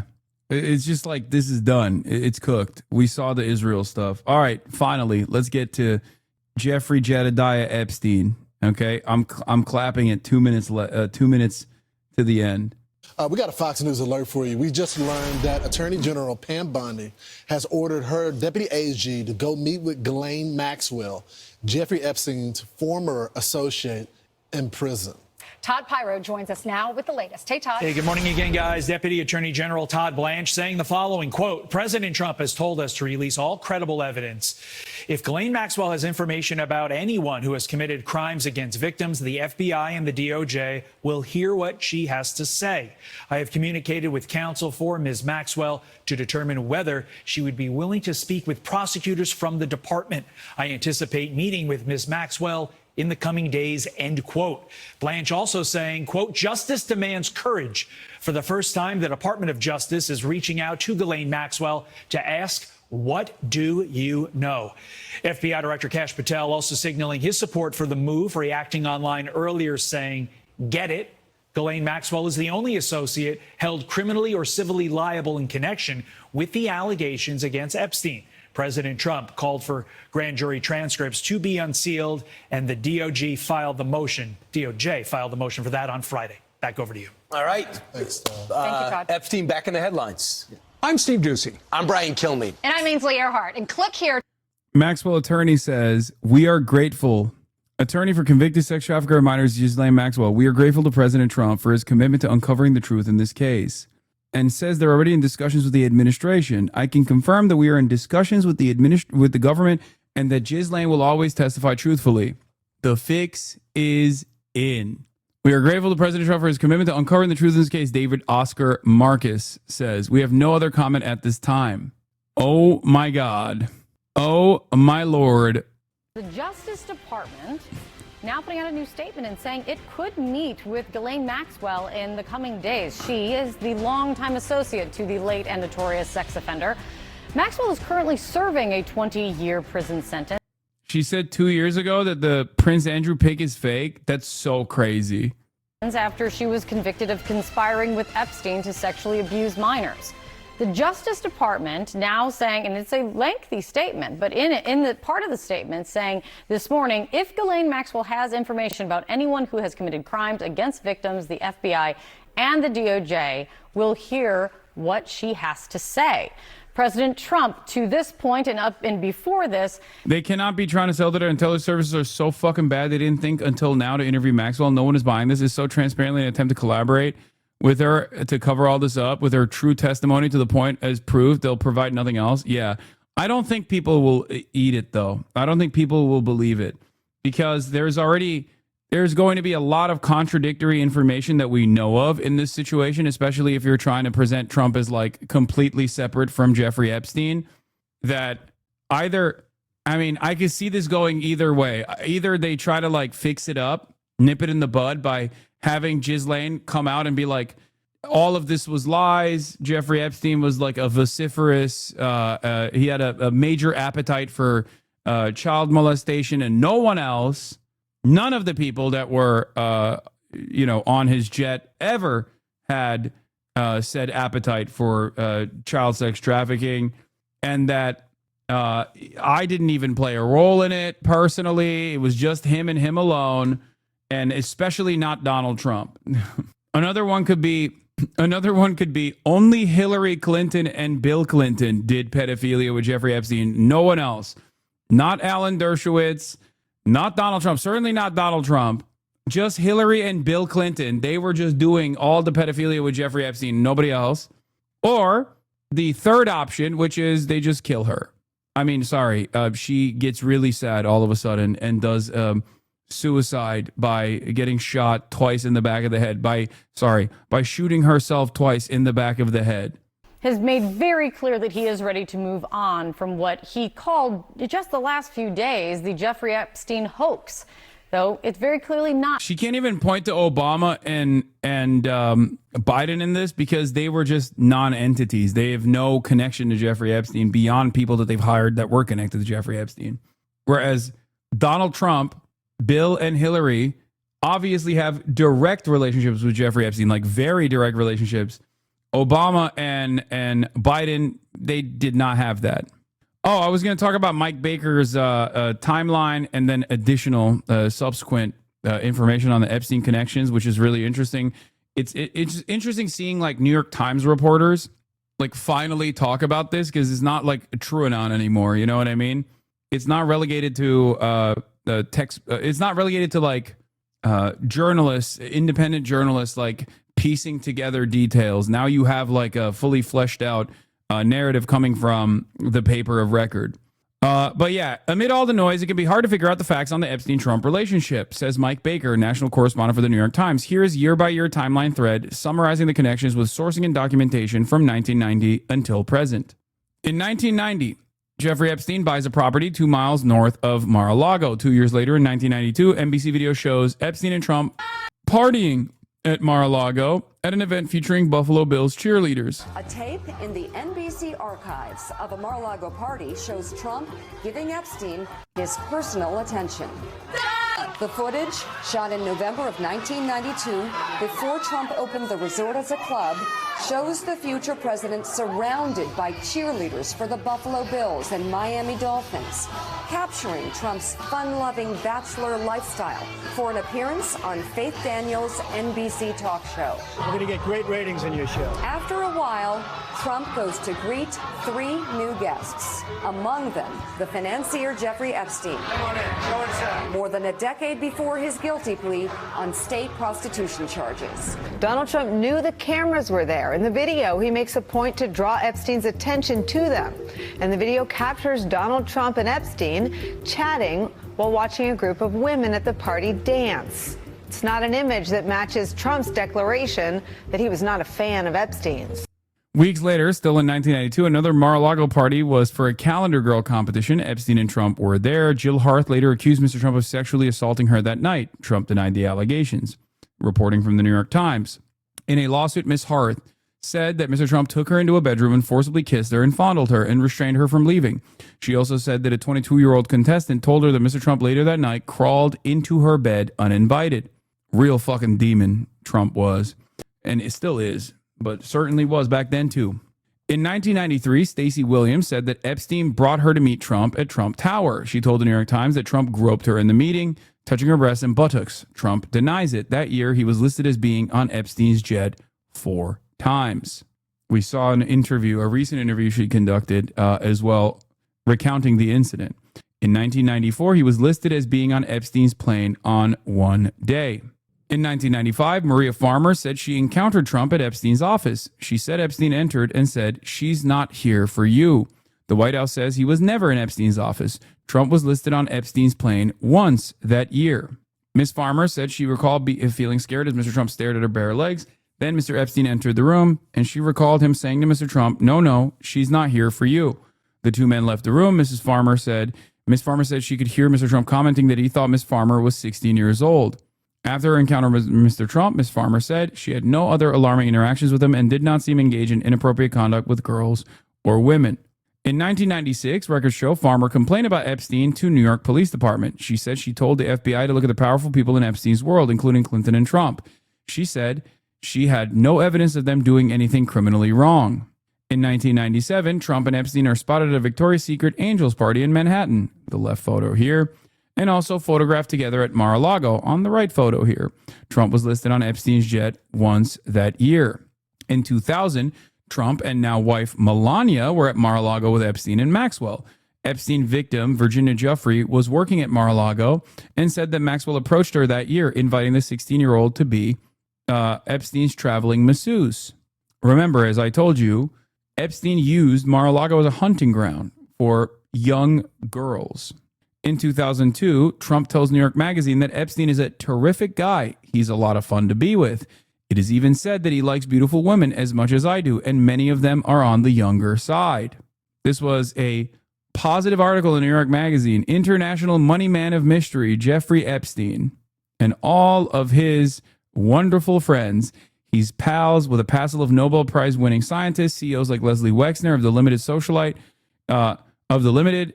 GHISLAINE Maxwell, even Donald Trump. But it wasn't until he flew Bill Clinton, Kevin Spacey, and Chris Tucker to Africa on his private Boeing 727 that the world began to wonder who he is. International money man of mystery. That's right, Chris Tucker. It's true. In 2003, according to the Wall Street Journal, Epstein received a 50th birthday message bearing Trump's name. The message, according to the Journal, included the outline of a naked woman and Donald, written as the pubic hair. This is the letter where he was like, "Ooh, we have secrets, we have mysteries, I'll never tell a soul." In 2004, Trump and Epstein battled for control of a Palm Beach property. Trump won. Trump has since said he is not a fan of Epstein and that he kicked Epstein out of his club for being creepy. In 2006, records show that the FBI came to speak with Epstein victim Maria Farmer. She said that the conversation included her reiterating her 1995 encounter with Trump and concerns about all the powerful people around Epstein. The FBI notes released are so far heavily redacted. In 2020, during an Oval Office meeting, a year after Epstein's death, Trump brought up an article that had been published about Maxwell. As Maggie Haberman from the New York Times reported in her book that Trump asked, she say anything about me? Trump raised Ghislaine Maxwell link with AIDS. Perhaps he was worried. Weeks later in 2020, Trump spoke about Maxwell publicly and said several times, I wish her well. If you recall, this was the weird interview that he had. Mr. President, the other day a reporter asked you about Ghislaine Maxwell. You said, quote, I just wish her well, frankly. I've met her numerous times over the years, especially since I lived in Palm Beach, but I wish her well, whatever it is. Mr. President, Ghislaine Maxwell has been arrested on allegations of child sex trafficking. Why would you wish such a person well? I don't know that, but I do know that. She has. She's been arrested for that. You know that. Her friend or boyfriend, Epstein, was either killed or committed suicide in jail. She's now in jail. Yeah, I wish her well. I'd wish you well. I'd wish a lot of people well. Good luck. Let them prove somebody was guilty. I mean, do you know that? Oh, so you're saying you hope she doesn't die in jail? Is that what you mean by wish her well? Her boyfriend died in jail, and people are still trying to figure out, how did it happen? Was it suicide? Was he killed? And I do wish her well. I'm not looking for anything bad for her. I'm not looking bad for anybody. And they took that and she's a child alleged child sex trafficking. Big deal. But all it is her boyfriend died. He died in jail. Was he killed? Was it suicide? I do. I wish her well. Incredible. This year, Trump has called the Epstein files a hoax and a smear campaign by the Democrats. He has criticized those, including many who supported him, who have clamored for their release. Intrigue over the Epstein files, but I do want to ask you to clarify something you said this morning. You said this was all a hoax. Has your attorney general... Like you said before, whenever else do you hear him talk like that? That much charity? Never. Trump is notorious for never really offering any charity to anyone at all, especially a person that is like is going to harm him by association. It's alarming. It is one of, I think, the most shocking parts about this relationship that shows that invites a lot more scrutiny, that it shows that the connection between Donald Trump and Jeffrey Epstein and Ghislaine Maxwell is perhaps more important and goes deeper than we think. Told you this was a hoax. What evidence have you seen? It's not the Attorney General. No, I know it's a hoax. It's started by Democrats. It's been run by the Democrats for 4 years. You had Christopher Wray and these characters and Comey before him. And it's a bad group. It started, actually, look at the Steele dossier that turned out to be a total hoax. The 51 agents, the intelligence, so-called intelligence agents, it was a hoax. It's all been a big hoax. It's perpetrated by the Democrats. And some stupid Republicans and foolish Republicans fall into the net. And so they try and do the Democrats' work. The Democrats are good for nothing other than these hoaxes. They're bad for policy. They're bad for picking candidates that can get elected. Like in New York, we have a communist running. He may get elected too, actually, but he'll destroy the city. No, it's I call it the Epstein hoax. It takes a lot of time and effort. Instead of talking about the great achievements we've had, a great gentleman yesterday, as you know, went on CNBC and he made the statement that Trump may go down as the greatest president. Okay, the rest is bullshit. This article takes a deeper look at the Trump-Epstein relationship over the years. It's on the New York Times. And here's Mike Baker. Once again, I spoke with Annie Farmer, who testified in the Ghislaine Maxwell trial. She fears the prospect of leniency for Maxwell and said that Maxwell is not a reliable narrator of events. Hold on, let me fix the gray bars. Once again, gray bars again. She fears the prospect of leniency for Maxwell and said that Maxwell is not a reliable narrator of events. She called Maxwell the primary architect of the abuse in Epstein's orbit. Okay? Annie Farmer, who testified against Ms. Maxwell when she was convicted in her 2021 trial, said in an interview on Tuesday that she worried that Ms. Maxwell would try to secure a more lenient sentence. In interviews and testimony, Ms. Farmer has described how she visited him at his ranch in New Mexico under the impression that a number of students would be there, chaperoned by Ms. Maxwell. But Ms. Farmer, who was 16 years old at the time, found herself to be the only one and recalled troubling interactions with both of them. Ms. Maxwell was the primary architect of Mr. Epstein's abuse of girls, she said. It would be a terrible blow to all the women who she harmed and who found some measure of solace in the fact that she was held accountable for some of her many crimes, Ms. Farmer added. And this follows up with the rest of the reporting. DOJ wants to meet Ghislaine Maxwell. The request came from Todd Blanche, a former criminal defense lawyer for Trump, the one that we saw on CNN the other day saying, Jeffrey Epstein, I don't know, he might have been. Remember, Todd Blanche was was a former criminal defense lawyer for Trump, and also, most notably, the former defense lawyer that was 9 days into Jeffrey Epstein's case when Jeffrey Epstein died under mysterious circumstances. Maxwell lawyer says, we are grateful to President Trump, and victims are fearing that Maxwell might get leniency. Maybe GHISLAINE is the intelligence asset the entire time. I think so. I think she is a part of that puzzle for sure. Alan Dershowitz has also demanded that Maxwell be interviewed. You think Ghislaine Maxwell is going to appear for a deposition before House Oversight and implicate herself in any way? Get out of here. Dumb. I mean, listen, I think it's great. Mike, kudos to you, Burchett, and others for voting on this. But you know what? She's not going to implicate herself. She's appealing her convictions and sentence. You think she's now going to roll into Congress and be like, I totally did all of this and then some, and let me tell you all the people that were doing it with me. Stop the insanity. Oh, wait, that's a Jillian Michaels thing, right? And we don't like her because she's fucking gone full MAGA. Stop the stupidity. I'll just say that. Stop the stupidity. It's just like the grand jury records unsealing. It's just like this Todd Blanche meeting with Ghislaine Maxwell. Look, we're never going to implicate ourselves in a way if we're criminal defendants that's going to sit there and just do the pile-on. And we're going to have a whole other conversation on this channel about double jeopardy attaching because she's gone to trial, etc. But I think Ghislaine Maxwell is a wild card.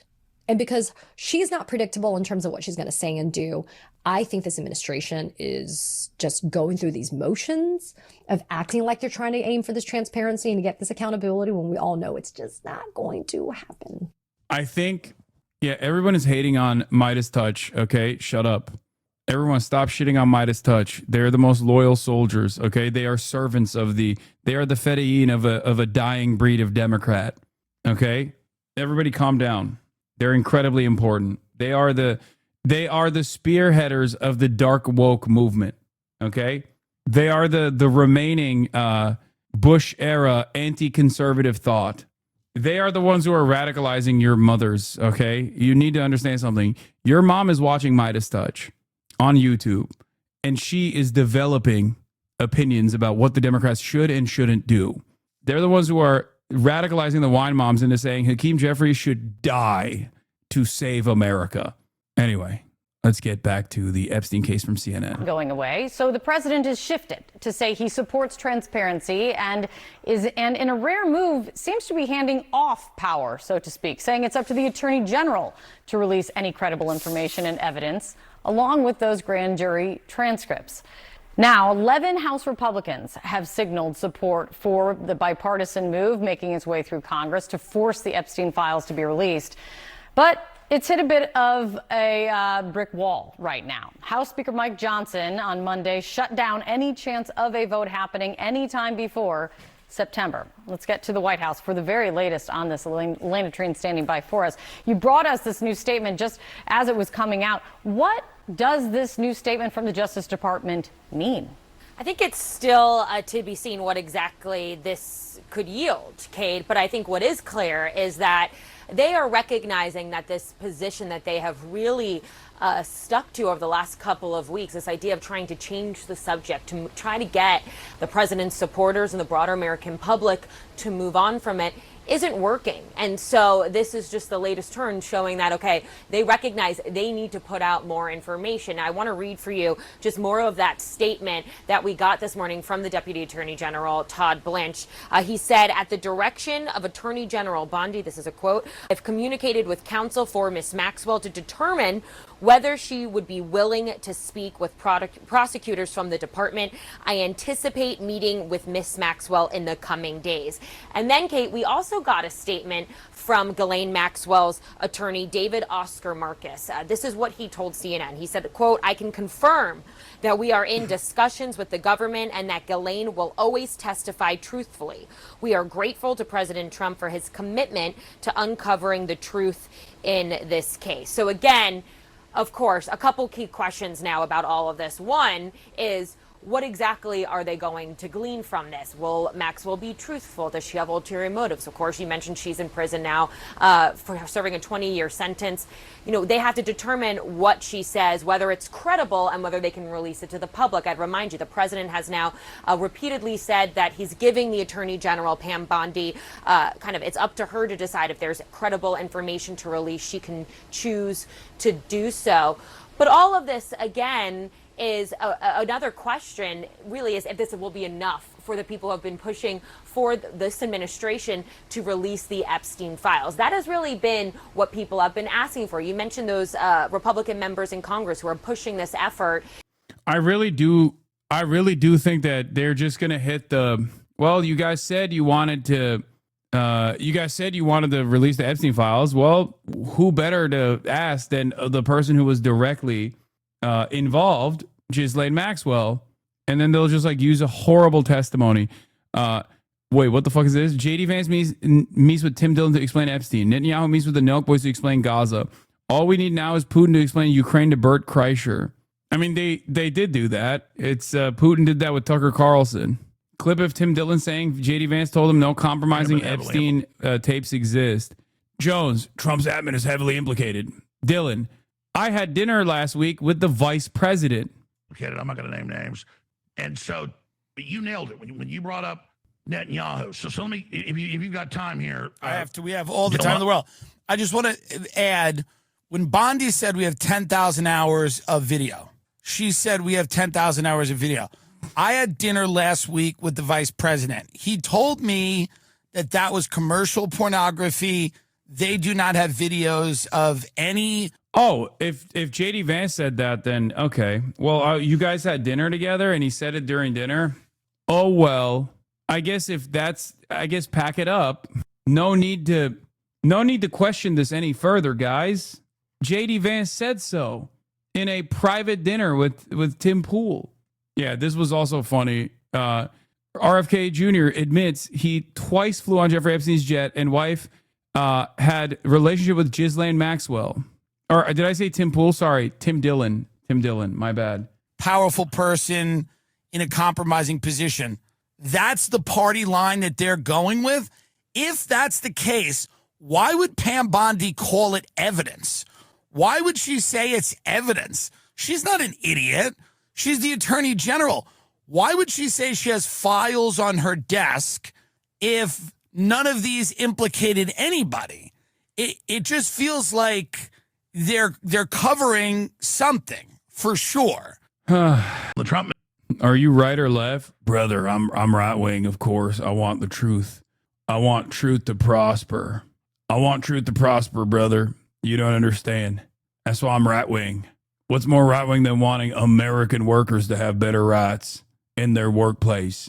What's more right wing and patriotic than demanding that we earn our keep, that we make in return for our labor, we get more of the power.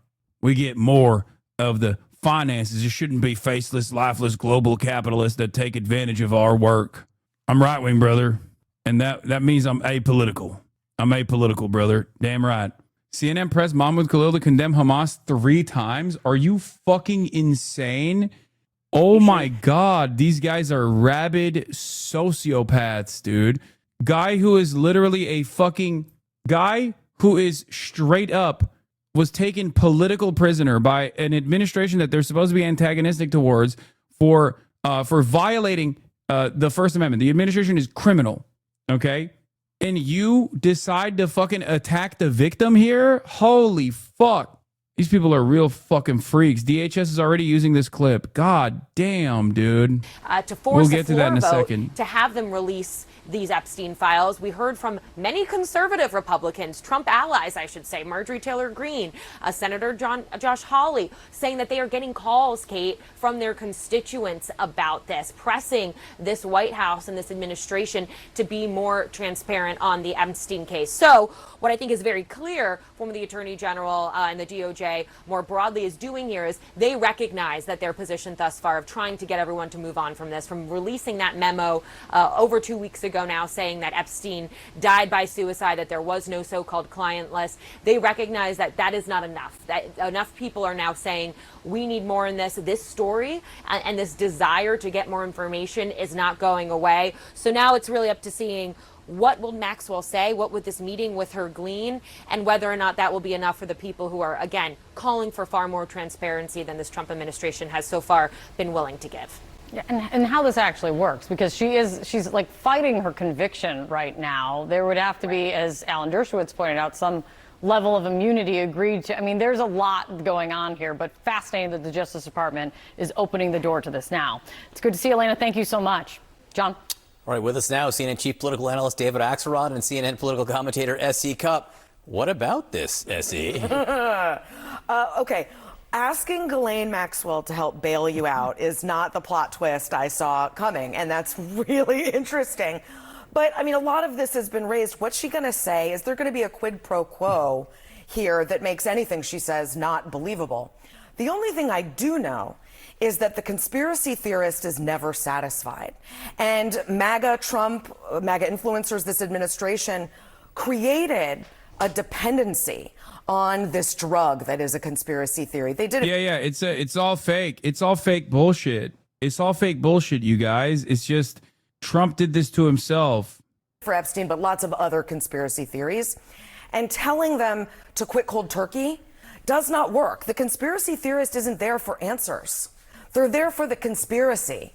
So whatever they give them, this particular sect inside of MAGA is never going to be satisfied, definitely not by something Ghislaine Maxwell says. So it's interesting. I've been looking through this statement that came from the Deputy Attorney General Todd Blanche, and it's the end of it where he says he's reaching out to Ghislaine Maxwell. But the first line, David, is the Department of Justice does not shy away from uncomfortable truths, nor from the responsibility to pursue justice wherever the facts may lead, which actually may tell you more than the fact that they're reaching out to Ghislaine Maxwell. Yeah, but not to feed conspiracy theories, the idea that someone who's in prison for 20 years is going to testify truthfully is really a stretch. I mean, she knows the president has the pardon power. She knows that the president has used it pretty liberally. I mean that in a different way. And so there is quite a bit of incentive for her to say what is useful and what is helpful. And, the idea that this Justice Department wants her to say other than that is also strained by the things that we've seen. So I'm not sure. It's just the plot just keeps getting thicker all the time here. And it's also interesting because... Who's this fossil? That's David Axelrod, former friend to Barack Obama, okay? Major figure in Barack Obama's admin who was uninvited from Barack Obama's COVID party because the list had severe limitations. David Axelrod was not allowed to attend Barack Obama's COVID birthday party because instead Beyonce and Jay-Z had to attend. As for asking the Attorney General to go to a judge to release the grand jury testimony, as for going to Ghislaine Maxwell to ask her to say things. To the Justice Department, right, not to Congress. To the Justice Department, but these are things that the president doesn't control directly. The things that the Attorney General and the president do control are the files and the evidence, which she presumably she could release right now. And suggested she would. Yeah. The fact that David Axelrod doesn't look as cool as his name is so disappointing. It's because he fucking he clipped his wings. He used to have a fat mustache. Permaban me loser.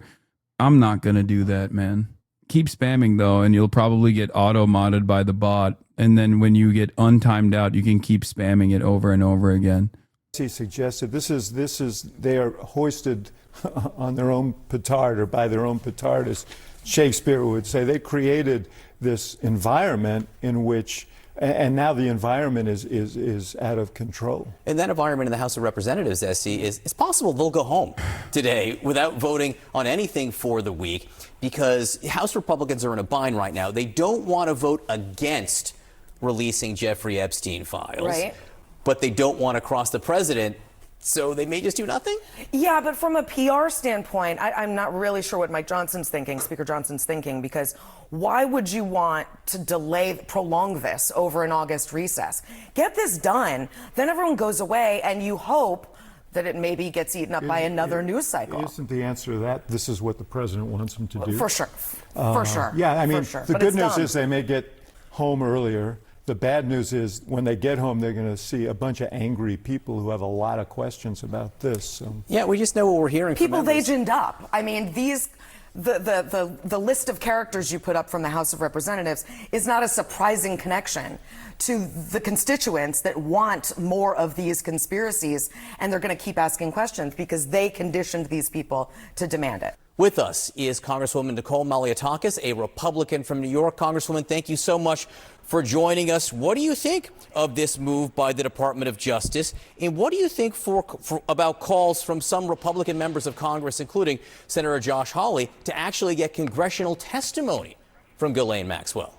Look, I think both are good ideas. I think anything we can do to give transparency to the public is a positive thing here. President Trump ran on being the most transparent president administration. He's known for releasing transcripts and parts of phone calls that he's had with other world leaders. He has been very transparent, and when you all of a sudden don't want to be transparent anymore, it raises questions and curiosity. And so I think it's a good idea, but I also have to ask the question as to why at this moment has this become such a big issue. Remember, Biden administration was there for 4 years. We never heard from the Democrats or Republicans, for that matter, for calls for this information to be released. And I think it is really interesting that this is happening on the 6-month anniversary of the president being sworn in, where he has delivered significant wins, from securing the border to attracting trillions of dollars in investment to providing the largest tax cut for working Americans, middle class and senior citizens, lower energy costs. I mean, it really begs the question as to what, they're just trying to distract. Now, with that said, I support these efforts to be transparent and to release this information to the public, but we do need to make sure that it's done in a responsible and cautious manner, so we are protecting witnesses and we're protecting the victims as well. Reporter to Trump, do you support Ghislaine Maxwell being intervied by the DOJ? They got their new talking orders. We have to do in any case. Yeah. And certainly While meeting with the Philippines president. Pinoy gang. Rise up. Swagapinos, rise up. Support the Justice Department seeking a new interview. Would you urge the Attorney General to seek? I don't know anything about it. They're going to. I mean, don't rise up too hard for your current leadership, but. The Attorney General has reached out to Ghislaine Maxwell's attorney asking for a new interview. Yeah, I don't know about it, but I think it's something that would. Yeah, Pinoy L, don't mention us right now. Honestly, yeah, that's maybe not the best that Pinoy gang has to offer. Okay, the Swagapinos have to offer, but it is what it is. Sounds appropriate to do, yeah. Do you have any concern that your Deputy Attorney General, as your former attorney, would be conducting the interview, given? No, I have no concern. He's a very talented person. He's very smart. I didn't know that they were going to do it. I don't really follow that too much. It's sort of a witch hunt, just a continuation of the witch hunt. The witch hunt that you should be talking about is they caught President Obama absolutely cold. Look at him trying to redirect. That's right. It's the real witch hunt is President Obama. Please stop talking about Epstein. Start talking about President Obama. Tulsi Gabbard. What they did to this country in 2016, starting in 2016, but going up to 2020 in the election. They tried to rig the election, and they got caught. And there should be very severe consequences for that. When we caught Hillary Clinton, I said, you know what? Let's not go too far here. It's the ex-wife of a president, and I thought it was sort of terrible. And I let her off the hook, and I'm very happy I did. But it's time to start, after what they did to me, and whether it's right or wrong, it's time to go after people. Obama's been caught directly. So people say, a group. It's not a group. It's Obama. His orders are on the paper. The papers are signed. The papers came right out of their office. They sent everything to be highly classified. Well, the highly classified's been released. Damn, he's going to arrest Barack Obama. And what they did in 2016 and in 2020 is very criminal. It's criminal at the highest level. Lock him up. Now to the latest. House to begin August recess early amid dispute over Epstein files legislation. It's pretty funny that the House decided to call it quits quickly and expeditiously instead of having to deal with the Epstein stuff. Anyway, let's see what CNN's been doing. You are in the Philly D Thumbo for the NELK boys. Oh my God. Whose scandals now exposing people for the dangerous clout-chasing grifters they are? Why Colbert and Stewart versus CBS and Trump matters more than many realize. We've got huge Trump Epstein scandal updates as Ghislaine Maxwell. Big stuff to talk about in the here and now, starting with this. Someone said having Netanyahu on is like having modern day Hitler. No, I saw that. Which is, honestly, guys, I'll be honest, I'm here to... That's a good point. So those podcast bro caricatures are the NELK boys, and they are now facing massive backlash after interviewing Benjamin Netanyahu. And these NELK boys, if you don't know, they got big with their prank vids and vlogs, with them then getting into the podcast and streaming space, dipping their toes into politics, and then actually becoming a kind of big fixture, especially in the lead up to the last election. They ended up joining this kind of larger group of influencers, podcasters, and streamers who seemingly gave Trump a huge boost in the last election, especially with young men. Right? And last year, just before the election, you had Trump appearing on their Full Send podcast for the second time and even inviting them on his plane. And then you fast forward to yesterday and they had Netanyahu on the show. Right? And he, of course, is the prime minister of Israel, which is a country that many rights groups and experts say is perpetrating a genocide in Gaza. Or with many arguing that if it's not a genocide, why is it genocide shaped? And that, as Netanyahu himself is wanted by the International Criminal Court on allegations of war crimes and crimes against humanity, including the use of starvation as a method of war. Right? And one of the reasons I highlight that is because we actually talked about it again yesterday. And as the UN and rights groups have long warned would happen, we really are starting. Like, I get the clout chasing aspect of things, okay? As a content creator, you just like don't really have a decent moral compass on stuff like that. But I just don't understand, like, there is some clout you don't chase. You know what I mean? Like, there's got to be a limit. If Benjamin Netanyahu's not the limit, who is? You know what I mean? And I think they basically miscalculated because they thought this would be like Andrew Tate or interviewing O.J. Simpson, you know? Do you hear yourself? No, I'm saying that, like, even from a content creator perspective with no fucking moral compass other than like constantly trying to get clicks, like there's got to be a limit for every single person. You know what I mean? This is this is literally, I can't think of anything worse than this. Like, I'm thinking of like Logan Paul's Suicide Forest. It's not as bad as this. You know what I mean? Like, this is perhaps one of the most evil, if not the most evil person on the planet, you know? Like, offering a non-contentious interview to someone like that is so crazy. Like, even with Trump, there is, it's kind of like this. Trump is the American president. He's running for president. You have like a defensible position, right? Even though I think it's still indefensible to like offer him a platform to humanize himself and to not push back. Like, that's still, he's not just famous for doing a genocide with American money, okay? Whereas that's the only thing Benjamin Netanyahu is famous for. With Trump, you could say, like, he's telegenic, he's entertaining, he's the American president, right? It's like offering a positive interview to a school shooter, but instead of one school, this motherfucker shot all the schools. You know what I mean? Like, there's nothing that comes of this other than pain and torment. Like, even by those standards, like, people, I assume if the NELK boys interviewed like Dylan Roof or something positively, right, people would lose their fucking minds. Okay, Benjamin Netanyahu has literally shot up every church, not just one, basically every fucking church, including the Catholic one, as recently as last week. In between the time that Benjamin Netanyahu conducted this interview with the NELK boys and then the video was released, he literally shot a fucking Catholic church, the only remaining Catholic church in Gaza. Like, what are we doing?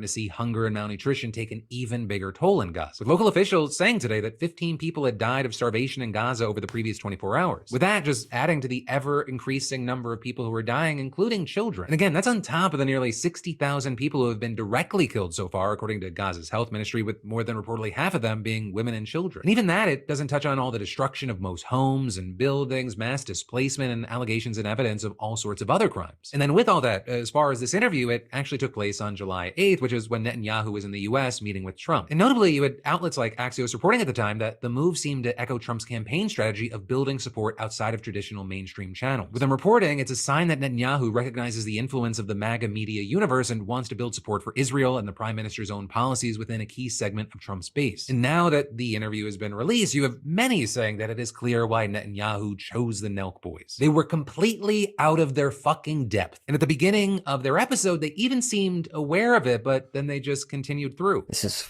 nuts. This is so crazy. We are so not qualified to do this. This is probably one of the most, if not the most controversial podcast we for sure the most have ever done. Yeah, 100%. And by the way, I want to say too, I'm not claiming to be an expert on this issue or anything like that. I see so much stuff about, you know, what's going on in Israel and, you know, Iran and Palestine.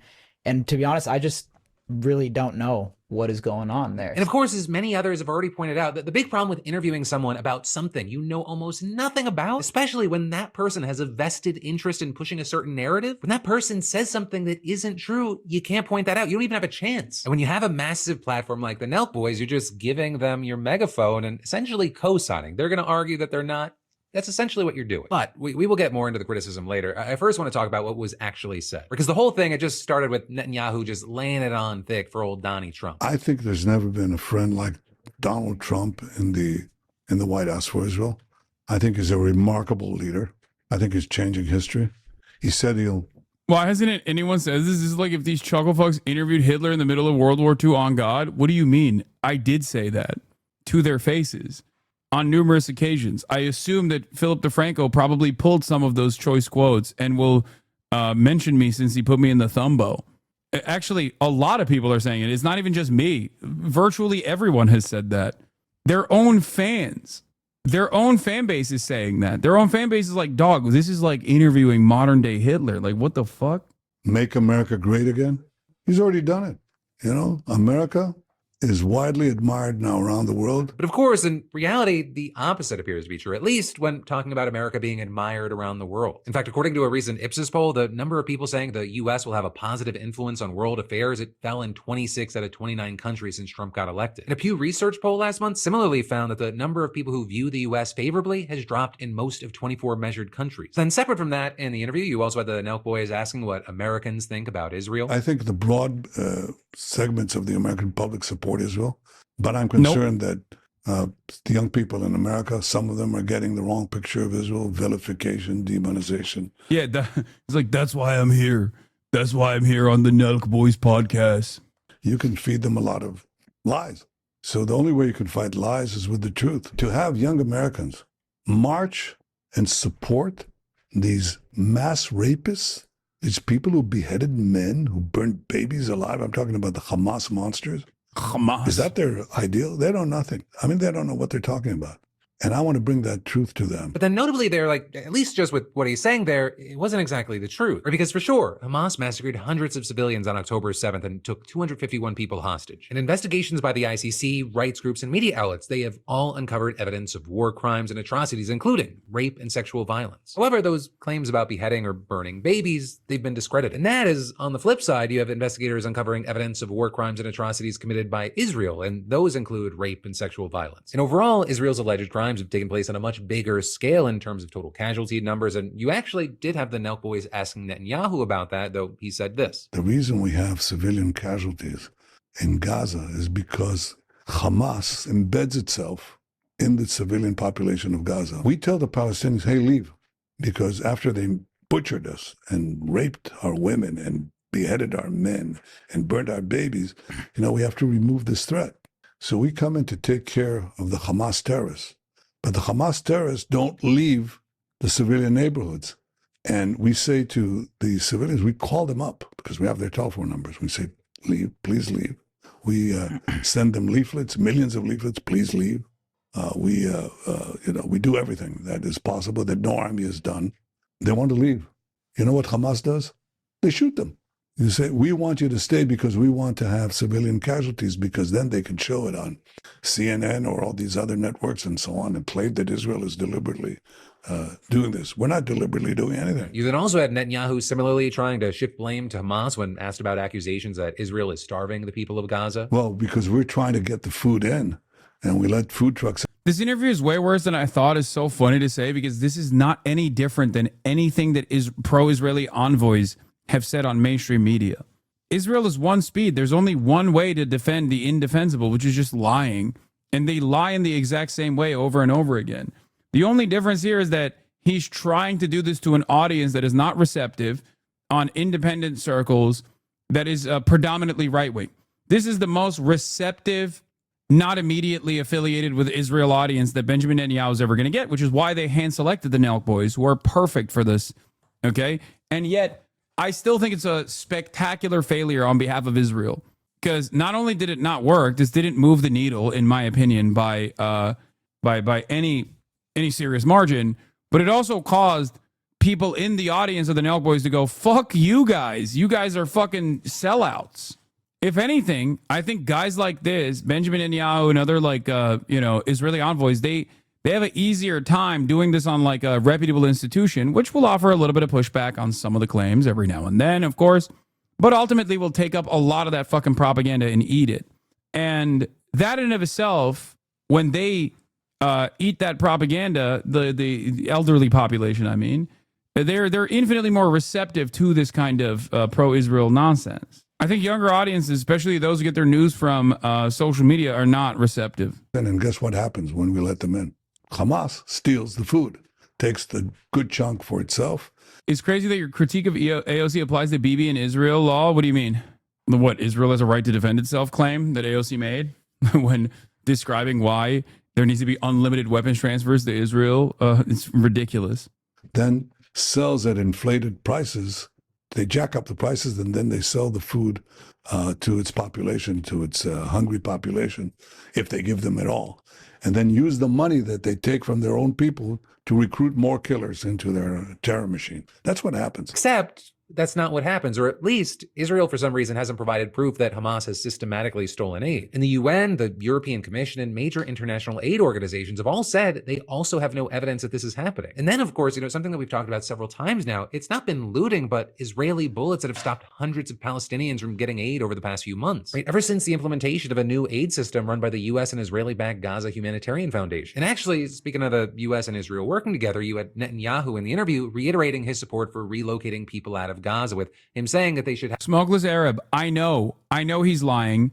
You keep spamming the same link over and over again. It's on the docket, okay? We've already talked about the malnutrition. Stop spamming the same link over and over again. Freedom of choice to do that. Of course, you have experts saying it really wouldn't be a choice at all. It would likely amount to being a forced population transfer that would be considered a crime against humanity. And then with all that, you had Netanyahu in the interview getting back on topic of support for Palestine in the US, with him equating it to support for Hamas, but then also calling it anti-American. I come here and I see these protests. People are protesting for Hamas and against Israel. They burn American flags. They not only burn the flag of Israel, they burn American flags. They're anti-American. They're not. I don't disagree that we shouldn't be giving any funding to Israel, but a pronoun civilians dying wasn't terrible from a moral standpoint. It makes sense. You know what I mean? I love your stuff, by the way. Yeah, no, it's bullshit. You can make that argument against any sort of action taken against Israel. You could say, well, we can't do sanctions because sanctions would inevitably harm its collective action against an entire population. You would inevitably be harming like Israeli children, for example. The entire point of this is pressure, okay?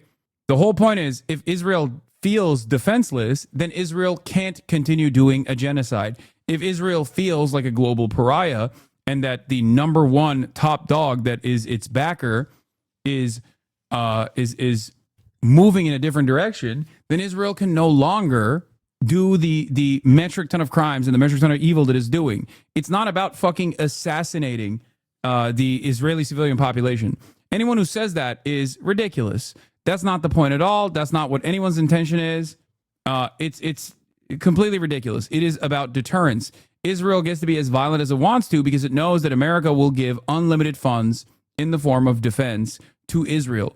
That's precisely the reason why it has bombed Lebanon into oblivion. It's currently bombing Syria and has taken up more of just mean from an optics? Nah, fuck that. That's bullshit. The appropriate response in the circumstances, of course, we have no more weapons transfers means no more defensive weapons as well. Because think about the optics of it. Would you make an argument to give anti-aircraft weaponry to Nazi Germany while they were conducting the Holocaust during World War II? Would that be an appropriate optical argument? There are civilians in Germany as well. There were plenty of civilians. No one would make that argument. Do you think that is anyone making an argument to give Russia anti-aircraft weaponry, anti-air defenses? Are we making this argument for Palestinians who deserve it more than anyone else on this planet right now? Anti-aircraft weaponry and anti-aircraft defenses? Are we making this argument for Iran? No, we're not. Are there no civilians in Iran? Are there no civilians in Palestine? Are there no civilians in Russia? Of course there are. It's not a good argument at all. There is no moral standing here. MAGA, they're not supporters. You know, who do they support? You know who they support? The stronger argument wasn't going to stop offensive weapons. This doesn't mean anything. It was an additional amendment, okay? The additional amendment was to deny all weapons transfers, including defensive weapons to Israel, which is appropriate. That is the correct approach. AOC isn't going to vote to support bombing civilians. What do you mean? AOC is voting to support bombing civilians. So Israeli loves you're willing to gamble. We're not at war with Israel.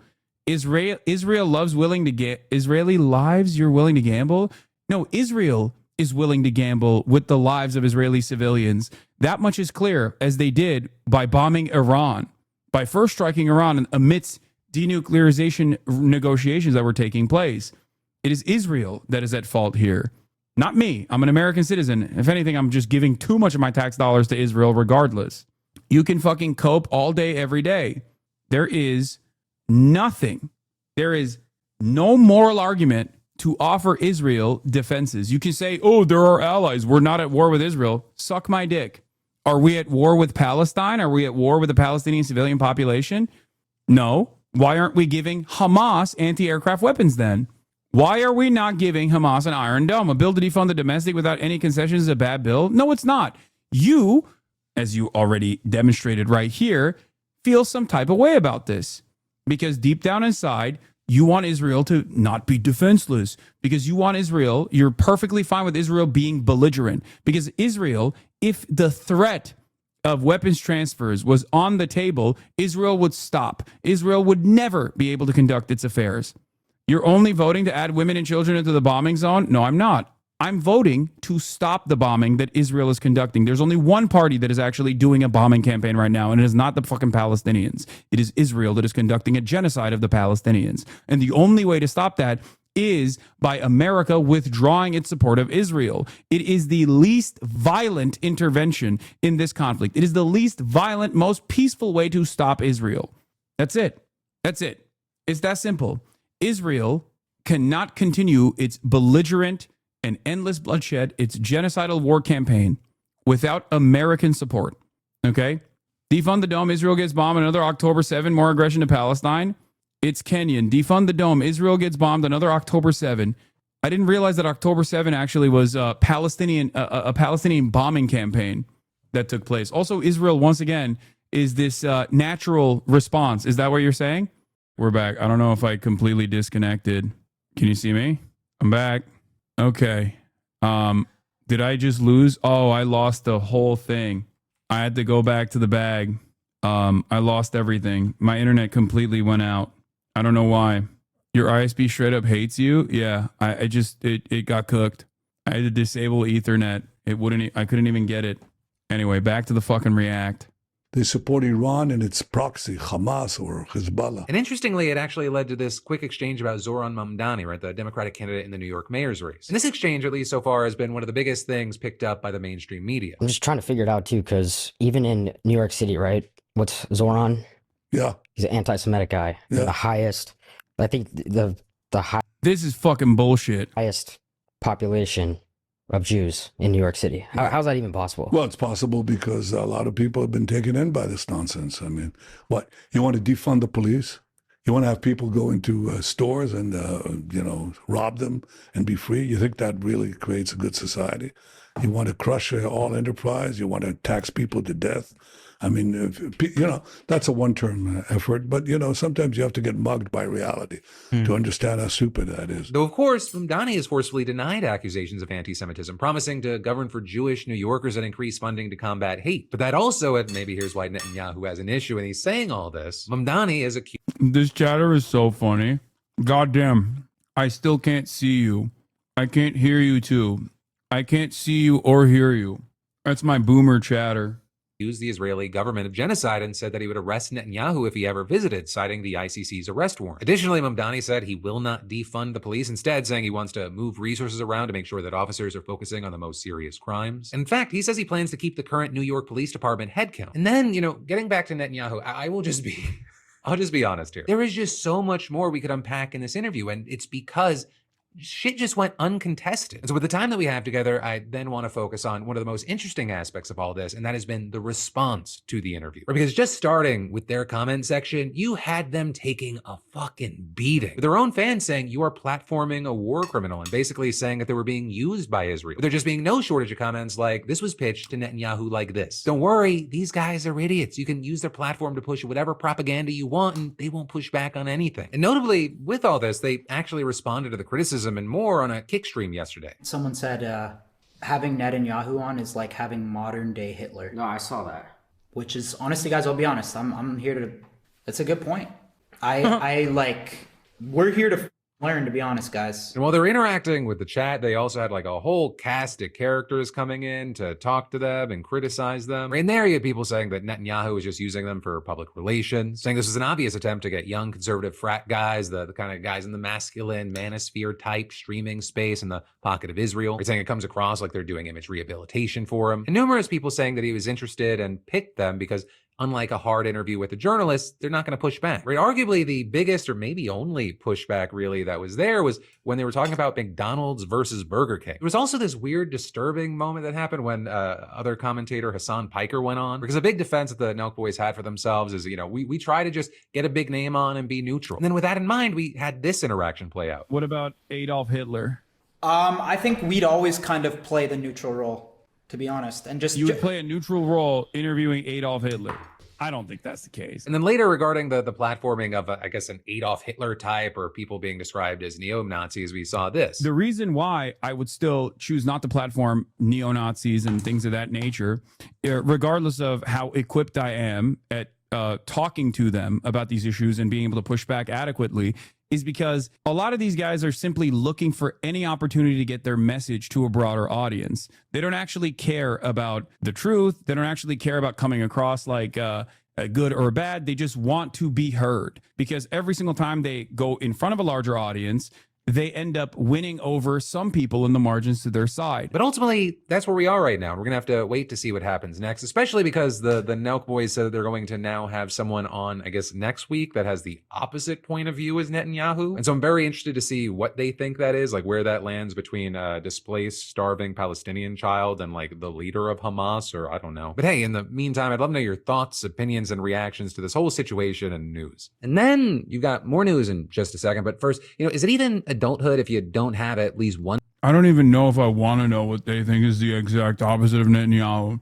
But here is Mahmoud Khalil, a political prisoner of this administration, one of the first major instances where the administration directly took action against an American with a green card for the crime of a First Amendment violation, like the crime of exercising their freedom of speech and hurting the feelings of the state of Israel.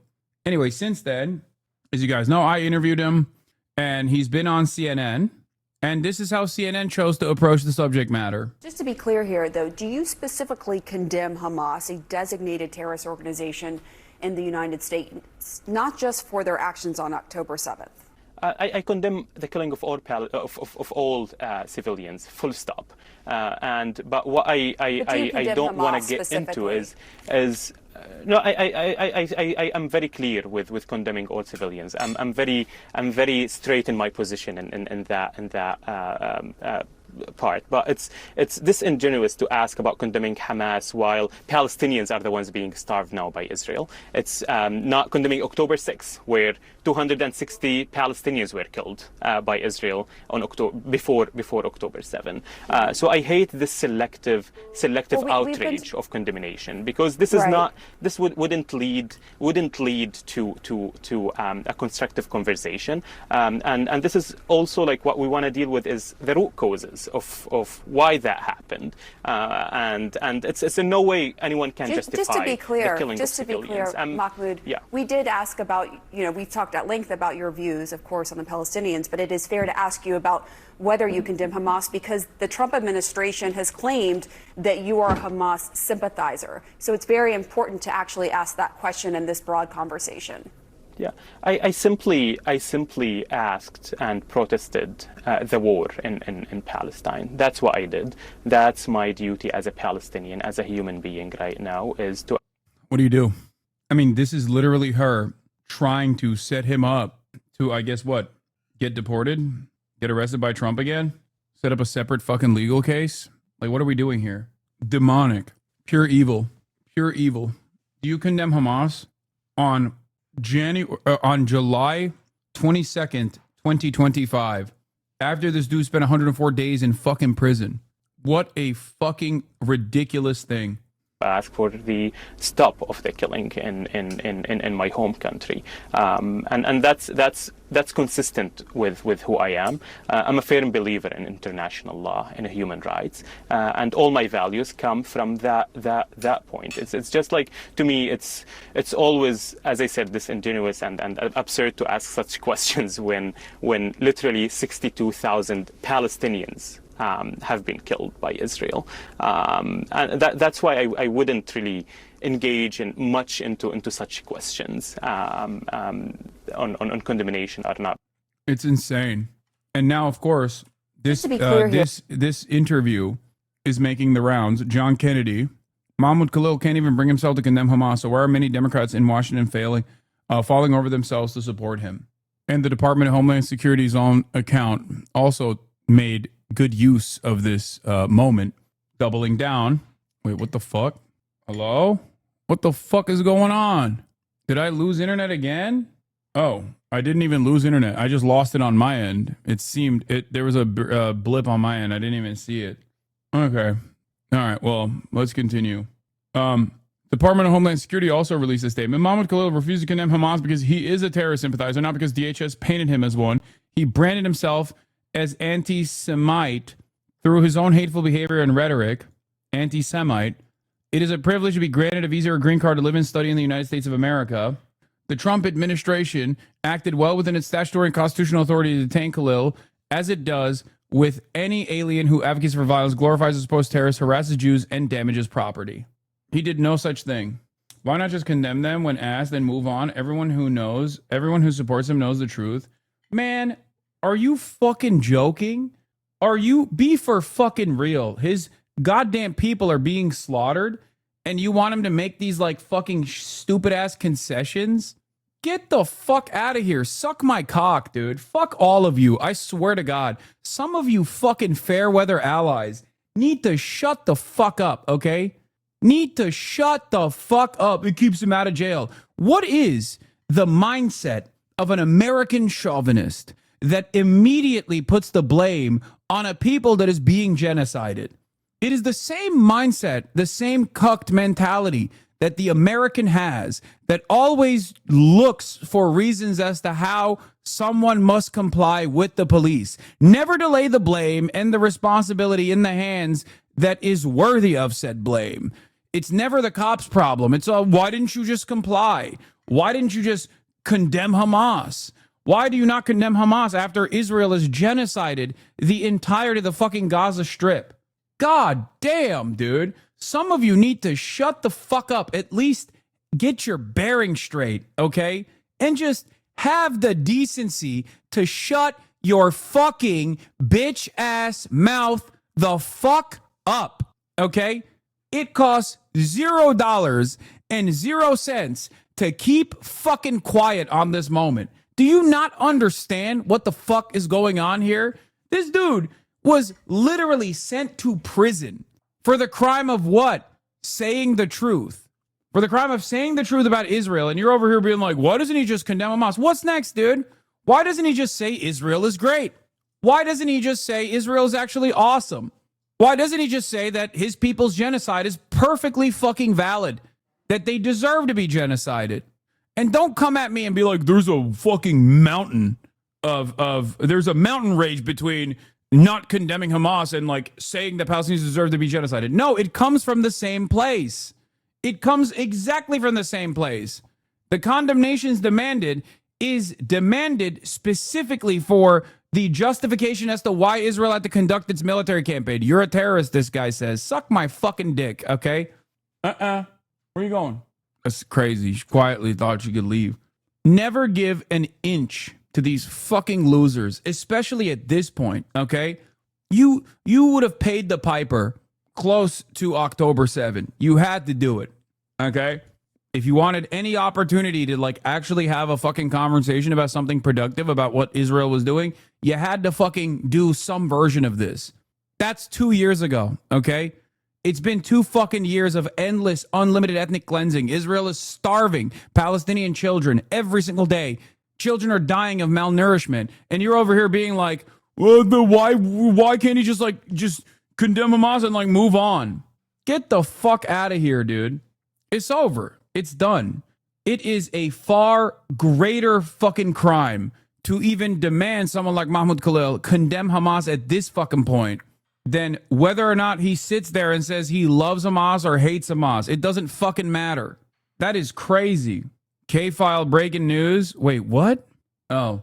The entire question as to why, the entire reason as to why Mahmoud Khalil is being asked to condemn Hamas is specifically because that offers room for justification for Israel's military campaign, okay? That is the framework that they want him to operate off of, especially in a situation where, like, his words are literally the reason why the administration threw him in prison. It is ridiculous to ask this question, especially because it will be used to take away his freedom once again. How should he respond to the bad faith question? I think he did a fine job. This question is utterly ridiculous. I have made my position on the limits of resistance, and I've made my position be known, be perfectly clear that I do not condone civilians being targeted. Okay, that's it. That's it. That's ridiculous. That's what I said at the fucking Customs and Border Patrol question as well. They didn't ask me directly if I condemn Hamas, but they kept asking me, what do you think about Hamas? Do you love Hamas? Do you like Hamas? I kept saying Hamas is designated by the American State Department as as a terrorist organization. I'm on the side of no more bloodshed. That's it. I'm on the side of ending civilian deaths. That's it. You don't have to say anything other than that. You're making no value judgments there. You're just simply saying what your position is. I genuinely understand, but all I was asking is if you're going to talk to people you know are going to entrap you, why wouldn't you just tell them to keep them to shut up and carry on the good fight to end the genocide? No hate. No, dude. No, that's fucking bullshit. That's complete and utter nonsense to be like, oh my God, I can't believe he is, just say you condemn Hamas and move on is ridiculous. Okay. Especially not at this point. He's never said anything that's even remotely pro-Hamas and they put him in jail anyway, chatter. Do you think this has anything to do with whether he condemns Hamas or not? Fuck that. It is monstrous to ask this question this far in. Please, can you help me understand why Israel is bad? I'm from the UK. I feel like the media I've seen has pushed me and many others into believing Israel are not the problem. I don't know, man. They're doing a mass starvation campaign right now. 4 children just died yesterday of famine. I think that alone, beyond the endless bombing campaign over the course of the past 2 years, should help you realize that they are evil, fucking monstrous pieces of shit in the way that they've conducted themselves since October 7. That's it. And the reason why the British media is actively running cover for Israel is because the British government is also culpable, just like ours is. That's why our media also does this kind of insane nonsense.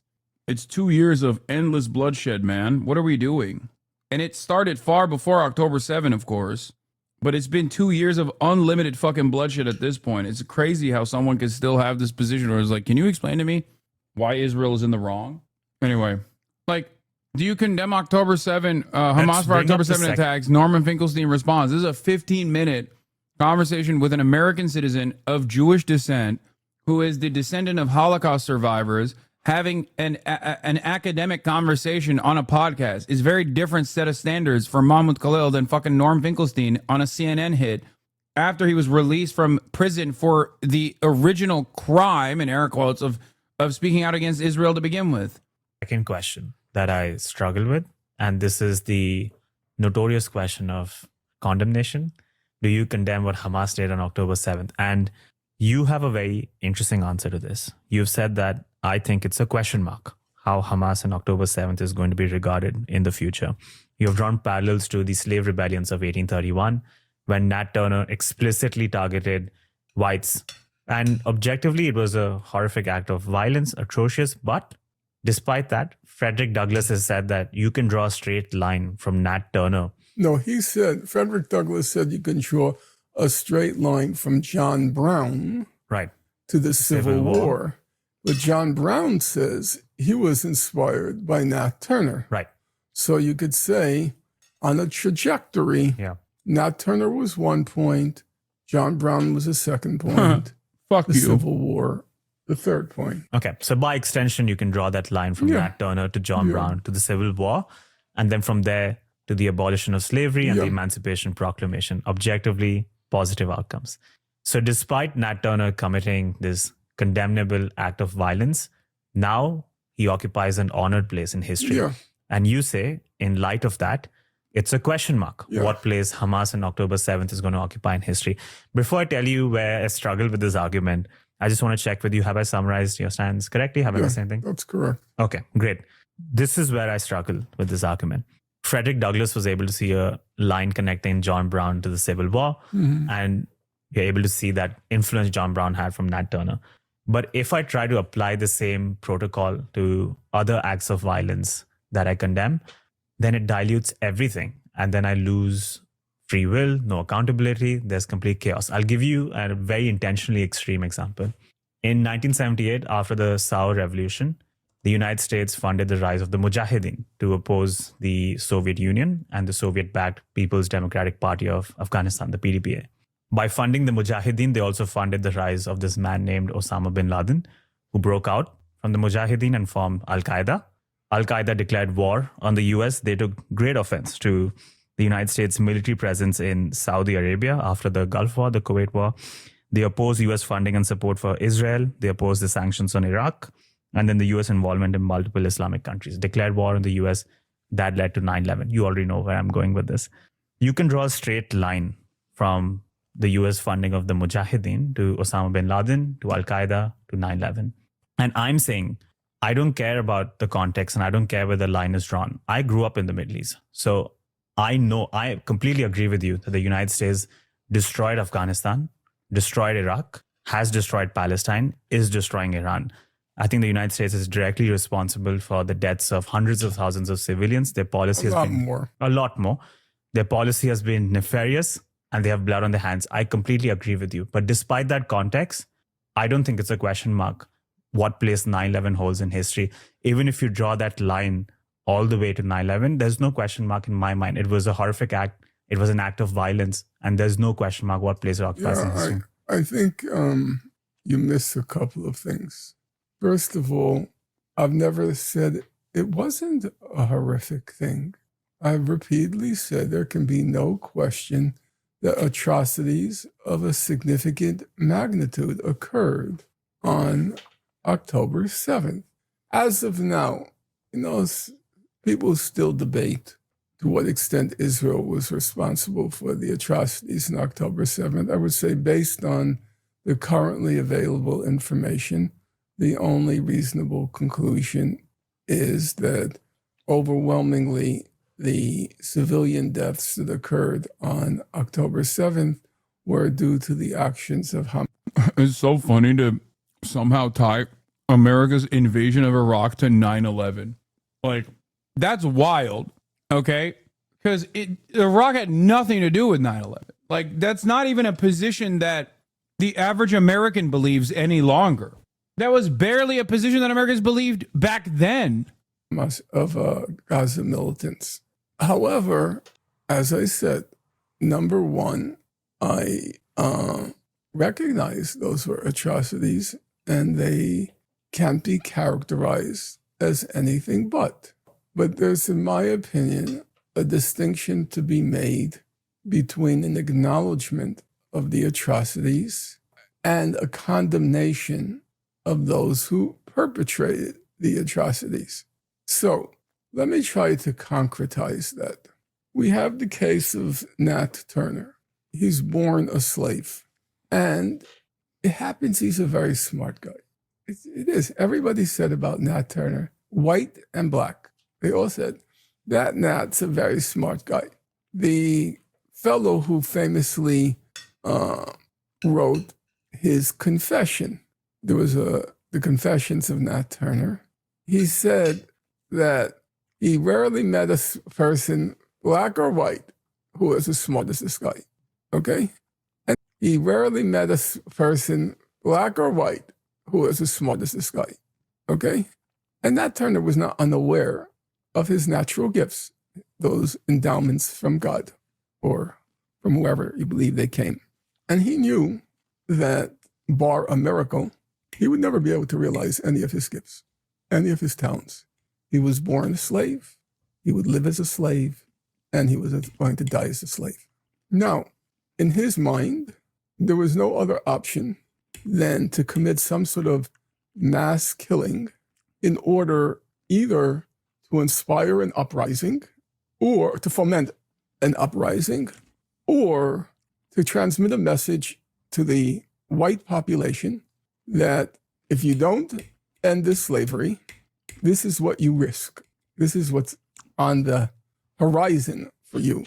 He thought those were the only two, that was the only option for him. Kill all white people, though he said later, and nobody disputes it, he said once we got a firm grounding, he would stop killing whites, innocent whites, civilians. But he felt as a tactical matter, the only option he had at the beginning was to carry out this gruesome, ghastly massacre of white people, men, women, and children. So let's say you were in the court of law and you... Can you imagine? Like, Mohammed Khalil, why don't you do this 15-minute response? You were the prosecutor and Nat Turner was on the witness stand. You are white. On CNN. You represent, you embody, you incarnate this whole system of slavery. You're part of it. You're part of the machinery of slavery. Okay? And do you believe? So ultimately, what is the end goal for both sides? What is it they both want, or one wants, etc.? And with the high chance of sounding like an asshole, why should I care? I'm going to be honest with you, chatter. I hope you enjoy your society collapsing in front of your eyes as you go down and sedate yourself in this assumption that it's actually the Polish and the Muslims that are ruining British civilization and British society. You deserve it. Sorry, at the risk of sounding like an asshole, let me tell you something. You are a fucking asshole. You're a goddamn peasant, okay? You have peasant mindset. You don't understand that your tax dollars are funding the death and destruction of children overseas, and that alone is not enough for you to go, yeah, mate, I don't think it's a good idea to do that.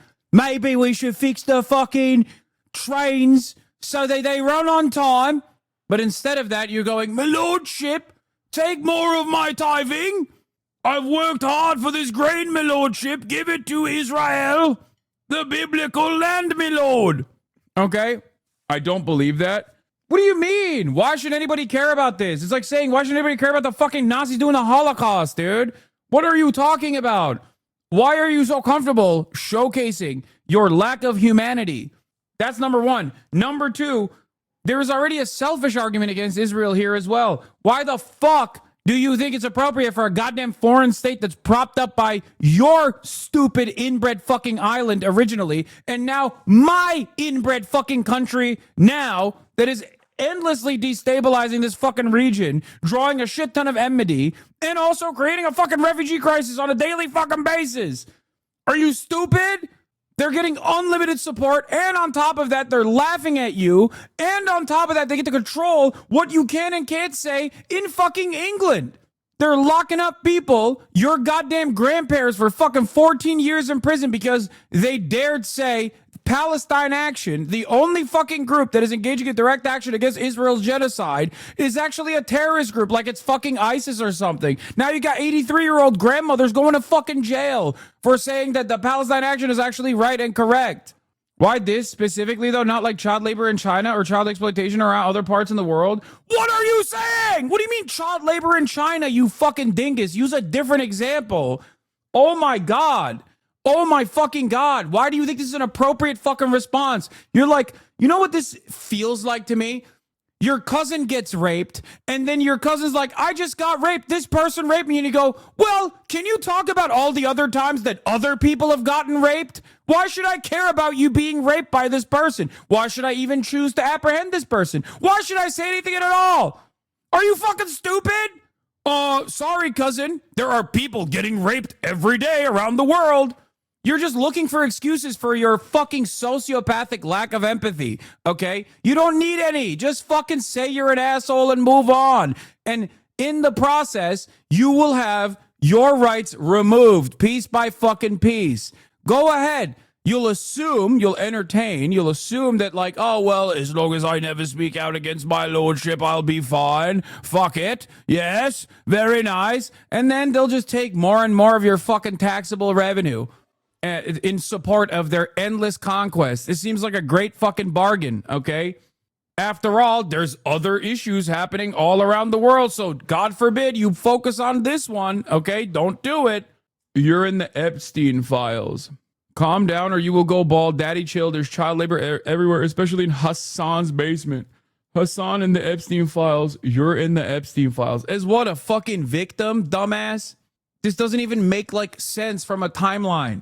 The fuck do you mean? When Jeffrey Epstein was operating, I was like 10 years old in Turkey, you fucking moron.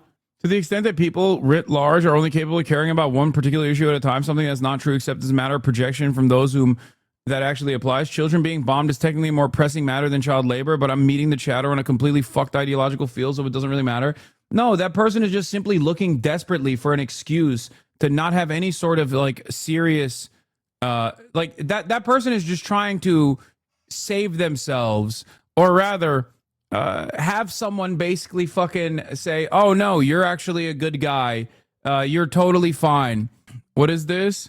With the risk of sounding like an asshole. No, this is the same dumb nonsense. It's just fucking whataboutism. It's like, well, child labor is happening.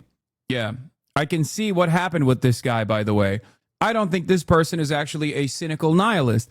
I think this person is an Israel dick rider, especially considering that he was in this community and then noticeably left and only returned only recently. Only this year did he return. Suspiciously left the community, even though he was following since January 20th, 2021. Suspiciously left the community after October 7th, it seems. How about playing the video, dumb fuck? Okay, here you go. No, this person's not in the bargaining phase of acceptance. He just wants to be fucking heard. He wants to show everybody how big of a fucking asshole he is. That's it. That you could interrogate not Turner. He wants sitting attention. on the witness stand and indignantly saying to him, not Turner, do you realize what a horrible crime you committed? Do you realize how beastly, how bestial, how uncivilized your action was? So I ask you, do you believe that you occupied the moral high ground such that you could scold and reprimand in indignant cadences what Nat Turner did? Or would you have sufficient moral self-awareness to say, you know, what happened was horrible, but then full stop, because you had no right, knowing as you did what slavery was, knowing as you did the life he had lived and the prospects that he faced of slavery to earthly eternity. Your haters are just so fucking stupid, man. What is this? You should be required to submit a video of you doing. Hassan says you can't have an opinion on his opinions unless you clear a certain bench. If you can't clear 225 at least, a decent 6 or 7, you should not be able to have any opinions on what I say.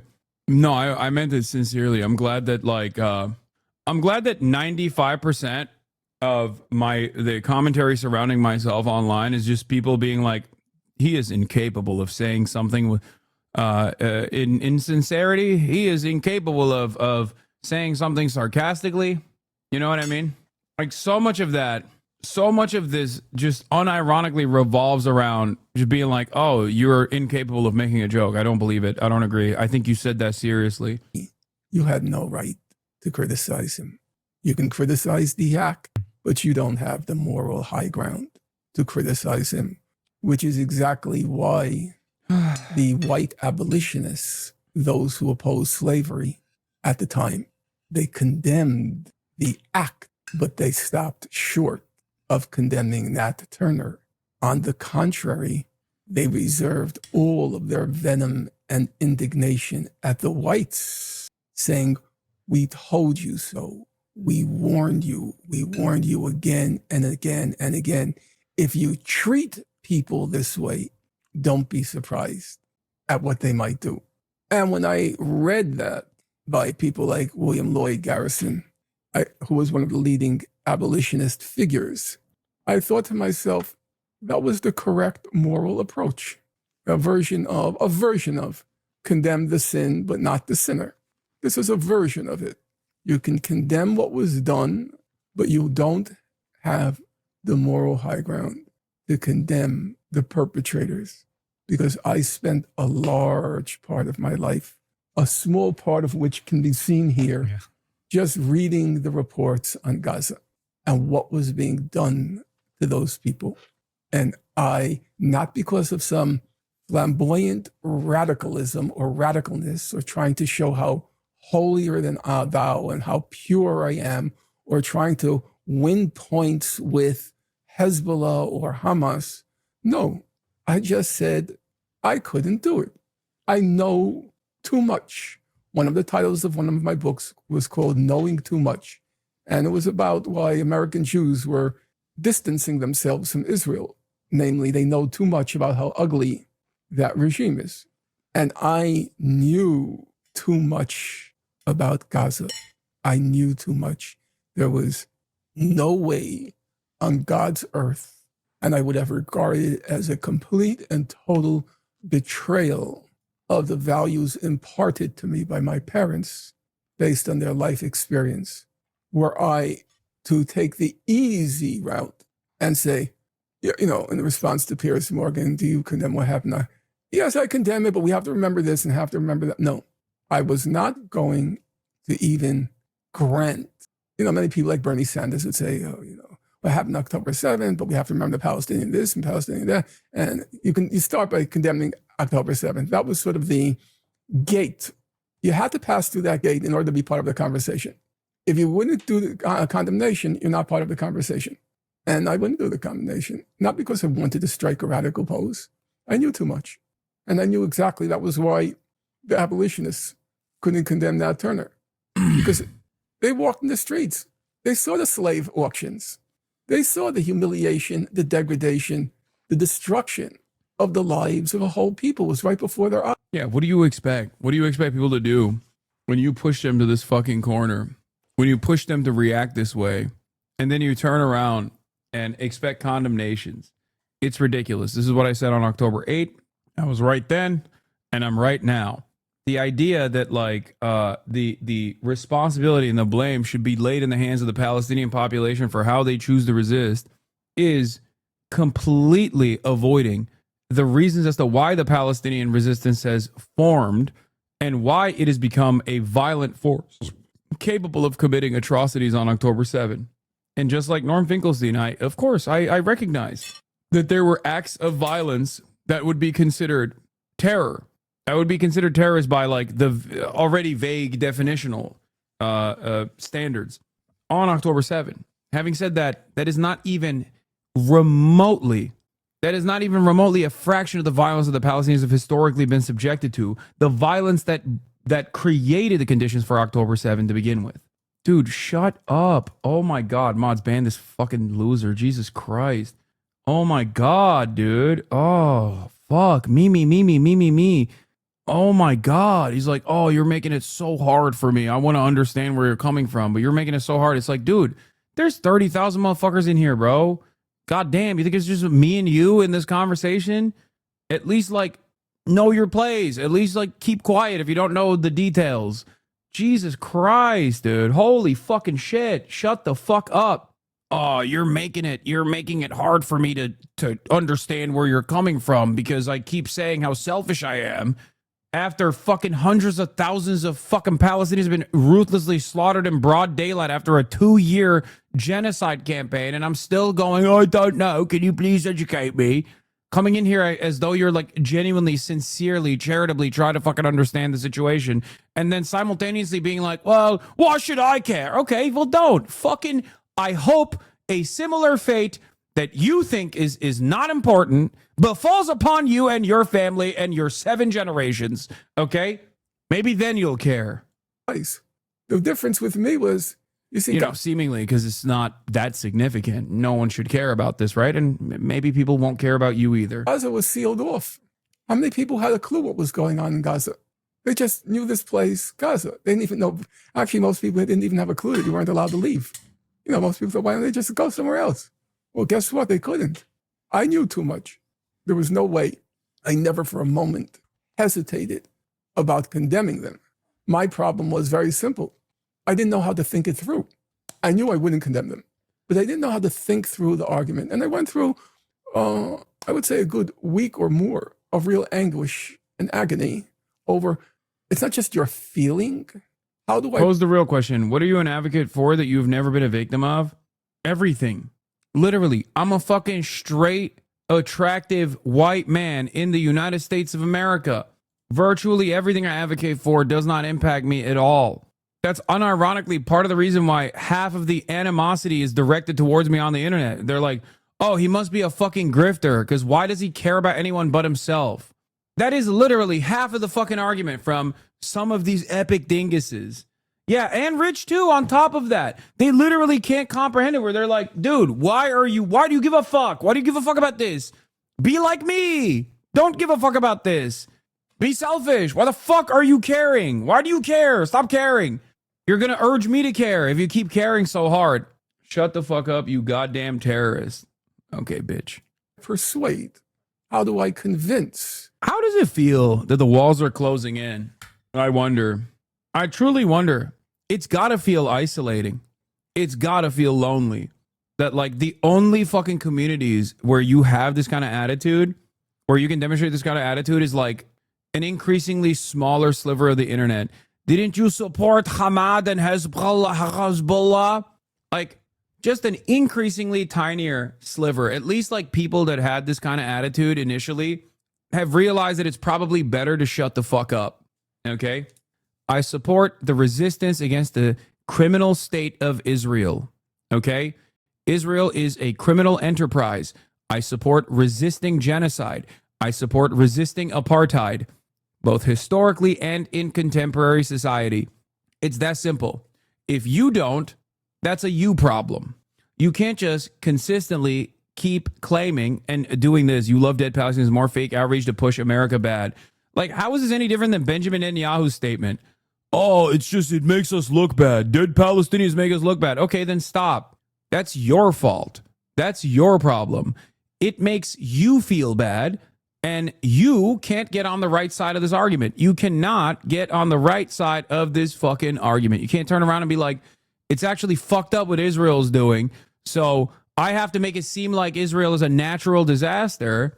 And therefore, people on the opposing side of Israel are actually on the wrong side of this argument because they somehow love when Israel kills Palestinian children so they can farm outrage. You think I give a shit? I lost a third of my fucking audience after October 7th. Suck my dick. Well, guess what? I'm from Iran and we don't want your support. Okay. I don't know why. Only someone who lives in America thinks that this is like a saving grace to be like, I'm from Iran. You think you're special? I don't give a fuck. It's the magician in the chat. It's Waluigi. He's in here. He's doing it. He's doing the damn thing. Ay, ay, ay. What is fucking going on? Everything is breaking right now. Okay, we fixed it. Hold on. Waluigi Zadeg. I'm also from Iran and I disagree with that chatter. There you go. Equilibrium. Equilibrium, baby. What now, Iranian chatter? Your lack of support has been eliminated. What do you do then? I see your personal anecdote and I increase it with multiple personal anecdotes. Interlocutors destroyed in the marketplace of ideas.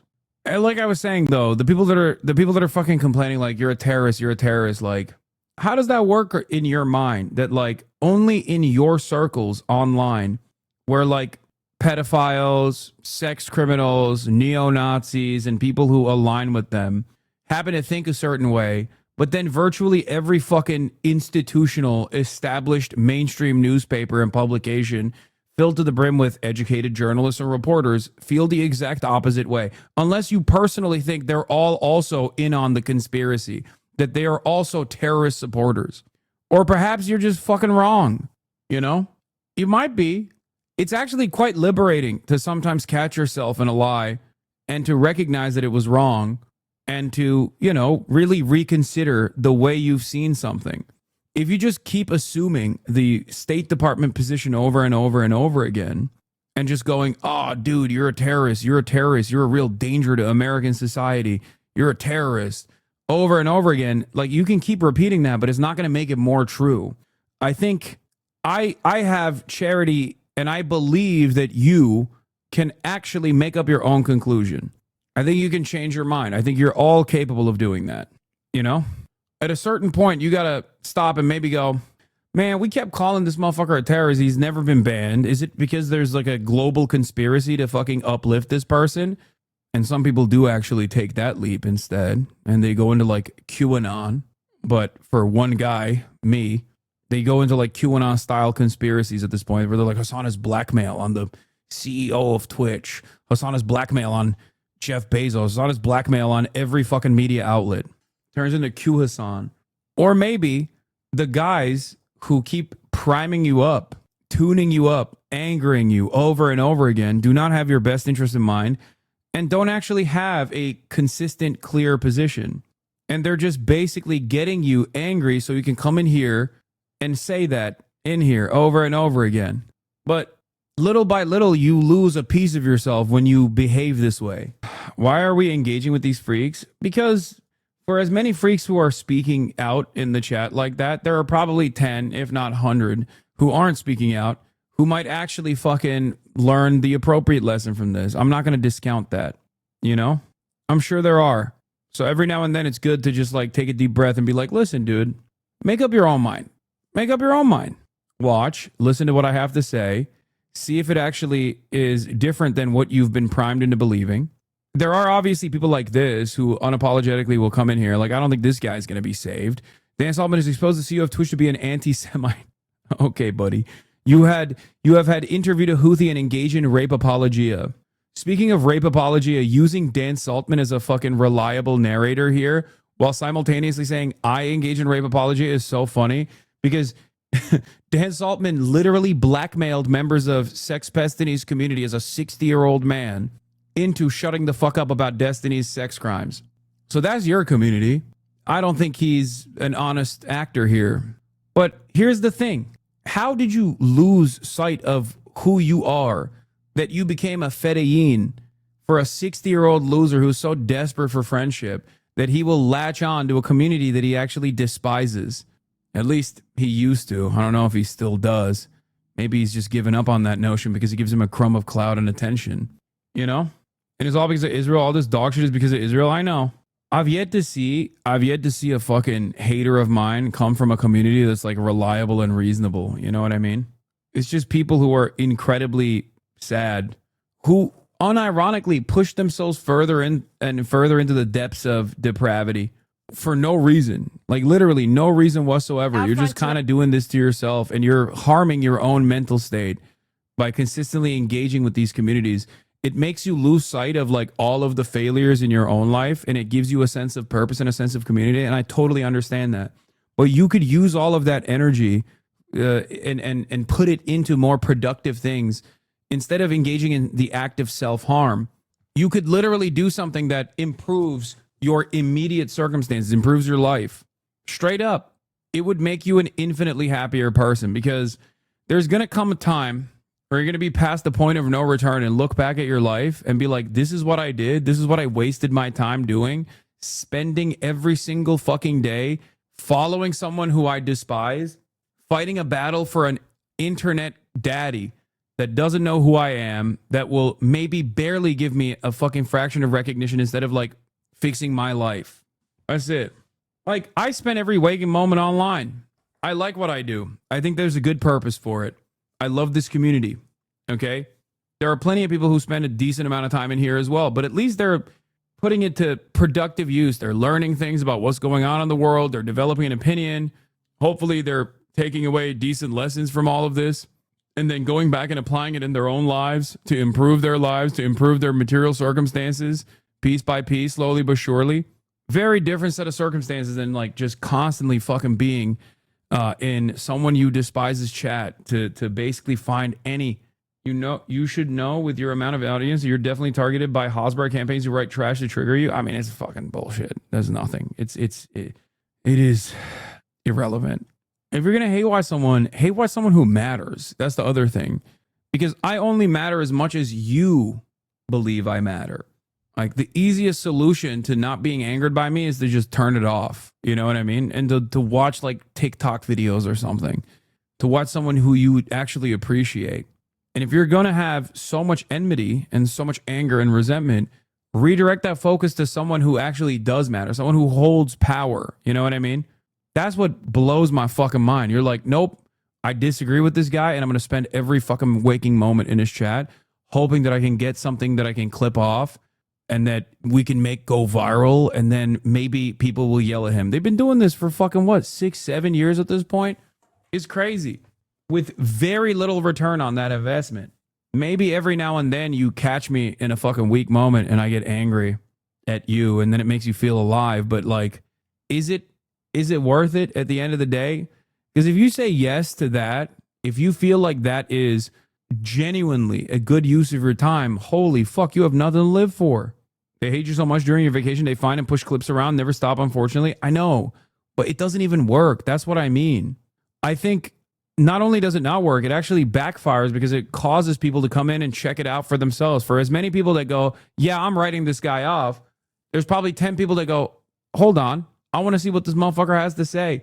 And then they come in here and then they watch and they're like, okay, well, this guy ain't all that bad. So what do? You can't make people wear the same fucking framework when they can make up their own minds, especially when the way you are presenting me is so fucking ridiculous that like a couple seconds of spending time in here will immediately make someone in the margins realize that they've been duped by a negatively framed clip. What is this? Famous lawyer who defended Jeffrey Epstein is now dead. Roy Black was one of Jeffrey Epstein's... Who's this guy? Roy Black was one of Jeffrey Epstein's criminal defense attorneys when he was charged with federal sex trafficking. Charged Palm Beach County Attorney State Attorney Barry Krischer allowed the notorious sex trafficker to plead to misdemeanor charges. Black was critical in the negotiation of the infamous non-prosecution agreement. I don't know about that. I don't know about what this is. He was old as fuck, I suspect. Oh, he was 80 years old? Wow. What an untimely demise. Tonight, the breaking news, a CNN exclusive tonight out front.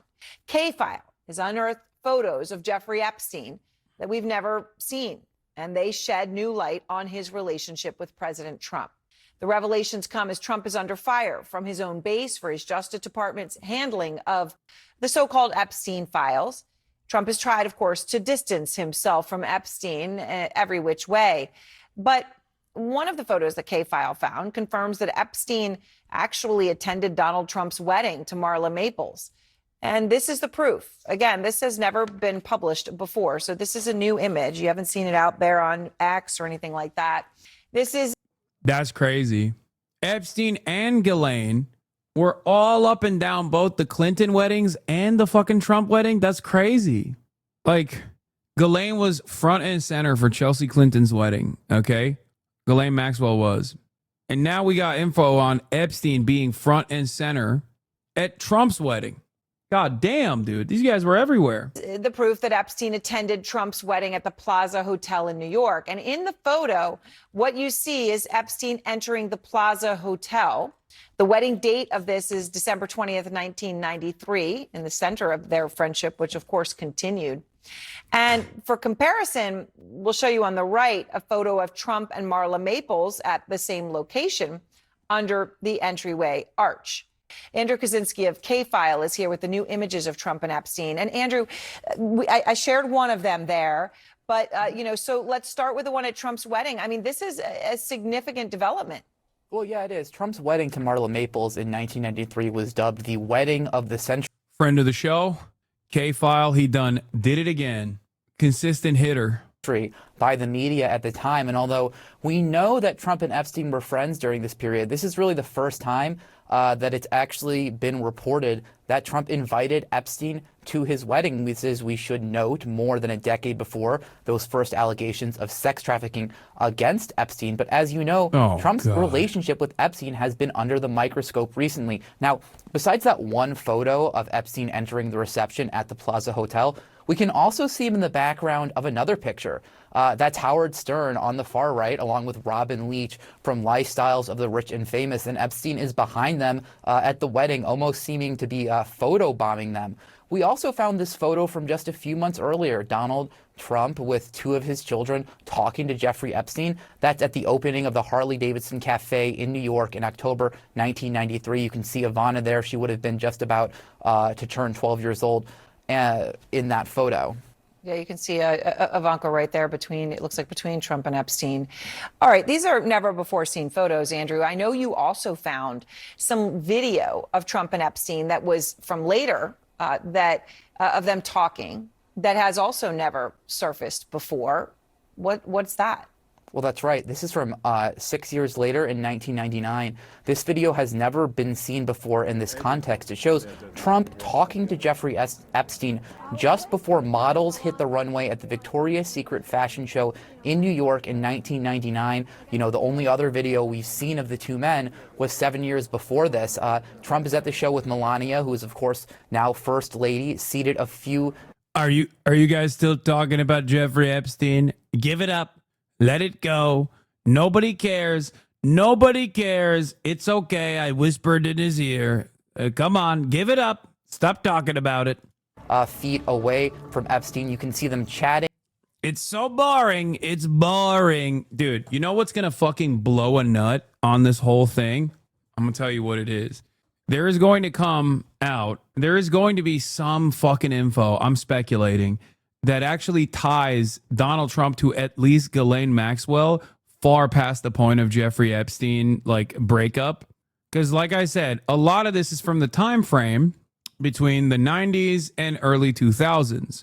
We know that Donald Trump and Jeffrey Epstein were involved with one another and good friends with one another. We didn't know how good friends they were. It seems like they were very good friends, very close. Okay, but there is going to be something that shows that Donald Trump's actually ties to Jeffrey Epstein never ended after early 2000, and that either directly by either through Ghislaine Maxwell or directly past the point of 2003 when there's no known interaction between Trump and Jeffrey Epstein comes back out. That's not true. We do know that they were almost best friends, but there's much proof of this. No, I'm just saying, I can see something that Trump is, it feels to me like Trump is trying to hide something in their involvement. It doesn't make any sense, because if I'm Trump, I'm flexing, okay? If I'm Trump, I'm flexing that I cut Jeffrey Epstein off far before anyone else did, before he was even popped by the feds for sex trafficking of minors. I found something suspicious. There's plausible deniability. You could just be like, you thought something was off and you just decided to sever ties with this guy. And it turns out it was a great idea, right? All the while, there are so many people, liberal elites, Republican elites that kept up their relationship with Jeffrey Epstein even after he was arrested for sex trafficking minors and served a light but still a prison sentence for sex trafficking minors. people still kept a relationship with him. So the very fact that Trump doesn't talk about how fucking smart he was ahead of time is awfully suspicious, because he loves gloating. He'd be like, Bill Gates, he loves Jeffrey Epstein, not me. I stopped talking to Jeffrey. We were good friends at a time, and it was a mistake. I thought he was weird. I stopped talking to him, and then lo and behold, turns out he was a pedophile. But then Bill Gates, he kept talking to him. He went and he met him after he knew he was a pedophile. Right? Like, isn't that something that Trump would say? Bill Clinton. Did MAGA just not know that there were a ton of pictures like this before last month? No, there were a ton of pictures, but this is new. There were like 50 photos of Jeffrey Epstein and Donald Trump side by side in lockstep, arm to arm. But this is still new. Isn't that crazy that there is even more relationship that we did not know about, even though we knew that there was a relationship? The fact that he isn't hammering on the Clintons and is instead trying to suggest they made up the Epstein files, somehow put themselves in there, is just every kind of sus. I agree. He's been acting very different about this Epstein shit. Like, very different than the way he normally would. He's Teflon Don after all, right? Isn't he fucking Teflon Don? If he just told his base, like, if he did the RFK Jr. thing and just like volunteered this information ahead of time and was like, yeah, he was a bad guy, real bad guy, didn't know how bad of a guy he was, but I felt like something was off, and that's why I stopped being friends with him, and then it came out he was a real bad guy. But all these liberal Democrats, they all kept being his friend. They kept inviting him to weddings. I never invited him to a wedding after my last wedding. You know, that kind of shit. During the show as well, allegations that Epstein sexually abused underage girls didn't surface until 2005, years after this video was shot. Right, but this, of course, establishes them together, and obviously very friendly in 1999. So, Andrew, when you get all this, and all of this, as I just want to emphasize, right, has not been seen before. So you actually called President Trump. You called him directly to ask him about this. Yeah, we were not on the phone very long. I think our call was about 30 seconds or so. But when I asked him about the wedding photo, he said, he sort of paused for a second and then said, "You've got to be kidding me," before calling CNN fake news and then hanging up on me. Now, in a statement to CNN, White House Communications Director Stephen Chung said this. He said these are nothing more than out-of-context frame grabs of innocuous videos and pictures of widely attended events to disgustingly infer something nefarious. The fact is that the president kicked him out of his club for being a, quote, creep. All right. Well, it is incredible reporting, and it is important in this context as the country wants, answers on everything to do with Epstein. Andrew, thank you. I do love that he said, "You got to be kidding me." I do love that. Burnett, the White House response to us, they said the president was never in Epstein's office. Is that true? Mark Epstein, he was there. Oh, Mark Epstein is back leaking. Think of this, something that the White House told us yesterday. We talked to a woman who This is Jeffrey Epstein's brother, Mark Epstein. Brother of sexual assault. And she also talked about an encounter with Trump at your brother's office. This was in 1995. She found it disturbing. She said she told the FBI twice to look into people around your brother, including Trump. But she talked about this incident that she said happened in his office. And the White House, their response to us, Mark, they were categorical. They said, quote, "The president was never in Epstein's office." Trump just called Tulsi hot. That's amazing. Dude, I think he literally thought that, like, if he just said, like, Barack Obama is a black man who did not want me to be president and he cheated, that, like, his base would be like, "Oh, yeah, that's right. Barack Obama is black. That's right. He's a Muslim African president. He's fake president. He did come after our big, beautiful boy." And then they would just, like, forget about the Epstein stuff, and it's just not going away. It's got to be sad, because Teflon Donnie has always been able to whip up his base. It seems like the base is more upset about not getting what they were promised rather than the actual pedophilia. Like, it would have been far less impactful on his approval had he not run on it. I mean, it's not just that, because there were certainly a lot of people in the base that cared about this, right? Like, there were definitely people, because he didn't, like, put it at the forefront of his campaigning, but he did mention it every now and then. I think it's that They literally tie Jeffrey Epstein to the one like actual tangible deep state pedophilia cabal thing that they have believed for years and years. And Trump is supposed to be the great annihilator of the deep state. And now they are having to come to the conclusion that maybe he is deep state himself. Is that true? That's just another blatant lie, because he was there. The people that worked for Jeffrey in his office, you can find them. They can testify that they saw Trump in Jeffrey's office on numerous occasions. So for him to say he wasn't there, all I can say is that's just another lie. Made me like, for me, I used to always say like Trump has less of an involvement post Jeffrey Epstein's arrest with Jeffrey Epstein than like Bill and Hillary Clinton, right? Now, the way that Trump has been behaving makes me feel as though maybe that's not the case. Maybe he does have more involvement because he is very strangely talking about this issue. He's talking about this issue in a really strange way. He's talking about this issue like he's a man who has something to hide. Now that they're also going after the Ghislaine Maxwell stuff and like maybe even angling like a leniency, commuting her sentence or something like that. It's just like, what do you get in return for that? What kind of false testimony will Ghislaine Maxwell make to show her appreciation for potentially her friend, her longtime friend, Donald Trump, releasing her into the wild? I think it's also possible he doesn't give a fuck about what gets released because he knows he's not going to face consequences. Wait, what do you mean? He definitely gives a fuck about what's going to get released because otherwise he would have literally released it. What do you mean? There's one thing you can't say, and that is that Donald Trump does not give a fuck about releasing the Epstein files. More info is going to come out. I think Trump is trying not to step in it by not really saying much. Wall Street Journal is going to drop more for sure. I bet people are going to start snitching once the first shoe drops. Guys, Donald Trump loves to fucking yap. He's gay. Grade A yapper. Like me, okay? This is the one thing he's not yapping about, dude. Isn't that weird to you? Like, this is also, like, in the realm of conspiracy. This is his favorite type of shit to yap about. Director of National Intelligence. Oh, where's Tulsi? She's like hotter than everybody. She's the hottest one in the room right now because she found out with certainty. Bro, he goes through phases. No, this is not him saying like she's sexy. He's not. He's been doing this. Also, this is gay in the other way to just be like, oh, she's hot, hot, hot. America is hot. I'm telling you right now. This is his new word. He just loves using the term hot. He's just hyping Tulsi up because he thinks Tulsi gave him like an out to talk about the Obama shit, as opposed to like a distraction that she offered him, as opposed to the Epstein stuff. But it's not even working. Knew it before, in all fairness, Tulsi, but now you have certainty. She has all the documents. She has everything that you need.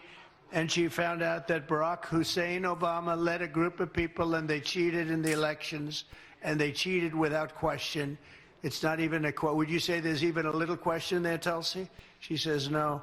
And you found things that nobody thought we'd ever find. And I'm very happy and very honored to have you with us. She's right now, by far, Speaker, she's hotter than you right now, Speaker. She's the hottest person in the room right now, Speaker. So, Tulsi, great job, and I know you have a lot more coming. She told me... she's the baddest of them all. She's the baddest. You've seen nothing yet. So, I heard those rumors about you, but now I know they're true. So, we're very proud of you, Tulsi. They cheated so badly, and ultimately it led to a loss in 2020, and it shouldn't have been a loss. It was a big victory. We won by a lot. We had to do it again. But if I thought we lost, I would never have run again. And this is a far more consequential election than it would have been if we did. That's the only thing I can say in favor of it. But oh, it's that easy to get hundreds of millions of dollars for a failed media business. Oh, this is the other side of the story. Anti-woke warrior Barry Weiss seeks more than $200 million, up to $250 million for media startup Free Press. Weiss has won over Ellison partly by taking a pro-Israel stance, according to people familiar with the matter. Barry Weiss is seeking more than $200 million for her failed media startup that was propped up by billionaires to begin with. Okay? She has a fake, unaccredited institution, Austin University. She has a fake dog shit website that just simply does Hasbara, pro-Israel propaganda. Okay? She literally couldn't even get fired from the New York Times, so she had to resign in disgrace and make it seem as though she resigned as a direct consequence of people being mean to her. Like, she has done nothing correctly. Yeah. Finally, Zionists are going to get a seat at the table at a major American media company under a potential deal. And CBS, by the way, is pushing Colbert out, and they're bringing in Barry Weiss. Okay? CBS is actively turning openly, like incredibly right-wing, more right-wing than before. Barry Weiss is a fucking horrible, gross, monstrous hack. Okay? She was hated by everyone that worked with her at the New York Times when she was there. She famously wrote that piece on the intellectual dark web for the New York Times that gave the name to the Joe Rogan, Sam Harris, Ben Shapiro, Eric, and the other Weinstein. I forget what his name was. Like all of those guys, Dave Rubin. Okay, she interviewed all those people, Jordan Peterson. She was horrible. She ordered an execution, a hit out on Dr. Refat al-Ra'er in Palestine. And Israel obviously killed Refat al-Ra'er. Hasan, no, please tell me you're lying. No. Barry Weiss is one of the biggest industry plants of all time. Okay? She's never had a moment in her career due to her like unique perspective or her journalism or anything like that. She's just pure fucking utter dog shit. Her claim to fame has always been to be unconditionally pro-Israel, no matter what, while simultaneously complaining about wokeness on campuses or whatever the fuck. Okay? That's it. Even more so because wait, Donald Trump is live? It's not even believable. So, and you should mention that every time they give you a question that's not appropriate, just say, oh, by the way, Obama cheated on the election. You'll watch the camera turn off instantly. But I want to thank all of you again, once again. This is an incredible job. It's incredible people, really incredible people. And, you know, it's very interesting. I got to know so many of you over the last 6 months, really. But so many of you, some I didn't know. But you have tremendous talent. And you have some I spoke to too much. And I particularly like the ones I didn't have to speak to at all, Mary. I didn't have to call Mary. But in particular... But I like them all. Look, in the end, we got there. We got the vote of almost all. A couple of people that will never vote, no matter what. You know, they think it's so cool not to vote. They have no suggestions. They have no ideas. They have no nothing. They just want to vote no. I don't know why. They're not doing very well on the polls right now, by the way, I'll tell you right now. But I want to just, if I could for a second, because he really deserves it, is truly a spectacular person, spectacular man. I'd like to ask the Speaker, Mike Johnson, to come up and say a few words. Mr. President, I'm not going to speak long. These guys hear me talk all the time, okay? God, these guys are such fucking losers. I just want to say that we have been making history together, and we're making history because you are the visionary, bold, strong leader that America needed. The American people recognize that. They gave us a mandate, and we're delivering on it. The exciting thing about the big, beautiful bill is America First is no longer just an agenda. It is now the law of the land, my friends.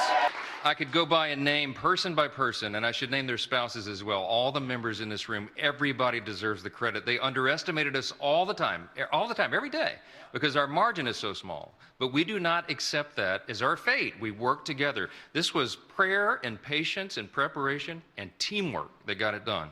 We began this about a year and a half before that bill was delivered. The deliberate work down in the trenches. I can't believe this guy's son monitors his porn consumption, but he's just literally making porn in front of national news by sucking off Donald Trump this hard. We wanted to deliver for Shameful. You and deliver for the people, and we did it together. And I'm telling you, this is landmark stuff. There's not anything bigger I think we may ever work on ever in this legislative arena, because it may not even be possible, but we did it. And I'm so grateful and I'm so thankful and humbled to work with this group. Mr. President, they are committed to the country as you are. You are the strong leader, the example for us. With your stamina, we know we can never sleep, okay? We've got much more to do to deliver for the people, and we're going to do it. We thank you for the opportunity. Thank you for the celebration. Everybody here deserves it. God bless. Thank you, everybody. One thing, there's a Honda Accord license plate They televised someone's license plate. By the way, Barry makes $50 million from her Substack. Wait, what? Wise has met David Ellison, the incoming owner of CBS News, over a potential deal to sell her 3-year-old media company, according to several people familiar with the matter.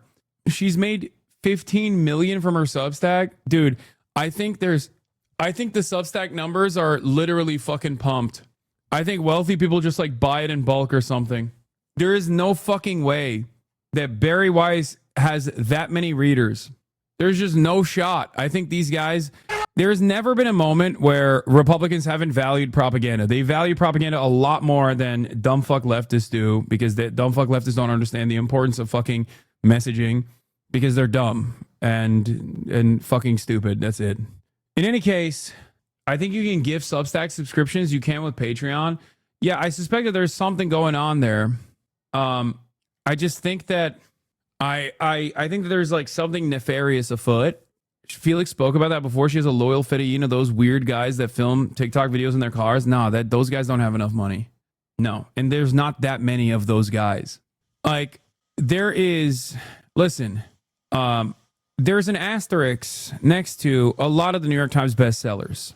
That asterisk implies that people bought it in bulk. Okay, they had to add that in because Republicans would constantly get themselves to the top of the New York Times bestseller list, and in order to get there, they would just purchase or not the asterisk, the dagger.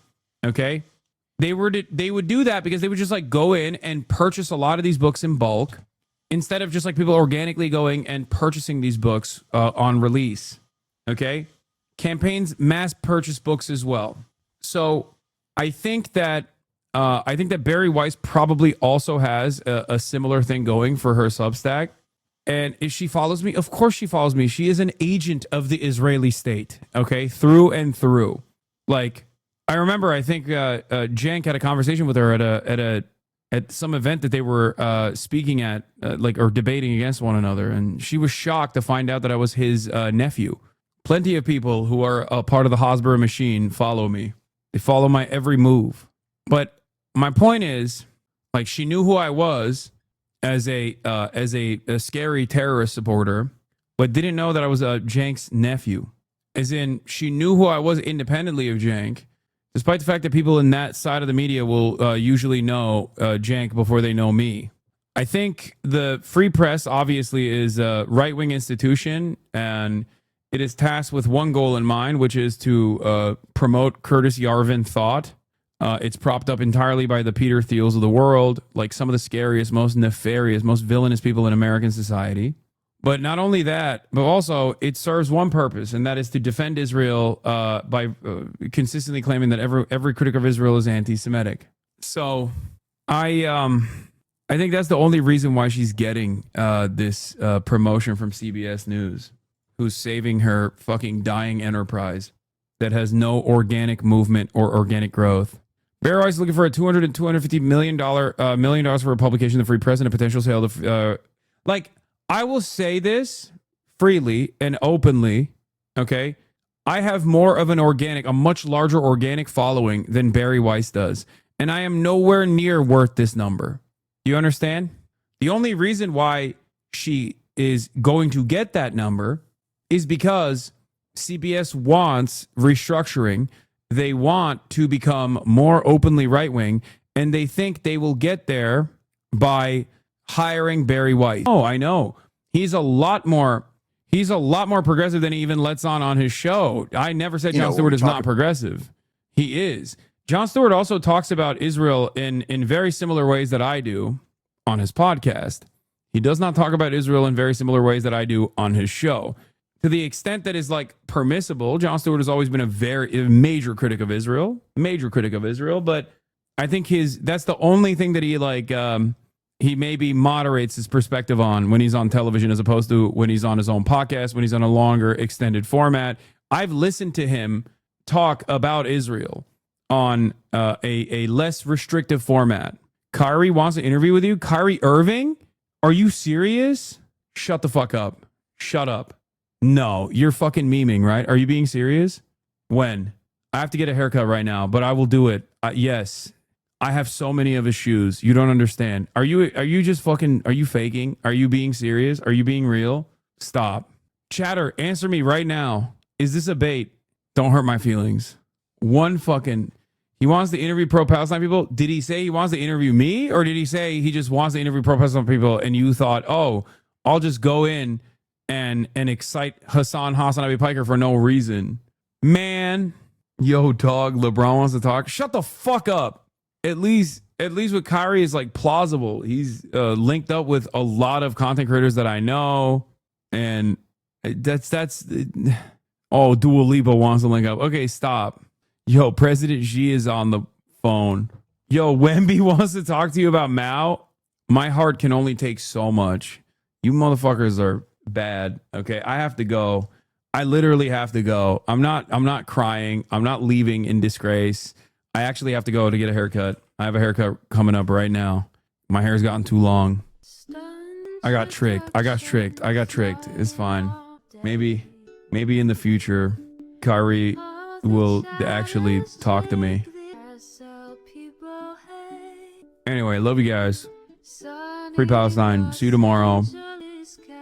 Bye-bye.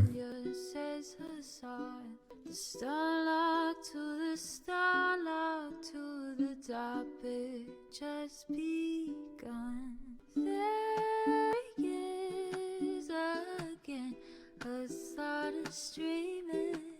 Her sun is streaming. There is again. Her sun is streaming. Her sun is streaming. Review in the P.O. box. Uncle Uger's face. Sudden discord at chip prop. Great names take embrace. Tiny Bernie Sanders, LGBTQ Air Force. The whole left at your fingertips. Ane at your door. H3 crowded debate, the Young Turks online show. 3 full fucking years of this, plenty more to go. 90-day fiance, talks of champagne bourgeoisie. A Trump rally live reaction, a mass riot at DC. There is again, her sun is streaming, her sun is streaming.